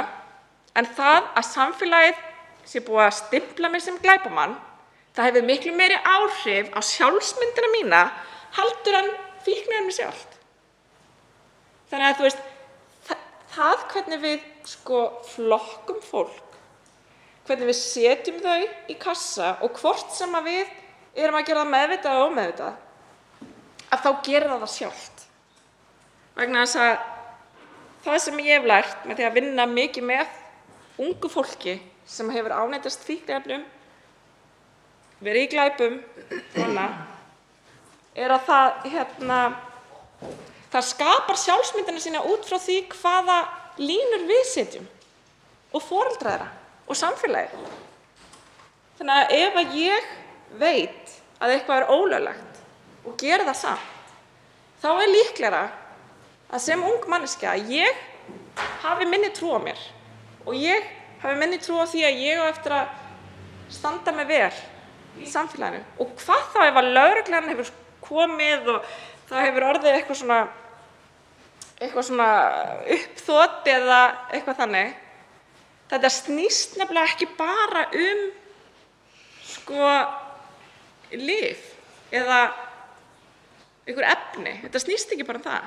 Þetta snýst líka það hvaða skilaboð eru við að senda þessum einstaklingum. Hvaða skilaboð er ég að senda 16 ára gömlum strák sem að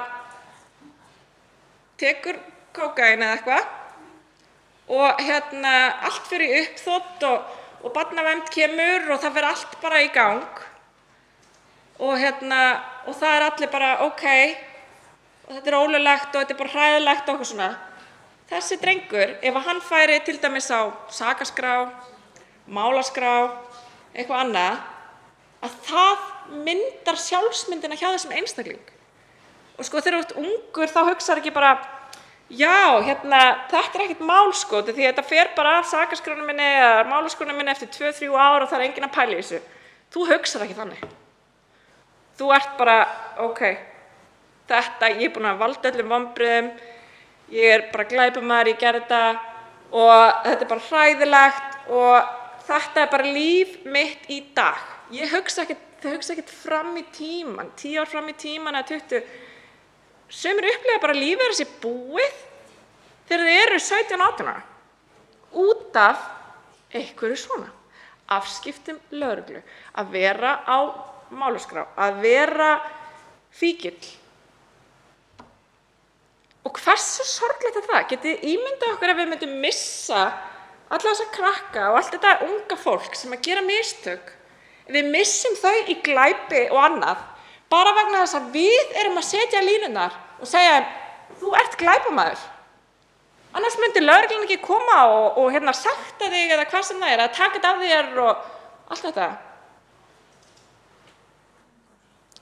Þetta snýst svo mikið sjálfsmynd. Þetta snýst það að vera partur af samfélagi. Þetta snýst það að vera ekki jaðarsettur. Og að óttast það ekki að hitta lögregluna. Að óttast ekki viðbrögð samfélagsins við mistökum eða fíkn eða öðru. Vegna þess að við höfum ákveðið fyrir löngu síðan að við ætlum að styðja fólk sem er ánetjast áfengi. Það er langt síðan við ákveðum það og það sammælast allir það að við ætlum að hjálpa þeim.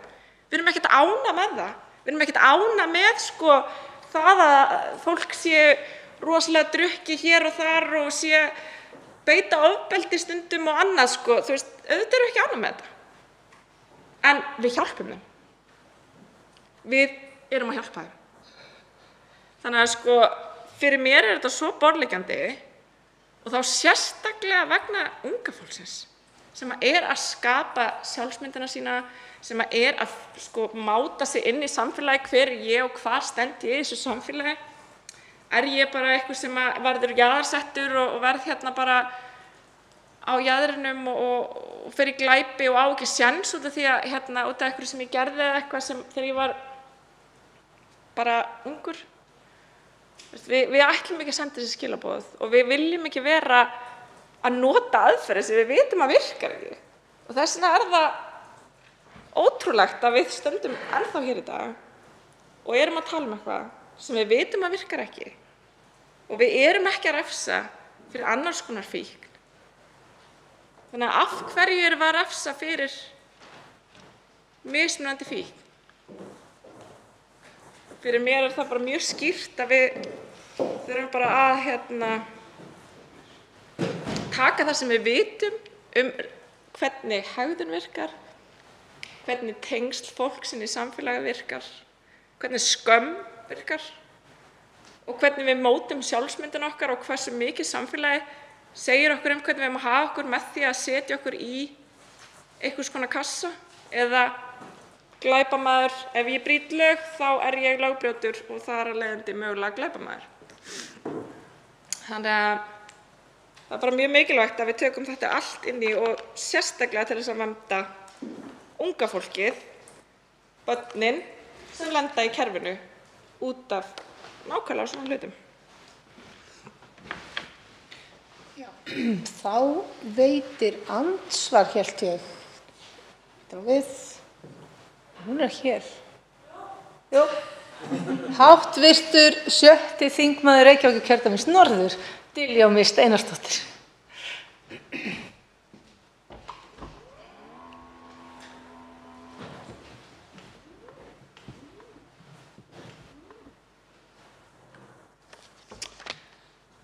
Ég þakka háttvirtum þingmanni ræðuna sem ég verð að viðurkenna að ég heyrði svona aðeins brotakennda því ég var á hlaupum úr afmæli sonar míns til að reyna að ná þessari umræðu hér. Þannig að mig langar fyrst til að spyrja til þess að verða ekki hér fyrir aðkasti og vera ekki að bera upp á neitt rangar sakir. Spyrja háttvirtan þingmann að því hvort ég hafi heyrt rétt að ég hef heyrt hann að lýsa því hér áðan að við ættum að það væri áherslumál að taka til þess að taka á móti heilbrigðisvandanum sem fíknisjúkdómar eru, að taka betur utan um þetta fólk, faðma það, veita því hlýju og hjálpa því svona á fætur þannig að það myndi svona smátt og smátt losna undan viðjum fíknarinnar. Bara ef ég geti fengið til að byrja með að svara því, svo ég fari nú örugglega með rétt mál. Það er rétt eftir haft. Þannig við þurfum ekki einu svona að skiptast á ræðupúlt þess. Þá langar mig að spyrja háttvirtan þingmann að því hvers konar skilaboð þetta eru til aðstandenda einstaklinga með vímuefnavanda að þeir þurfi bara, þegar þeir eru að glíma við þennan hryllilega banvæna sjúkdóm sem fíknisjúkdómur er og sem á tyllidögum Píratar kalla heilbrigðisvandamál, að þeir þurfi bara að faðma þetta fólk betur, að faðma þetta fólk fastar, hjálpa því á fætur. Hvers konar skilaboð eru þetta til aðstandenda fólks með vímuefnavanda? Þá svarar andsvari háttvirtur þingmaður, 7. þingmaður Suðvesturkjördæmis, Eva Sjöfn Helgadóttir. Forseti, ég vil þakka háttvirtri Diljá Mist Einarsdóttur fyrir svar sitt. Ég geri mér fulla grein fyrir því að það þarf miklu meira heldur en það. Og það er ekki það sem að fólk endilega vill taka á móti og það að vera aðstandandi þeirra sem eru með fíkniefnavanda er ekki einfalt. Og það er mjög margslungið og flókið. Þarna var ég meira að tala að kerfið myndi taka við þau. Þannig að ég var ekki kannski að meina beint aðstandendur. En auðvitað skipta aðstandendur máli. En það sem að gerist oft þegar það er mikill fíknivandi er að það getur orðið rosalega slæmt samband á milli einstaklinga sem eru í fjölskyldum og það getur orðið ýmislegt áföll sem eiga sér stað. Og það getur orðið bara fyrir báða aðila.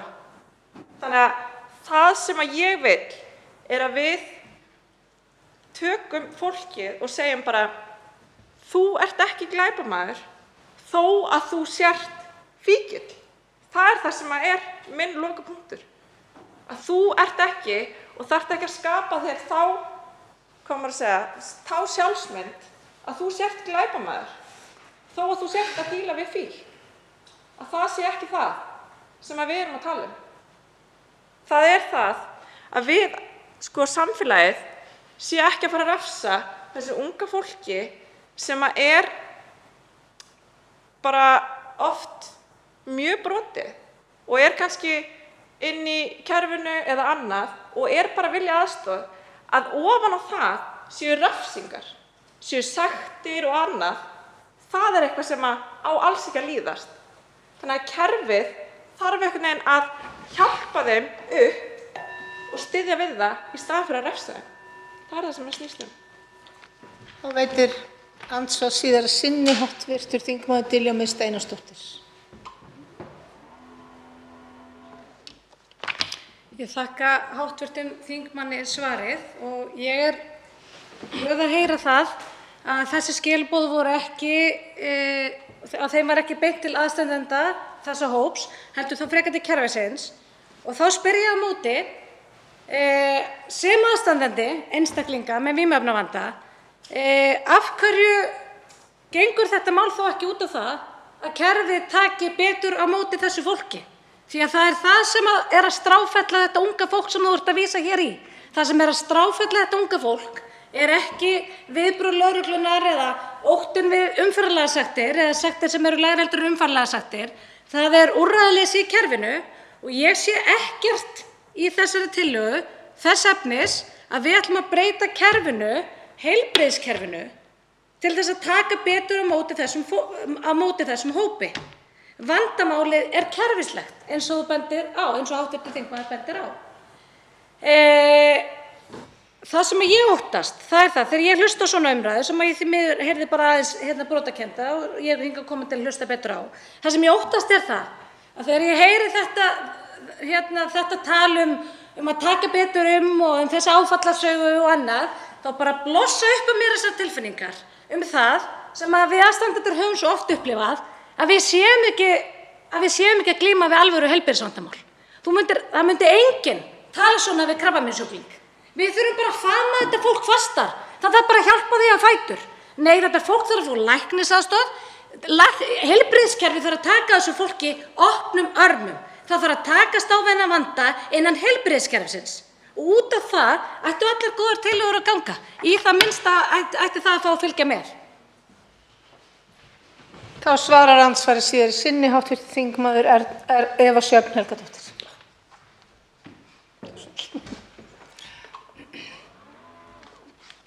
Já, ég vil þakka forseti, ég vil þakka hv. þingmanni Diljá Mist Einarsdóttir fyrir svar sitt. Ég er sammála. Við eigum ekki að refsa fólki. Alveg eins og við refsum ekki fólki sem er með krabbamein. Við refsum ekki fólki. Við erum bara að styðja fólk. Við styðjum fólk í krabbameinsmeðferðum, við styðjum fólk þar sem það kemur með börnin sín sem eru veik inn á barnaspítala. Við styðjum þau. Við styðjum fólkið. Við eigum að styðja aðstandendur miklu betur. Ég er alveg bara fullkomlega sammála því að það þarf að gera eitthvað til þess að styðja aðstandendur þeirra sem eru með fíknisögu og allt þetta. Það er náttúrulega enginn sem grípur það fólk frekar en fólk sem á aðstandendur með mikla og alvarlega geðsjúkdóma.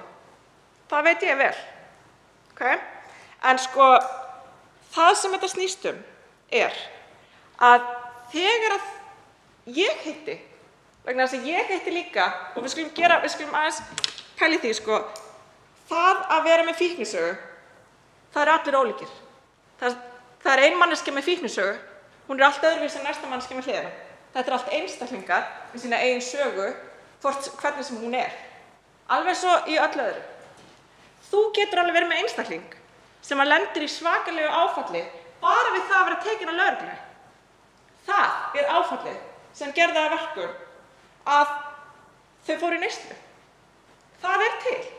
Það eru til ungt fólk sem sér ekki fram á veginn vegna þess að lögreglan hefur haft svo mikil afskipti af þeim að þau sjá ekki hvernig þau hafa komast fram úr skömminni að hafa til dæmis brugðist foreldrum sínum, að hafa átt sektir yfir sér og fá kannski ekki bílpróf.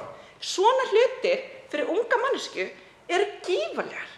Þetta getur verið gríðarlegt áfall fyrir ungt fólk að lenda í þessu. Þannig að hver og einn hefur sína eigin sögu.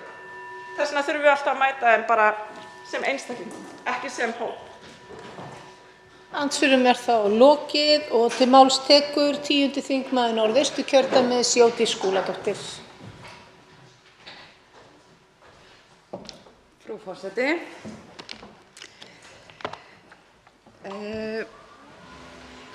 Ég fagna alltaf umræðu af þessum toga og mér finnst gríðarlega mikilvægt að við séum hér að tala um þetta. Ég veit að vonbrigðin hafa verið mikil að málið hafi ekki náð fram að ganga á undanförnum árum. Mig langar þó að benda á það að málið hefur þróast og ég held að hv. þingmenn átti sig alveg á því að viðhorfin eru allt önnur til afglæpavæðingar eða refsileysis neysluskammta í dag heldur en þau voru fyrir 2 árum, 5 eða 10 og þess vegna tel ég svo sem ekkert óeðlilegt að við séum hér enn að ræða það því að það hefur kannski ekki alveg öllu verið svarað. Ég er búin að vera að hlusta í dag og margt hefur mér þótt gríðarlega gott og í grunninn er ég svo einlæglega sammála því sem að frumvarpið fjallar um. Ég er algjörlega sannfærð það að við eigum að horfa til þessa hóps af mannúð. Ég er algjörlega sammála því að við eigum að stefna í átt að refsileysi að einhverju leyti. Ég er einlægur aðdáandi skaðaminnkandi úrræða en það er samt ýmislegt í frumvarpinu sem stingur aðeins í augun og ég langar aðeins að nefna það. Hér hefur verið rætt til dæmis þennan gríðarlega ótta við lögregluna að þegar fólk tekur of stóran skammt þá þori aðrir ekki að hringja eftir aðstoð vegna hættu á að fá sekt eða afskipti lögreglu. Mér finnst þetta ekki alveg passa saman að vera að skilgreina neysluskammta og refsileysi þeirra. Ég held að sé ekki mikið það að fólk með eitthvað neysluskammt af kannabisi sé að taka of stóra skammta og lenda í þeirri aðstöðu að það þurfi að hringja eftir aðstoð. Mér finnst kannski bara vera rosalega mikill hræðsluáróður í umræðunni. Ég verð að líta þannig á málið að eins og hefur komið fram hér í umræðunni í dag og alltaf verið að vísa í að það sé verið að drepa málum á dreif og við séum einhvern veginn bara viljum enga framþróun og viljum ekkert horfa til þeirra vandamála sem eru til staðar. Staðan er einfaldlega sú að á Íslandi hefur ekki bara verið rekin refsistefna. Á Íslandi hefur bara engin stefnumótun verið gerð almennilega í málefnum fíkla. Þar liggur vandinn. Við erum með fá úrræði og mörg hver algjörlega ófagleg. Við erum með villta vestrið í mörgum málaflokkum lúta af fíklum. Hver sem með hvaða menntun sem eða menntunarleysi getur opnað athvarf eða stofu með einhvers konar ráðgjöf. Þetta myndum við, af því að hér hefur verið vísað í sykursjúka og krabbameinssjúka eða barnalækningar, við myndum aldrei sætta okkur við hvernig haldið utan þennan hóp. Við myndum aldrei sætta okkur við þá nálgun með nokkra aðra sjúklinga. Fíknivandinn gríðarlega flókið fyrirbæri. Þetta ekki einsleitur hópur. Það hentar ekki öllum að fara í inniliggjandi sjúkrahúsmeðferð í 10 daga. Það hentar enn síður öllum að fara í eitthvert annað úrræði þar sem að bæn og fyrirbænir eiga að takast á við veikindin. Það hentar ekki brotnum ungum stúlkum að vera í blönduðum úrræðum með eldri mönnum með ofbeldissögu og dóma. Það svo ótrúlega margt sem brotið í þessu kerfi og þar liggur feillinn. Ekki það að fíklum sé refsað fyrir neysluskammta og ég hef ekki einu sinni alveg skilið orðræðuna. Ungur krakki sem handtekinn verður svo traumatiseraður að hann fer í neyslu. Ég næ því ekki alveg. Var ekki verið að tala um að hann væri tekinn með fíkniefni? Skilurðu, við getum ekki komið í veg fyrir það að lögregla hafi afskipti af fólki sem að brjóta af sér. Hvort sem það að keyra of hratt, selja, nota eða dreifa fíkniefnum eða brjótast inn, það verður alltaf áfall að vera handtekinn. En það leiðir ekki alla lóðbeint í það að fara í harða fíkniefnaneyslu. Ég allavega skildi ekki alveg hvert hv. Þingmaður var að fara í sinni ræðu. Ég held að þó að þetta orð sé orðið svo útúr notað og þreytt, en þá held ég að grunnurinn okkar verður að vera stefnumörkun í málefnum fíkla. Fíklar, eins og ég sagði, eru ekki einsleitur hópur. Við erum að tala um allt frá því að sjá aukningu í áfengisdrykkju sem komin út fyrir eitthvað hóflegt, þar sem að fólk komið í vanda hjá fólki yfir 67 ára. Við erum að horfa á fólk sem í góðri stöðu, efnahagslega sterkt, félagslega sterkt, en komið í gríðarleg óefni með fíkniefnaneyslu. Við erum að horfa á fólk á öllum aldri sem búið að missa algjörlega fótana, býr á götunni, fær enga heilbrigðisþjónustu, ekki tannlækningar, í húsnæðisvanda. Við erum að horfa á alla flóruna. Og vandinn okkar hér á landi fyrst og fremst sá að það hefur aldrei verið vilji til að ræða þetta á faglegum grunni, að við viljum ekki fara í þá stefnumótun að greina vandann, fjölga úrræðunum, mæta fólkinu þar sem það statt. Ég held að einn hluti af því sem þarf að gerast að hætta að refsa fólki fyrir vörslu neysluskammta. En ég held að það sé ekki það sem sé að fara að leysa hér hinn stóra vanda. Það ekki það sem að unga fólkið okkar, það ekki að deyja vegna þess að það fékk 50.000 kr. sekt fyrir neysluskammt kannabis. Og þetta alltaf eins og í svo mörgum umræðum hér í þessum sal, snýst þetta forgangsröðun. Hvernig getum við staðið saman þvert á flokka með það að efla þau úrræði fyrir þá hópa sem standa verst, með því að mæta þeim á þeim stað sem þau eru. Fólki sem heimilislaust og hefur ekki tök á því að sækja sér almenna heilbrigðisþjónustu, þá ég ekki að tala um meðferð við sínum vanda, heldur ég að tala um bara sjúkdómalækningar, hjartalækningar, hvað sem Hvernig getum við mætt þessu fólki sem þarf úrræði? Það hentar ekki að setja upp fleiri neyðarskýli. Það ekki að leysa vandann af því að það hentar ekki fyrir alla að fara þangað. Við þurfum að horfast í augu við það að í mörgum úrræðum sem við höfum komið á fót, bæði sveitarfélög og ríkið, þar brotið á konum. Þar hefur fólk aðgang að þeim. Við erum einhvern veginn alltaf að klóra í einhvern bakka.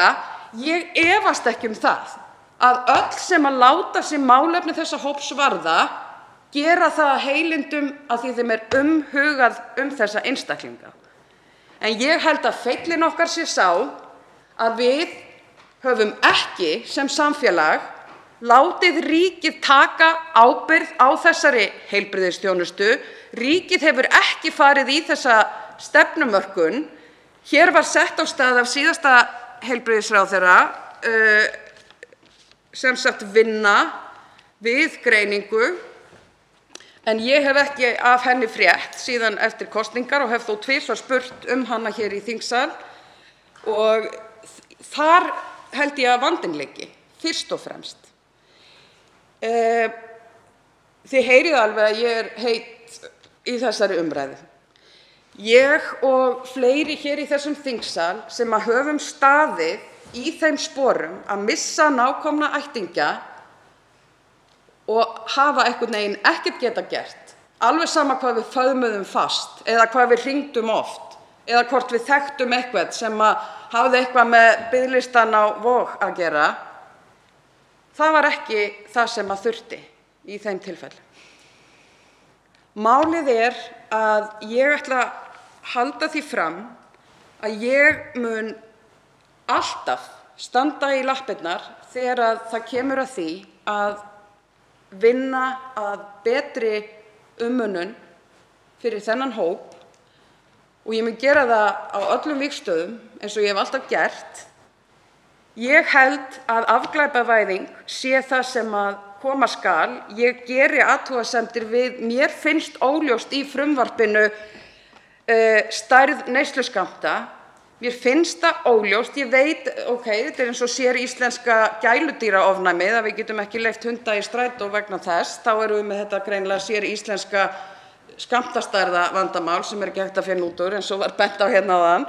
En ég skil ekki það hvernig á þá að vera hægt að greina á milli þegar þú ert með ákveðin neysluskammt sem við komumst að niðurstöðu að séu einhver 5 grömm eða eitthvað. Þú mátt samt vera með 10 daga neysluskammt, ef ég skil frumvarpið rétt, sem orðið þá eitthvað miklu meira en 5 grömm. Og hver ætlar þá að meta það ef ég segi, nei, þetta bara fyrir mig út vikuna, sko? Eða ég á leiðinni til að selja þetta. Ég skil ekki hver á að meta það. Er það á ábyrgð lögreglunnar bara að trúa hvar liggur sönnunarbyrðin á því? Það sem mér finnst alvarlegast í þessari umræðu hin gríðarlega normalisering á kannabis sem að mínu mati ótrúlega skaðlegt efni, gríðarlega skaðlegt efni og hér kom fram í ræðu einhvers áðan að það sé reynslan sýni að mikið af fólki sem að notar efni á unga aldri hættir svo bara upp úr 30 og þetta ekkert mál. Í 30 ár hefur það þá verið vandamál, eða 20 ár hefur það þá verið vandamál. Vitum við hvort viðkomandi kemur heill út hinum megin? Hann með varanlegan skaða af þessari neyslu? Mér langaði bara að nefna þetta af því að mér finnst rosalega alvarlegt að við tölum og normaliserum fíkniefnaneyslu, að við gerum það þannig að allir sem nota fíkniefni séu algjör grey og við séum bara öll vond ef við viljum ekki fara einhverja eina ákveðna leið, af því það svo sannarlega ekki þannig. Við erum öll sammála það þarf að bæta úrræði, það þarf að fjölga úrræðum, það þarf að hafa faglegt eftirlit og á því á ríkið að bera ábyrgð. En það að setja fólk í einn og sama flokk og velja þá einu leið, eins og var sagt svo snyrtilega hérna áðan að þetta eru margir hnútar, þetta eru perlur á bandi og þó ég taki eina perlun út með því að taka út refsingu fyrir neysluskömmtum, þá ég samt með perlufestina næstum því alveg óbreytta ennþá. Og þar verðum við að setja fókusinn. Við verðum að setja fókusinn á stefnumörkun, algjörlega rík skilyrði fyrir því að faglegt mat, faglegt eftirlit, fagleg menntun, þeir sem eru umönnunaraðilar eða að aðstoða fólk inn í meðferðum og annað á að vera með viðurkennda menntun sem staðfest bara af landlækni eða ekki heimatilbúna menntun eins og við sjáum allt og víða. Mér finnst líka mjög ótrúlegt að fólk sem kemur út úr meðferð, það þarf áframhaldandi hjálp og þá getur hver sem leigt einhverja íbúð, sett upp einhverja aðstöðu og opnað áfangaheimili. Við höfum engan metnað í málefnum þessa hóps. Við þurfum að gera miklu betur. Svo háttar til að 3 háttvirtir þingmenn hafa óskað eftir því að veita andsvar og er ræðutími því styttur í 1 mínútu í síðari umferð. Fyrst til þess að veita andsvar er hv. 6. þingmaður Reykjavíkurkjördæmis norður, Diljá Mist Einarsdóttir.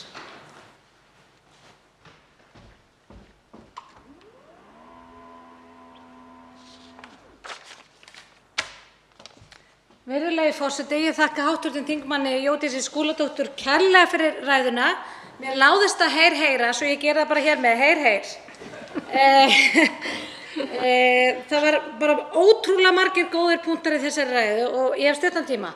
Mér langaði bara fyrst að því að hv. þingmaður fór að velta fyrir sér hvort að kannabis væri oft ástæða ofneyslu eða önnur tengd lyf.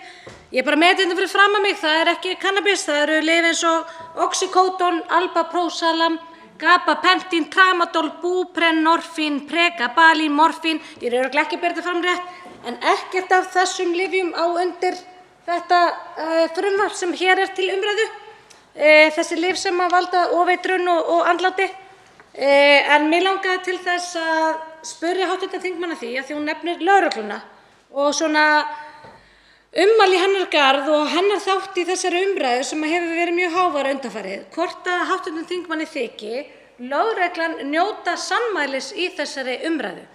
Mín persónulega upplifun af lögreglunni er sú að það sé eiginlega fáir sem að taka jafn virkan þátt í skaðaminnkandi aðgerðum eins og lögreglan. Þannig að mig langaði bara að heyra viðhorf hv. þingmanns til þessa.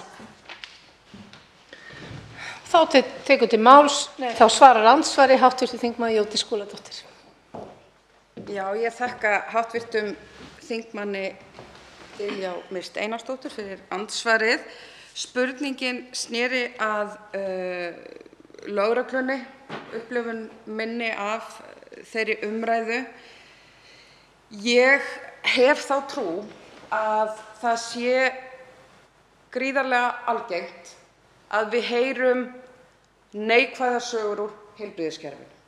Við heyrum gríðarlega neikvæðar sögur úr lögreglunni. Við heyrum af því þegar allt brást og á ögurstundu þegar einhver þurfti að stóla á þessa aðila, þá brugðust þeir. Og þetta er með mörg önnur kerfi sem við höfum. Mín reynsla er hins vegar sú, og við höfum fengið bæði inn í velferðarnefnd og eins inn í allsherjar- og menntamálanefnd höfum við fengið fólk frá lögreglunni. Við höfum verið að ræða þar ýmis mál, ekki endilega tengt þessu. Mér finnst vera mikil vakning innan lögreglunnar. Þar er verið að endurmennta stöðugt, þar er verið að fjalla mál hinsegin fólks, það er verið að fjalla mál fólks af erlendum uppruna. Það er alltaf verið að reyna að bæta öll vinnubrögð, að mæta þeim sem þau eru að aðstoða af virðingu. Auðvitað getur það gerst að eitthvað bregst, en það er ekki mín upplifun að lögreglan á Íslandi vinni að eigin frumkvæði að sérstaklega hörðum refsingum eða komi sérstaklega illa fram. Það er ekki mín reynsla. En ég get þó ekki svara fyrir það að það sé upplifun ákveðinna hópa eða einstaklinga. Þá veitir andsvar síðari sinni hv. þingmaður Diljá Mist Einarsdóttir og hefur til þess 1 mínútu. Virðulegi forseti, ég þakka hv. þingmanni svarið. Og mig langar til þess að taka svo heils hugar undir með punktinn sem hv. þingmaður var varðandi það hversu mikilvægt það er að heilbrigðisstarfsfólk sinni heilbrigðismeðferð, sem er jú það sem að fólk sem er með sjúkdóma og glímir með sjúkdóma þarf á að halda, heilbrigðismeðferð. Og þess vegna langaði mig til að spyrja hv. þingmann að því að hún nefndi hér blönduð úrræðin, sem ég er svo hjartanlega sammála að sé mikill ágalli á okkar kerfi og því hvernig við tökum á móti þessum einstaklingum með vímuefnavanda, hvort að við gætum gert betur. þegar kemur að þessum úrræðum, hvort að það sé ekki ástæða til að skoða þetta sérstaklega. Þá svarar andsvari síðari sinni hv. þm. Jódís Skúladóttir og hefur til þess 1 mínútu. Já, frú forseti, spurt getum við gert betur? Ég ekki viss að við getum gert mikið verr. Ég held að hvert einasta skref sem við tökum í stefnumótun, í því að greina þennan vanda, greina þennan ólíka hóp og vinna að faglegum hætti að því að fjölga úrræðum, hafa fjölbreyttari úrræði. Allur þessi ólíki hópur þarf bara alls ekki á inniliggjandi sjúkrahúsvist að halda. Mér langar að nefna eitt hérna varðandi þetta. Upp úr 1990, ef ég man það rétt, ég man nú ekki ártalið, þá var lokað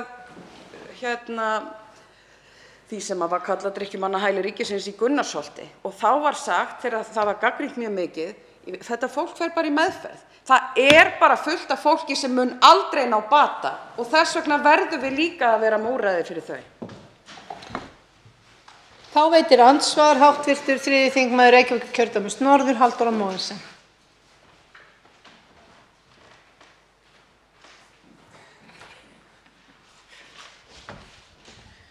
Forseti, þetta góð umræða. Ég kann í alvörunni að meta hana. Mér finnst bara auðvitað að við séum að eiga þetta samtalið. Það svo margt sem langar til að ná dekka á stuttum tíma. En þessi umræðu að mér finnst allir vera að tala rosalega mikið frá hjartanu og tilfinningunum og ég skil það ofboðslega vel og sína reynslu sem aðstandendur og annað. Ég get talað um mína reynslu ekki sem kannski aðstandandi en hafandi sjálf bara verið í mikilli neyslu. Ég hef ekki talað um það áður hérna í þessari pontu, mér finnst það ekki koma málinu við. En ég get fabulerað alls konar út frá mínum tilfinningum, en það sem mér finnst svo mikilvægt að við gerum, út af því að við settum einu sinni stefnu hérna fyrir áratugum, sem var bannstefna og refsistefna, sem var ekki byggð á neinum vísindum og engum gögnum, bara tilfinningu. Og hún búin að vera gríðarlega skaðleg. Og þess vegna finnst mér svo mikilvægt núna að við þurfum að taka ákvarðanir út frá gögnum, en ekki hvernig okkur líður út frá okkar upplifun og annað. Og það það sem mig langar kannski til þess að leggja aðaláherslu á. Þegar ég talaði í ræðunni minni og hefur komið hérna fram með ofskömmtun og fólk sé að veigra sig við að hringja í aðstoð. Það raunverulegt vandamál. Það bara nýleg rannsókn frá Noregi sem segir okkur, sýndi að notendur vímuefna veigra sér við að hringja í neyðarástand út af ótta við lögreglu. Við erum ekki með svona rannsóknina heima, en ef þú talar við notendur, ef þú talar við helstu skaðaminnkunarsamtökin sem að vinna með notendum alla daga, þá þessar upplýsingar sem koma fram. Ég hef rætt við fyrrum dómsmálaráðherra frá seinasta kjörtímabili, Áslaugu Arna Sigurbjörnsdóttur, og hún hefði áhyggjur af þessu líka út af því að hún vissi til að þetta væri vandamál á Íslandi. Þetta bara eitt af svo mörgu. Það enginn að segja að afglæpavæðingin sé að fara að leysa allan vandann. Hún bara að fara að draga úr skaðanum. Og ég algjörlega sammála því að það sé þörf á stórefla meðferðarúrræði, stórefla þau. En það sem situr alltaf eftir hjá mér, og ég hef ekki fengið almennileg svör við, af hverju eigum við að halda áfram að refsa fólki á meðan við erum að bíða eftir þessum meðferðarúrræðum. Meðferðarúrræðin eru mikilvæg. Þau þurfa að vera fjölbreytt. Absolutt, við eigum að setja miklu meira fjármagn í það. En af hverju á að halda áfram að beita skaðlegri stefnu á meðan að við erum einhvern veginn að finna út úr einhverju fjármagni til þess að efla meðferðarúrræði? Þá svarar andsvari hv. þingmaður Jódís Skúladóttir. Já, frú forseti, ég þakka hv. þingmanni Halldóru Mogensen fyrir andsvarið. Hún kom inn á marga punkta og ég skrifaði þá ekki hjá mér. En allavega var spurt af hverju eigum við að halda áfram skaðlegri refsistefnu. Ég hef ekki haldið því fram hér og ég tók það ítrekað fram í mínu máli að ég málinu að mörgu leyti sammála. Það ýmislegt í frumvarpinu. Eitt sem ég láðist að nefna áðan, það þarna heimild lögreglu til að taka efni af börnum. Hvernig það ekki skylda? Það í frumvarpinu að taka efni af börnum. Já, heimildarákvæði. En það megi hvorki vera heimild né skylda að taka það af fullorðnu fólki. Ég skil ekki af hverju það ekki skylda að taka fíkniefni af börnum. til dæmis. Þannig að það er svona ýmislegt í frumvarpinu sem stakk mig eitthvað í augun. En ég er í grunninn sammála því, refsistefnan er ekki góð, hún hefur ekki skilað okkur neitt. Ég er ekki viss að þetta mál hér, að taka á refsistefnunni á þann hátt að neysluskammtar sem að þó eru margra daga neysluskammtar séu að fara make or break í þessari stóru baráttu. Og hitt er það, varðandi óttann við það að hringja í lögreglu, þá er ég ekki viss að við höfum samhengi á milli þess að neysluskammtur sé refsilaus og þess að fíklar, langt gengnir fíklar sem eru í þeim aðstæðum að einhver er að deyja, ég er ekki viss að þeir séu eitthvað minna hræddir við að hringja eftir aðstoð þó að 5 grömm af kannabisi séu leyfð. Þá veitir andsvar síðari sinni hv. þingmaður Halldóra Mogensen og hefur til þess 1 mínútu. Forseti, þetta snýst ekkert kannabis. Náttúrulega er enginn að deyja úr ofneyslu á kannabis, það vitum við. Enda er stórmerkilegt og bara umræða út á fyrir sig af hverju kannabis er ólöglegt en áfengi er leyfilegt. Og miðað við það að áfengi er margfalt skaðlegra. En það er önnur umræða. Það er bara þannig að þetta er vandamál, hvort sem hv. þingmaður trúir því eða heldur það ekki. Gögnin sýna okkur í öðrum löndum að það er vandamál að fólk veigra sér við að hringja í aðstoð og þjónustu og það eru aukin dauðsföll út af því að fólk er ekki að hringja í aðstoð, út af því að það er hrætt við lögregluna. Og við eigum ekki sem borgarar hérna í réttaríki að óttast lögregluna, hvort sem við notum vímuefni eða ekki. En fólk sem notar vímuefni, það er hrætt við lögguna, það er ekki að hafa samband við lögguna og það er ekki að hringja í sjúkrabíl út í löggan kemur fyrst. En mér finnst þetta vera, þetta er minni hluturinn af þessu samtali. Mér langar til þess að spyrja. Nú eru meira en 3 ár liðin síðan að ég lagði fram frumvarp afglæpavæðingu í fyrsta skipti. Og í hvert einasta skipti koma þingmenn stjórnarliðar upp.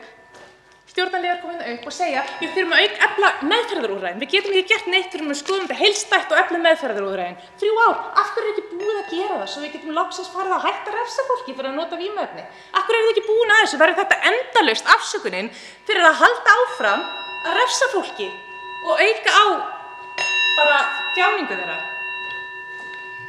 Þingmenn eru minntir á að virða tímamörk og þá svarar andsvari síðari sinni hv. þingmaður Jódís Skúladóttir.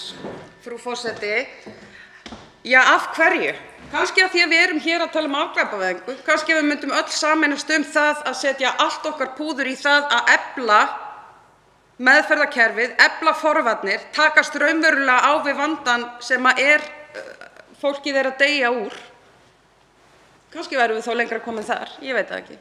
En ég veit að enginn er að deyja úr kannabisneyslu, of stórum skammti af kannabisneyslu. Og þið eruð algjörlega að misskilja mig ef að þið hafið haldið að ég væri að segja það. Ég var meira í kaldhæðni að segja að þar sem að einhver er að deyja úr of stórum skammti harðra fíkniefna, þá sé ég ekki alveg tenginguna við það hver refsileysi kannabis, hvað það er sem þið eruð að vísa í. Mér finnst umræðan ruglingsleg og ég ítreka það sem var sagt hérna áðan, fíklar eru hræddir við lögregluna, þeir þora ekki að hringja í lögregluna. Af hverju í ósköpunum haldið að það muni breytast þó að það verði refsilaust að vera með 5 grömm af einhverju á sér?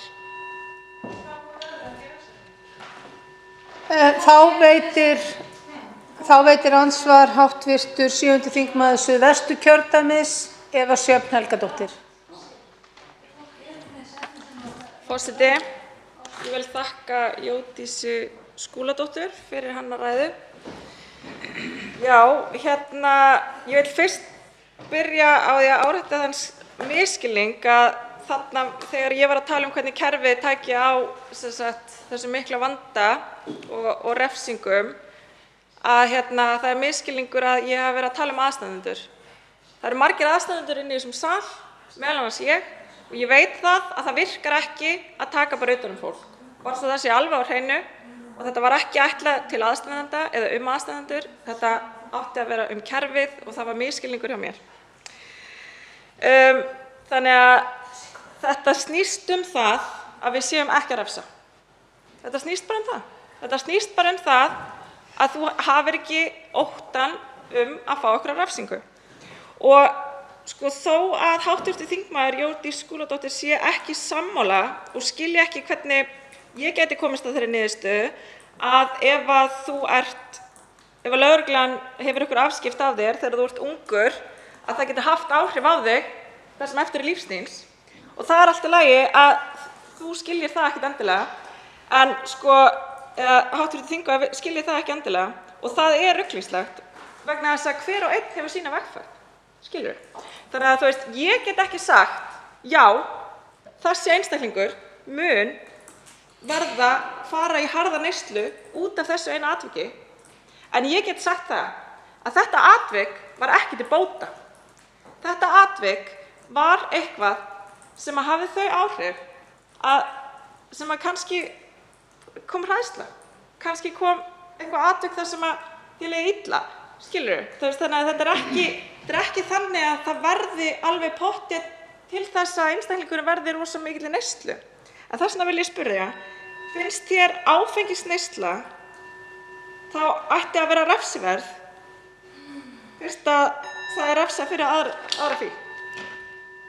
Þingmenn eru minntir á að þeir eiga að ávarpa forseta en ekki beint hvorn annan. Þannig að já, næst þá svarar andsvari hv. þingmaður Jódís Skúladóttir.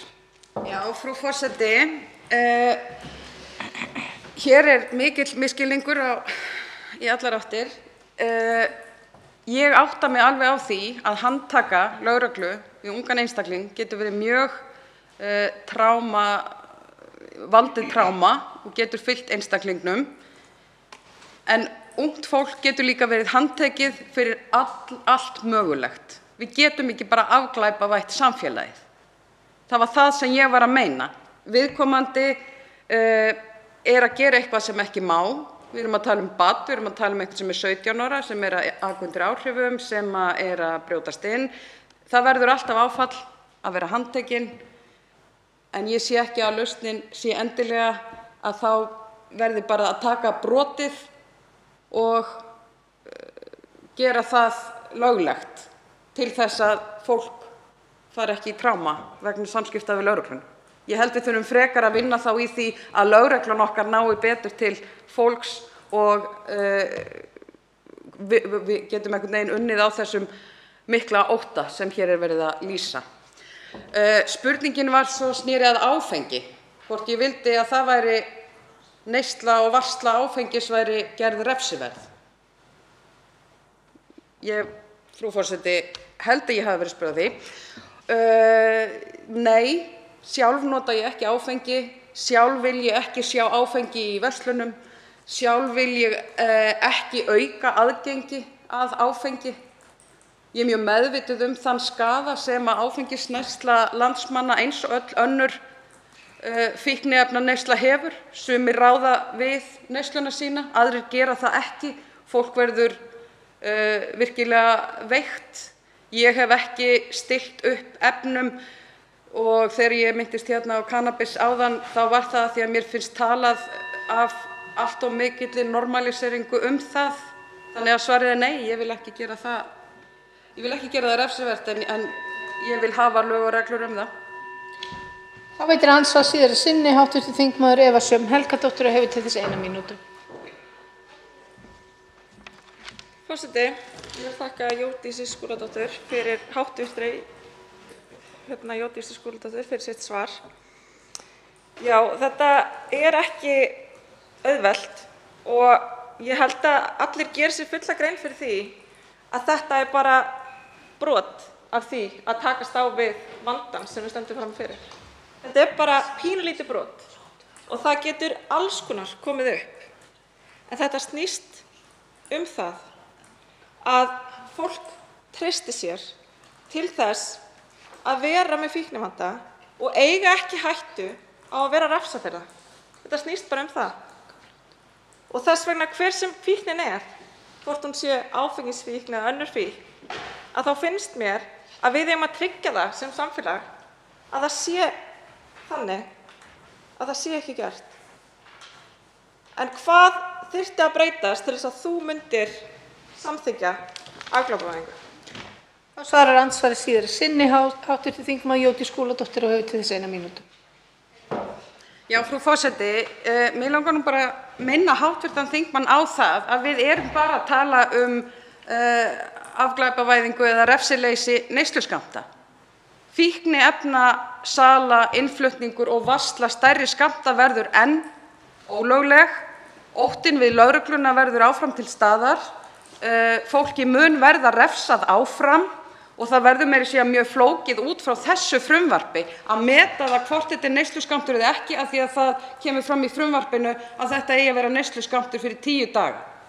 Og fyrir mig, ef ég hitti eitthvað sem með það magn af fíkniefnum, hvers sem fíkniefnið þá get ég ekki metið það hvort viðkomandi ætlaði að spara það út vikuna eða hvort hann ætlaði að selja það eða nota það allt í einu og jafnvel deyja. Ég get ekki vitað það. Já, ég að falla á tíma. Hvað þyrfti að breytast til þess að ég myndi samþykkja þetta mál? Það þarf ekkert mikið að breytast. Ég sammála að mörgu leyti, ég styð skaðaminnkun, en ég vil bara sjá málið betur unnið. Andsvörum þá lokið. Til máls tekur hv. 13. þingmaður Suðvesturkjördæmis, Gísli Rafn Ólafsson.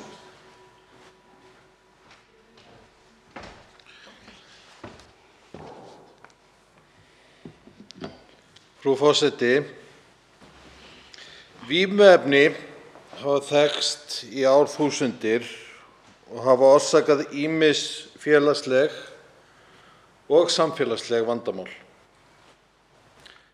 En það var árið 1971 sem þáverandi forseti Bandaríkjanna lýsti vímuefnum sem einum helsta óvini Bandaríkjanna og hófst þá það sem fljótlega fékk nafnið dópstríðið, eða með leyfi forseta á ensku The War on Drugs. Yfirlýsing forsetans gerði stjórnvöldum í Bandaríkjunum kleift að nota löggæslu og jafnvel herafla til þess að berjast gegn öllum þeim vímuefnum sem flæddu þá inn í landið. Það talið að í Bandaríkjunum einum hafi næstum því 130 billjónum íslenskra króna, og ég minni ykkur á að billjón á ensku heitir, með leyfi forseta, trillion, að 130 billjónum íslenskra króna hafi verið varið í þetta stríð. Ísland, eins og önnur lönd í hinum vestræna heimi, fylgdu í kjölfarið og settu ströng lög þar sem öll viðskipti og eignarhald á vímuefnum voru skilgreind sem alvarleg lögbrot. Og þó svo að við séum öll sammála það að viðskipti og dreifing á vímuefnum sé skaðleg og slæm, þá það því miður þannig að mesta púðrið hjá lögreglu, dómskerfinu og fangelsum fer í að rannsaka, lögsækja og refsa fólki sem einfaldlega fast í viðjum fíknar sinnar. Það nákvæmlega þar sem hugtakið skaðaminnkun kemur inn. Við þurfum að líta á fólk sem háð vímuefnum sem sjúklinga en ekki sem glæpamenn. Það nefnilega dálítið merkilegt að það eru komnir ansi margir áratugir sem síðan við byrjuðum að gera nákvæmlega það sama með fólk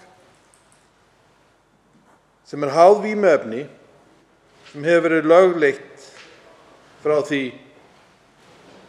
aðeins seinna heldur en þetta fyrir, alls ekki svona 90 ár síðan að það var löglegt áfengi, einhvers staðar þar í kring. Og við köllum áfengissjúklinga ekki áfengisglæpamenn.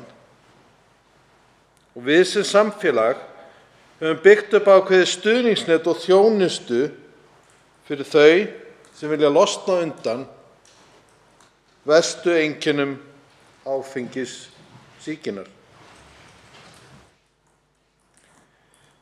Og það er í rauninni það sem við viljum gera fyrir þau sem eru háð vímuefnum. Og ef við skoðum það hvað aðrar þjóðir sem hafa sett skaðaminnkun á oddinn, þá áttar maður sig fljótt á því að það að afnema refsinguna er fyrsta skrefið í átt að því að gera alla þá meðferð og alla þá þjónustu sem við þurfum að veita þeim sem verða háðir vímuefnum. Ef við horfum hvað gerðist fyrir í kringum 90 árum síðan þegar áfengi hafði verið ólöglegt og við vorum að handtaka fólk fyrir að eiga eða framleiða áfengi.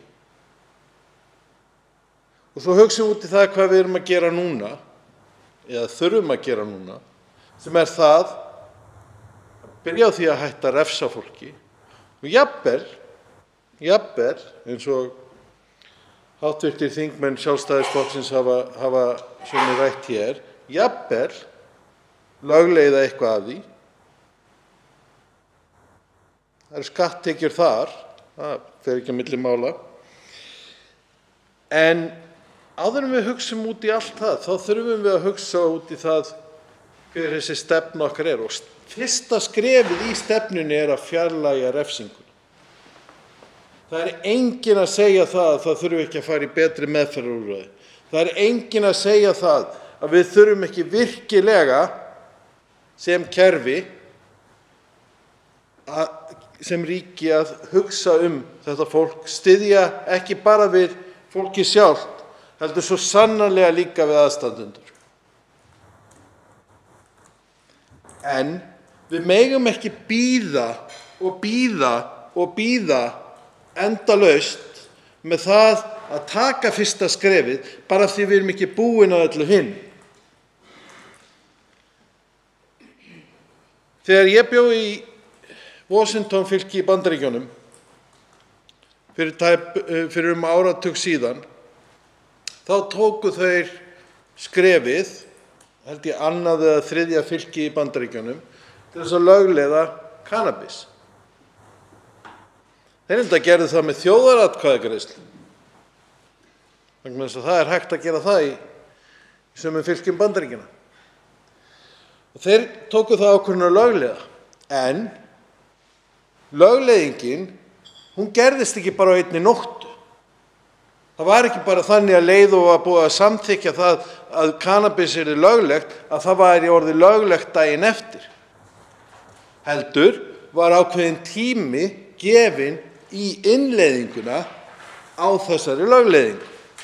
Og á þeim tíma var farið í að byggja upp allt kerfið og allar þær reglur og allar þær stefnur og allar þær reglugerðir og skilgreiningar, hvað mátti vera með mikið af kannabis í blóðinu til að keyra til dæmis og svo framvegis, sem ekki hafði verið til. Og þess vegna er svo mikilvægt að við tökum þetta fyrsta skref. Við segjum, við ætlum ekki að refsa þessu fólki, við ætlum að styðja það við það að losna úr viðjum fíknarinnar. Og ef við segjum það, við ætlum að gera það og við gefum okkur tíma til þess að innleiða, þá getum við unnið í því að byrja að bæta meðferðarúrræðin, bæta stuðninginn við aðstandendur, skilgreina það sem þarf að skilgreina, neysluskammta í hvað marga daga, í hversu stóru magni og allt það. En á meðan við hér inni neitum að taka fyrsta skrefið, þá er það einfaldlega þannig að þeir þau sem ánetjast vímuefnum, þau líða fyrir það. Þau búa við það að þetta ennþá refsivert. Þau búa við það að vera stimpluð sem glæpamenn meðan þau eru einfaldlega sjúklingar.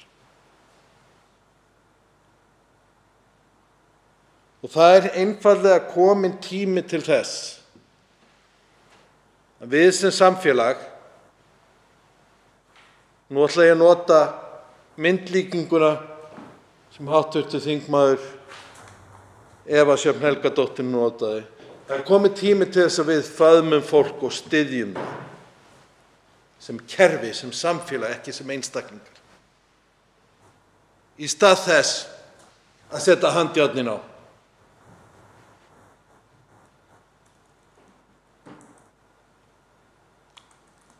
Og við þurfum að auka forvarnirnar, við þurfum að auka fræðsluna.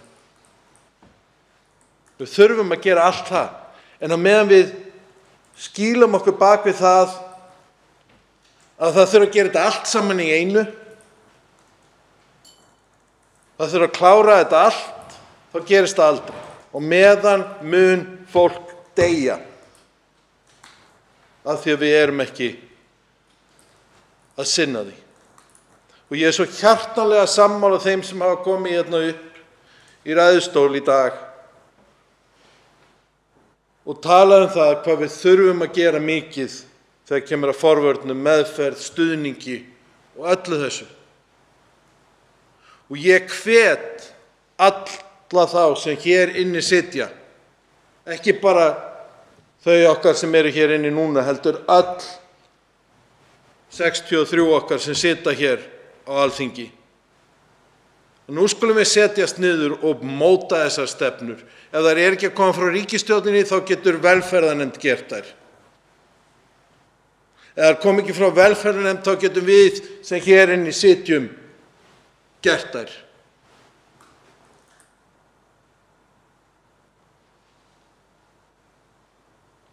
Tími refsingar er liðinn. Tími þess að við styðjum og hjálpum þeim sem eru föst í viðjum fíknarinnar. Sá tími er kominn. Þá veitir andsvar hv. 7. þingmaður Norðausturkjördæmis, Berglind Ósk Guðmundsdóttir. Virðulegi forseti, mig langar bara að byrja að þakka hv. þingmanni fyrir fína ræðu og ég er kannski með svona svolítið almenna vangaveltu af því að hv. þingmaður var að tala um hvernig við fórum með áfengið og hvernig við í svona sögunni höfum aukið aðgengið að áfenginu frá því að það var bannað og í því að það sé til á afmörkuðum sölustöðum ríkisins. Það var líka tekið í skref. Það var ekki tekið með því að gera bara eitthvað út í loftið. Það var tekið í skrefum og við erum ennþá að taka þessi skref. Ansi hægt, að mínu persónulega mati, en við erum þó að gera það. Og þá er ég bara að velta fyrir mig hvort að umræðan í dag og það að við séum hér að ræða þetta mál sé ekki einmitt til þess valdið til þess fallið að umræðan þroskist líka í samfélaginu. Að það verði meiri vitundarvakning af því við erum að ræða þetta hér í dag. Og ég er mjög þakklát fyrir þessa umræðu hér í dag. Og ég kannski veltaði fyrir mér hvort að það þurfi ekki smá tími til að innleiða viðhorfsbreytingu í þessum málaflokki líka. Og hvernig hv. þingmaður sjái það fyrir sér og hvort það taki einfaldlega bara ekki tíma.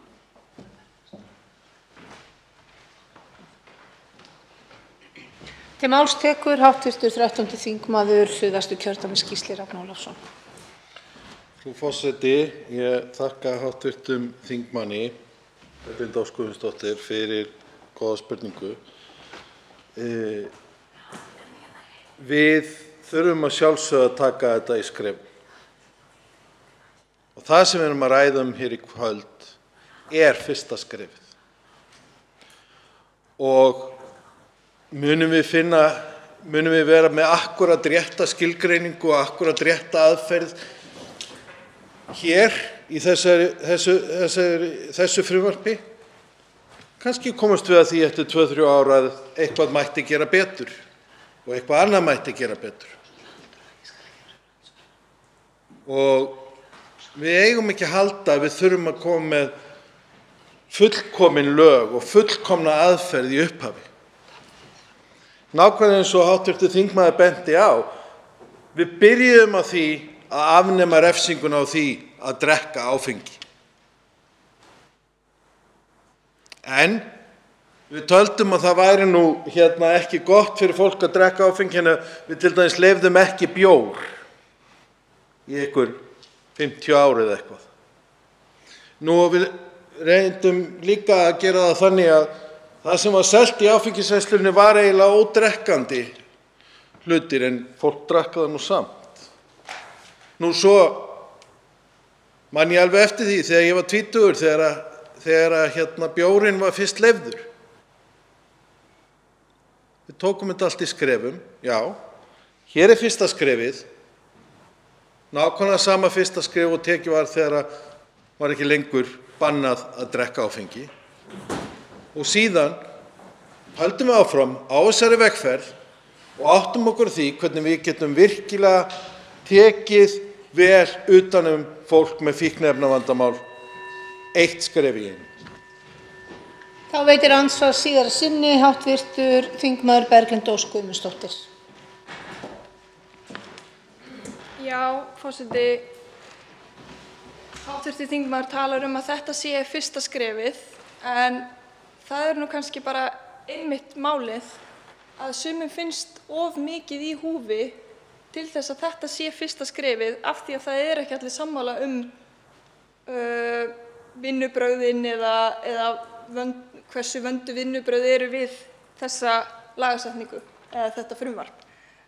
Og það þess vegna sem ég að segja og svo mikilvægt að við séum hér að taka umræðuna og í raun og veru erum þannig að hjálpast að við það að komast nær þessu skrefi.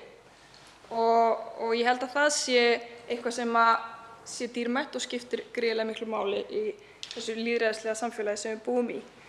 En svo það sem mig langaði kannski að velta upp, að því að hv. þingmaður talaði að setja stefnu og þetta væri þá fyrsta skrefið í því að setja stefnu. Nú sagði hv. þingmaður að ef stjórnvöld eða ríkisstjórn væri ekki tilbúin að setja stefnu þá myndi velferðarnefnd kannski hugsanlega gera það.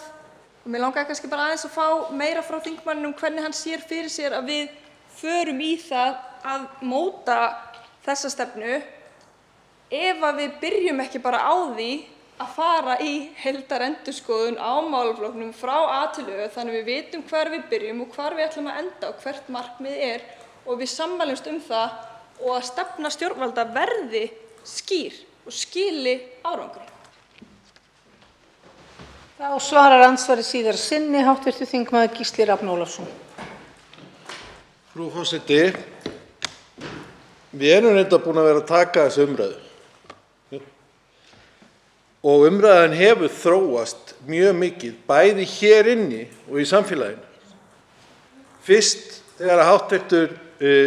þingmaður Halldóra Mogensen lagði þetta fram, þá töldu bara margir hann að vera kolklikkað að vera að nefna þetta. Núna yfir 60% af fólki sammála því að fara þessa skaðaminnkunarleið. Þannig að umræðan hefur verið í gangi, hún hefur þroskast, hún hefur þróast, við höfum skoðað meira af gögnum, við höfum fengið meira af umsögnum, en þurfum við virkilega að gera það 10-20 sinnum þangað til að við erum búin að ákveða okkur. Það að sjálfsögðu eitthvað í þessum frumvarpi sem má betur fara. Það þannig með flest frumvörp sem koma hingað inn. Það þarf að laga eitthvað að þeim. Og ef við höldum það að Halldóra Mogensen, hv. þingmaður, og starfsfólk Pírata og allir aðrir sem hafa hjálpað til við að búa þetta til hafi náð að búa til hið fullkomna frumvarp, þá tel ég að það muni nú ekki geta gerst, alveg sama hversu klár þau eru. En þetta fyrsta skrefið. Ég hefði séð það í anda ef að fyrir 90 árum síðan við hefðum farið í að móta heildarstefnu það hvernig við ætluðum að hafa áfengið. Ég held að ef við hefðum farið í það, þá værum við ennþá að pukrast með áfengisflöskur hér og þar. En það sem ég sagði með stefnu að móta hana, ég held að við þurfum bara að læra það ef að ríkisstjórnin þorir ekki, þá þurfum við sem hér inni erum að þora að tala við hvort annað, þora að komast að ákvörðunum. Andsvörum með þá lokið. Til máls tekur hv. 6. þingmaður Reykjavíkurkjördæmis norður, Diljá Mist Einarsdóttir.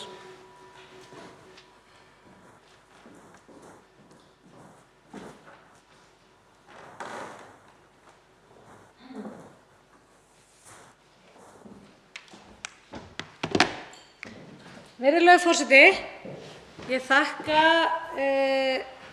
hv. þingmanni Halldóru Mogensen kærlega fyrir sína ræðu og þessa umræðu sem hefur verið tekin hér, sem ég er sammála sé mjög góð. Hún er málefnaleg og hún er góð. Mig langar bara til þess að koma að hérna örfáum atriðum sem ég hef notað. Í fyrsta lagi þá er það stefna íslenskra stjórnvalda að takmarka aðgengi að vímuefnum og grundvallarmarkmið þar er að vernda viðkvæma hópa, sérstaklega börn. Mér fannst ég verða að taka þetta fram þar sem forsvarsmaður þessa máls heldur því staðfastlega fram að hér hafi engin árangur náðst á stefnu stjórnvalda í fíkniefnamálum. Þvert á móti hefur hér náðst undraverður árangur þegar kemur að börnum og ungmennum, svo undraverður að hann er orðinn útflutningsvara. Ísland er heimsþekkt fyrir árangur af því að vernda börn og ungmenni fyrir skaðlegum áhrifum fíkniefna. Ég treysti því að flutningsmenn málsins þekki þessi mál í þaula. Þekki það hversu gríðarlega vímuefnaneysla ungmenna hefur dregist saman frá upphafi mælinga árið 1992. Það er ekki engin árangur. Ég mótmæli því harðlega. Það er til mikils að vinna að börn og ungmenni neyti ekki vímuefna. Í greinargerð með frumvarpi til laganna sem ræðir kemur skýrt fram að refsingar fyrir vörslu svokallaðra fíkniefnaneysla, svokallaðra vörslu skammta fíkniefna eru sektir. Sektir sem ég get upplýst eru lægri en umferðarlagasektir.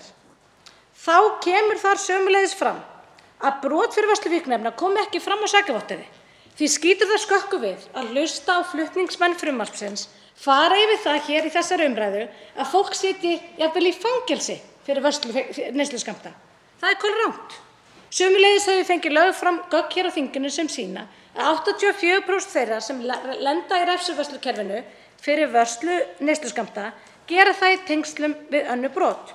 Varla leggja flutningsmenn það til að þau brot, ofbeldisbrot, húsbrot, eignaspjöll, að þau brot séu gerð refsilaus. Í greinargerðinni segir að frumvarpið muni leiða til þess að við skipum okkur í fremstu röð þegar kemur að heilbrigðisþjónustu við vímuefnaneytendur. Hvar eru ákvæðin það í þessu frumvarpi? Hvar eru ákvæðin að kerfið umvefji fólki betur, eins og hver Píratinn á fætur öðrum hefur farið hér upp til að segja? En hvað skyldi nú heilbrigðisstarfsfólki finnast svokallaða afglæpavæðingu? Landlæknir varar við því að stíga þetta skref og Læknafélagið sömuleiðis og kallar eftir því að meðferðarúrræði séu efld og aukin. Sitjum ekki við orðin tóm, hættum að kalla þetta heilbrigðisvanda þegar við viljum slá okkur á ráðstefnum eða í hlaðvörpum og köllum eftir raunverulegum breytingum á kerfinu til þess að hjálpa fólki með vímuefnavanda. Raunverulega hjálpa því.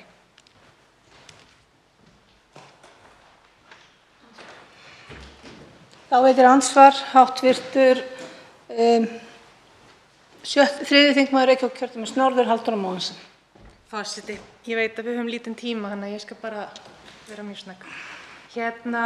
Mér langar eiginlega til þess að spyrja út af því að það sem ég las til dæmis úr þessari fyrirspurn hv. þingmanns skriflegt svar varðandi beitingu refsinga. Ég las út úr því að, og nú er ég ekki með þetta fyrir fram mig til þess að lesa aftur, en ég las út úr því að það væri bara ekkert tilneitt rosalega mikið af gögnum til þess að greina úr. Ég las ekkert út úr því að það væri staðfest og tryggt að lögreglan væri aldrei að refsa fólki fyrir að nota vímuefni. Og það skýtur algjörlega skökku við allar þær upplýsingar sem ég hef frá notendum sjálfum sem eru að lenda í lögreglunni trekk í trekk og í því fólki sem vinnur mjög náið með notendum með sín skaðaminnkunarúrræði. Það er allt önnur saga. Lögreglan er svo sannarlega að hafa afskipti og að refsa fólki ennþá og haldlagning efna er refsing. Mér langar til þess að spyrja hv. þingmann.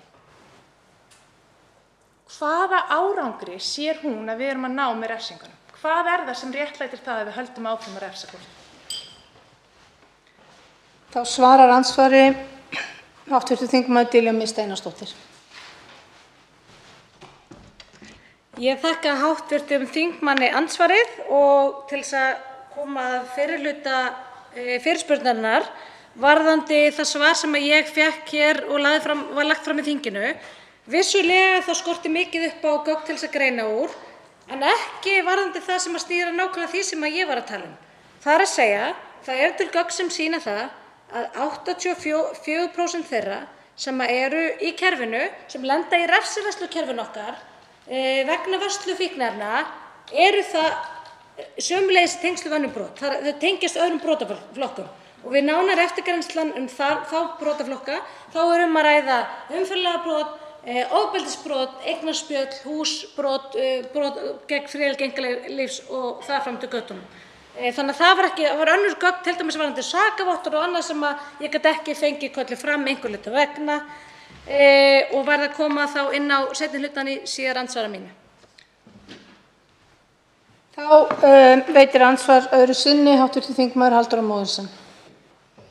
Forseti, já, bendir það ekki einmitt á það að það svo sem kemur ekkert á óvart að fólk sem á við vímuefnavanda að stríða, það ýtir þeim út í fleiri afbrot, sérstaklega þegar lögreglan er að hafa afskipti af þeim með að taka af þeim skammta og annað. Við vitum það að ef lögreglan tekur af þér skammtinn út af því að þú ert að nota ólögleg vímuefni, að þá þarftu að afla þér ný skammt á einhvern hátt. Þannig að þetta ýtir undir aukin afbrot. Þú þarft að fara, afla þér fjármagns til þess að geta keypt þér meiri vímuefni.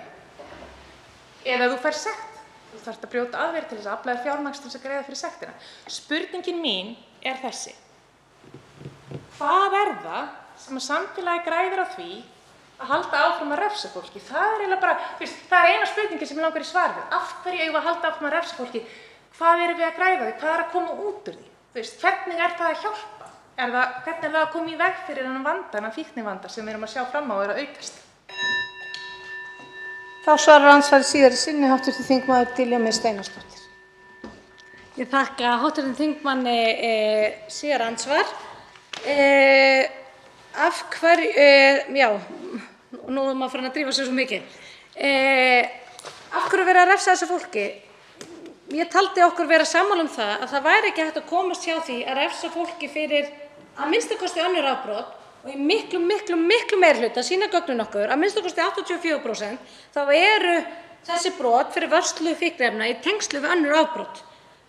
Mín skoðun er sú að það sé vegna þess að ólögleg fíkniefni séu hugbreytandi, þau hafa áhrif á hegðun fólks og þar af leiðandi séu þessi brot meðal annars óumflýjanleg. Og ég hef ekki ennþá heyrt tala fyrir því að þessi brot verði gerð refsilaus.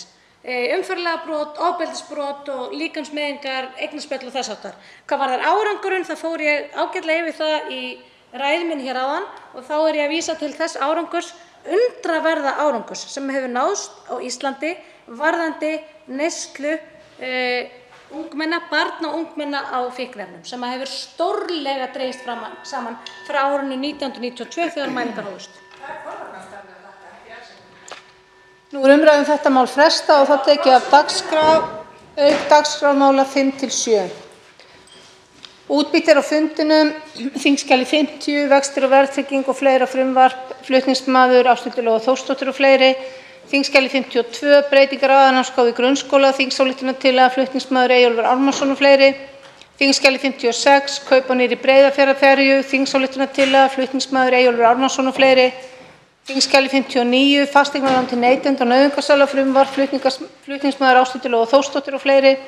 þingskjali 162, samgöngusáttmáli, fyrirspurn, flutningsmaður Bergþór Ólason, þingskjali 167, greiðslureikningar, stjórnarfrumvarp, þingskjali 168, leigubifreiðaakstur, stjórnarfrumvarp, þingskjali 169, orkuskipti fyrirtækja, opinberra stofnana og fyrirtækja, orkuskipti farartækja, opinberra stofnana og fyrirtækja, fyrirspurn, flutningsmaður Þorbjörg Sigríður Gunnlaugsdóttir, þingskjali 180, mat Framkvæmdasýslunnar ríkiseigna FSRE á húsnæðisstofnana ríkisins, fyrirspurn, flutningsmaður Ágúst Bjarni Garðarsson, þingskjali 181, óverðtryggð lán, fyrirspurn, flutningsmaður Ágúst Bjarni Garðarsson, þingskjali 182, framlag Krabbameinsfélagsins til nýrrar dagdeildar blóð- og krabbameinslækninga, fyrirspurn, flutningsmaður Þorbjörg Sigríður Gunnlaugsdóttir. Fleira liggur ekki fyrir þessum fundi. Boðað verður til næsta funda með dagskrá. Fundi er slitið.